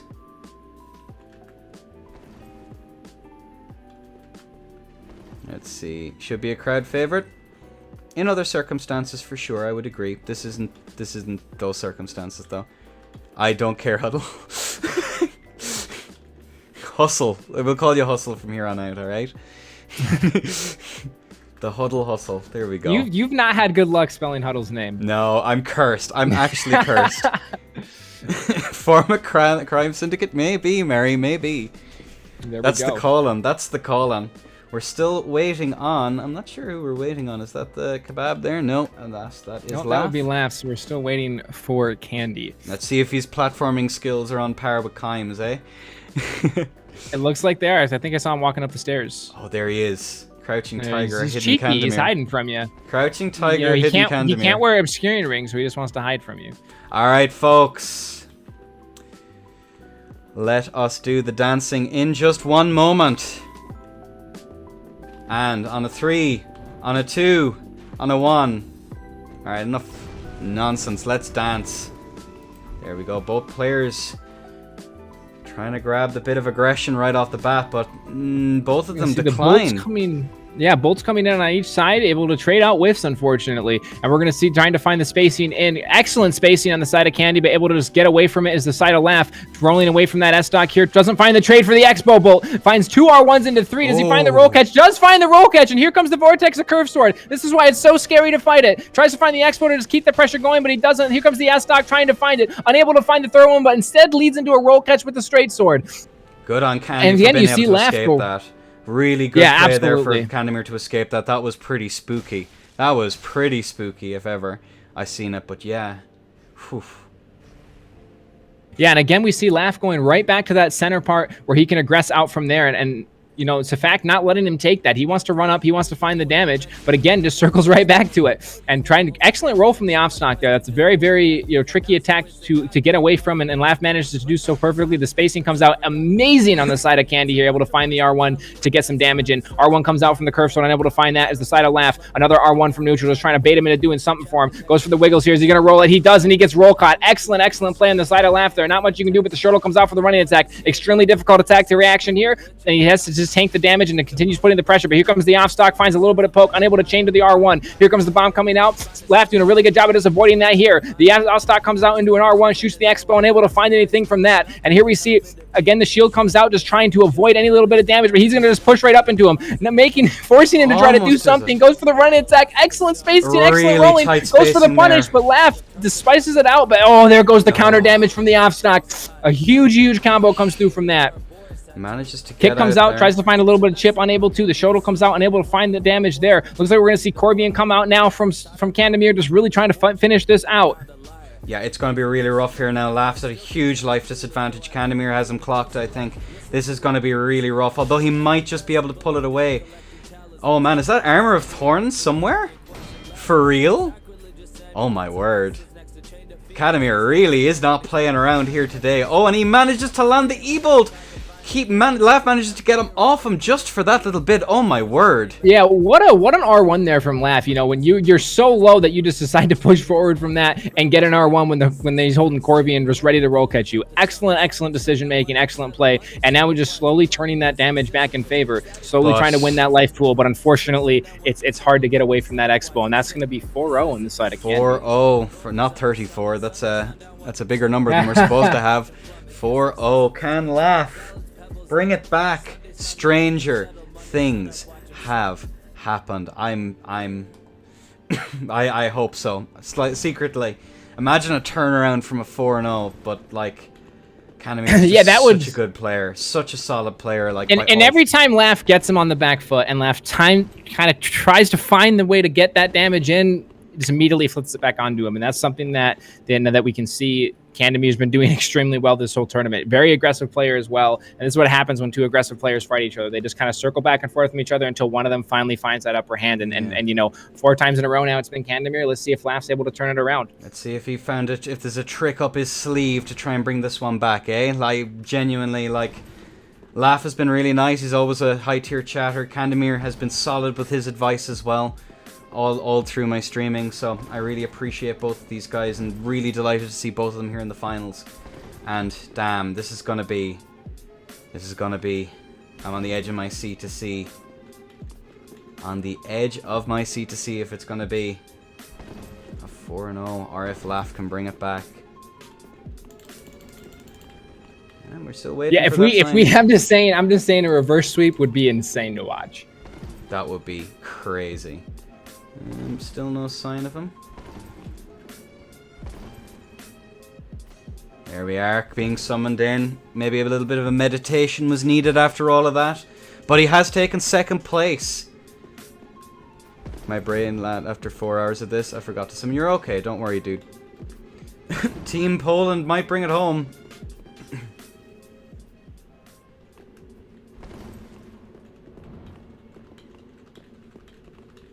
See how this one comes out. There we go. Yeah, are we gonna see Candy on Curve Sword? Is that what he's messing around with over there? He's messing with it down there. That would be the time to bring it out. I've been on the receiving end of his followers, and that was a humbling experience for sure. So I'll be curious as to how he does. Just have to do a quick check. right, there we go.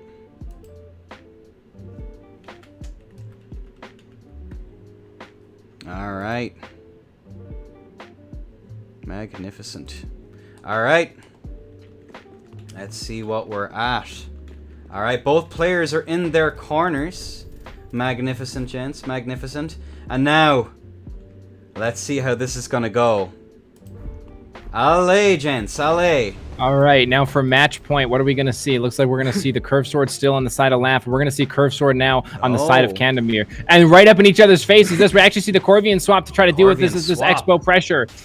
It goes for the R1 with the two-hand, now unable to find the roll catch. Each player just bouncing back and forth with each other. Here comes the Curve Sword from Candy trying to find the way in. Running attack from the Corvian, able to find one R1, possibly a second. Looking out to find it to space it out and get the roll catch. There comes the Expo bolt, blocked, but still damage comes through. And let's see how they can do this now. Again, Laugh just finding that center part of the arena and hanging out there, trying to aggress from there. R1 comes out on the side of Candy with the Curve Sword. Trying to find another one, perhaps. Each player dancing around. Let's see if we see any running attacks come through. I suspect we will soon. And instead they go for a trade. But the trade from the R1 follows out into the side of Candy. Able to push out the pressure, but not able to find the damage that he needed for the roll catch. Laugh able to roll that completely fine. The lightning bolt comes through, not able to get punished, rolls out from that, phenomenal. And here comes the Corvian weaponar, unable to find anything, goes for the R1 for the roll catch, and able to find that as well. Each player just dancing around each other, but that not anymore. There comes two R1s from the side of Candy into a third and a fourth. Oh, no. Able to roll that out, but trapped in the corner, able to get out. There comes another one, and there goes the poison as well. But he doesn't care. He keeps the pressure going.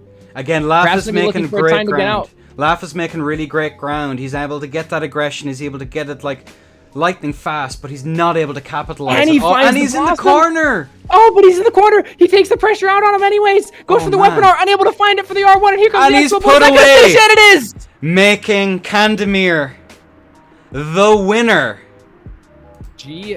of the Cathedral Open. Absolutely insane play. Gentlemen, GG's for this.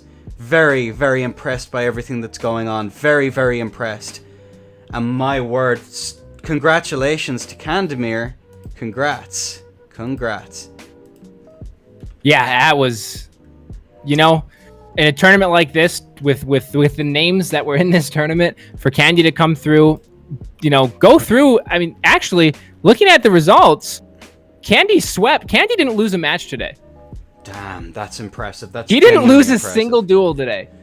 That's no loss, deathless tourney. That's genuinely impressive. Do you want to hop into VC and say just a few words?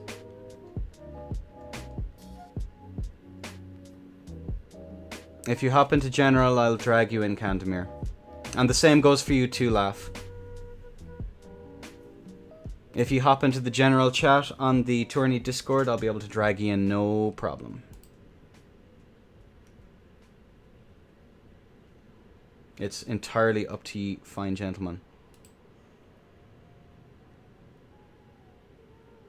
If I can VC, no problem, dude. Laugh, if you want to hop on as well, I'd be delighted to have both of you on and to hear both of your perspectives on how you felt you did. Alright, Candy's in the chat. Let's drag him on up here. Oh man, congratulations, Candemir. Oh my word, GG's. Yeah, absolutely amazing gameplay. And I have to ask Candemir, when you're going into this tournament, you're just slowly working your way through. He has to set up a mic real quick. Let's not talk him up too much. I'm sure he'll be able to do it all on his own, But I'll take this as a great opportunity to thank my judges, Orphan of Cause, to thank the head of admin, to get all the players involved and everything done. It's Hinami, and of course Shark Boy for chewing on the wires just right to make sure that the latency worked okay. So honestly, this is as much your tournament as it is, mine. So GG's, nerds. GG's. All right, Candy, can you speak? No, apparently not. Interesting. I think he's trying. Well, fingers crossed, because I'm genuinely weird. It should be working right now. It worked for Grim, so it's not a problem on our end, or at least it shouldn't be. I would suggest checking. Allow me now to very quickly fix this up here. We'll actually fix the bracket.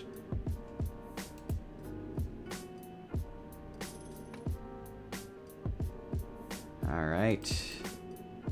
Candemir takes the win. 0-5.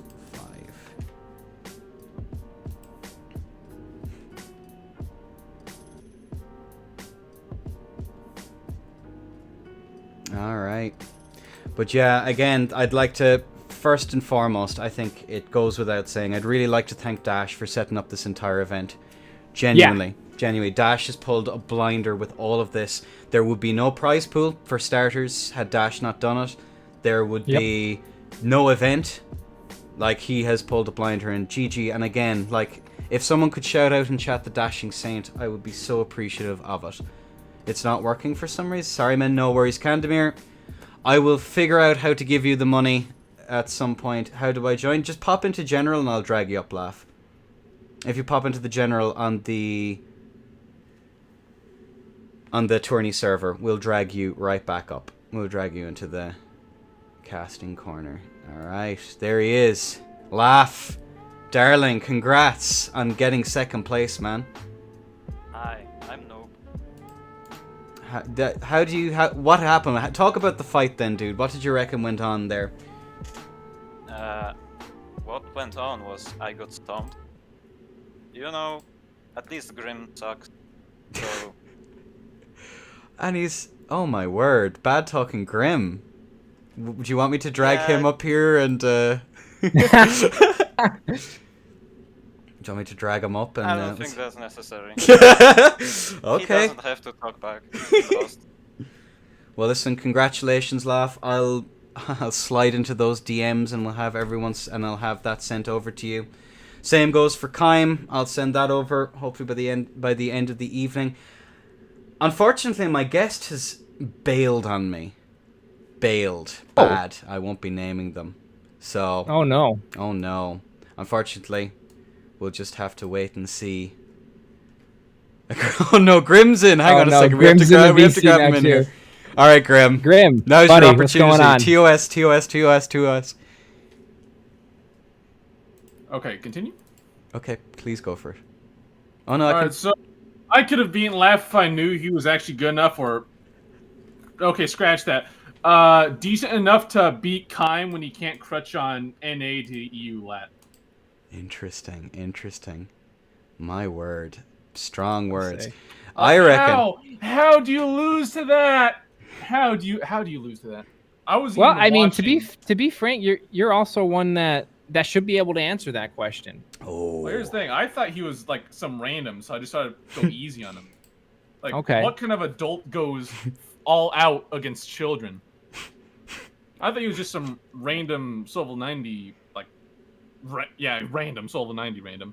And if I knew he was gonna beat Kime, I would have fucking clapped his ass. I would have actually sweat on him. Okay. Captain Hindsight, is it Captain Hindsight, Grim? You're the real winner here, General obviously. Hindsight. Well, I would think with your California connection that hindsight would work well. Because Yes. Yeah. No. Here's the thing. My Yomi is really good because I have to just read what he's gonna do like 3 seconds in advance. Sure. But against some random, I'm just gonna play brain dead. He's probably gonna die. I'm just gonna like go back in my chair, not macro anything, walk out of the room, grab some water, and chances are he'll just be dead by the time I get back. Grim, it was a pleasure having you involved, okay? I'm not disappointed by having you here, so I'll let you and Laugh. Thank you so much for joining, man. Best deny me right fucking now. Pontiff, no Boglitch or Estes or Cheat Engine. Tell me the result, and I'm looking forward to it. I'll let you two children sort that out in the corner there, and GLHF in your endeavors, gents. All right, LBU. Do you want to shout yourself out, sir? What do you do? I mean, if I do, I stream a little bit of Darksouls3. I primarily fish poorly, play a little bit of Katana, and I pretty much only invade meta. That's pretty much what I do. I like to hang out. I stream with a webcam and a mic. If you guys want to come over and hang out, by all means. But also, if you're going to come over and hang out with me, make sure you go hang out with Enda, and make sure you go hang out with Dashing. Those are also two very, very high-held streamers. And I appreciate the kind words, but I go to him. No, not me. You. But yes, and I'd like to again, and I want to shout out, and Hinami, Orphan of Kos, or some would say Kosorm, and of course the wonderful Mako. Please, this could not have been made possible without these wonderful people. So, yes. Yeah, like I said, I mean, hats off to the people in the background that were putting this together, that were hosting the world, that were checking to make sure everything was followed. We couldn't do that without you. I know that, I certainly wouldn't have been able to keep track of all that, and Enda doing everything that he was already doing to try to keep track of that would have been a nightmare. So thank you so much to the people in the background that made all this possible. All right, and now we're going to raid into, who are we going to raid? I've heard Bob is slinking somewhere, one of the people who was so kind to donate to this. Likewise to LBU and, of course, Dash. But I reckon Bob is hiding around there somewhere. And I think... Let me see. Where is Amish? Is he still alive? He is. And I reckon that this feller is going to get all the sweaty tryhards put his way. Actually, hang on a second. No. Because we forgot something deeply important. We forgot the choice award. In my opinion, the most important award. Last call in the next few moments for the people who are already partaking in the tourney to vote. Please vote in the next couple of minutes so we can send all you beautiful people out, and we can give the person the prize that I think is perfectly reasonable. Alright, we're going to go in. We have a timer. I'm going to go 10, 9, 8, 7, 6, 5, 4, 3, 2, 1. And of course, like a couple of seconds because stream delay. And the winner of the Fighter's Choice Award goes to Noog. Noog, Hog, you played a fucking blinder today. Yes. You were incredible. You were genuinely incredible, my dude. And, it's from the bottom of my heart. As soon as Elden Ring is out, you will receive a copy of it, courtesy of me. Because the community found you, and we did not find you wanting. And you should be proud that people really respected your play there today. And again, a close second... the wonderful Whitnick. Congratulations, though, Noog. I will be hitting you up, and on the platform of your choice, you'll receive a copy of Elden Ring on me. PC can't even run it, Lamau. Well, we'll find some way. I'll donate the prize, the retail price to his GoFundMe for a new PC, okay? But yes, I think we're going to go raid Amish now, and that's what we're going to do. GG's, everyone. Thank you all so much for coming. And I'm sick of saying thank you. Fuck all of you. Get out of here. Get out of here. Yeah, let's finish it out. Let's get him out of here. Get him out of here. Go watch Amish. All right. I'm guessing he's using off stock. Don't tell him I said that. Amish in the next. There we go. Start a raid. Give him the seated bug. Thank you. You're more than... Oh, okay. Of course I did. Of course I did. Again, third time's the charm, folks. There we go. Third time's the charm. Never seen better hosts than you two. Flattery will get you nowhere. Although I'll slide into those DMs, okay? Bye-bye. Alright. Is that all she wrote? We're still technically live on YouTube, so if you have anything to say to YouTube and no one who's watching because I didn't plug it hard. I was say, is anybody watching YouTube? I don't believe so. I didn't set up. I just have it for the local recording on there because sometimes Twitch VODs can be vile. So if there's anyone there on YouTube, thank you for watching. I really appreciate you guys. You as well. And yeah, fantastic stream. I'm really happy with how that went. And I'll talk to you all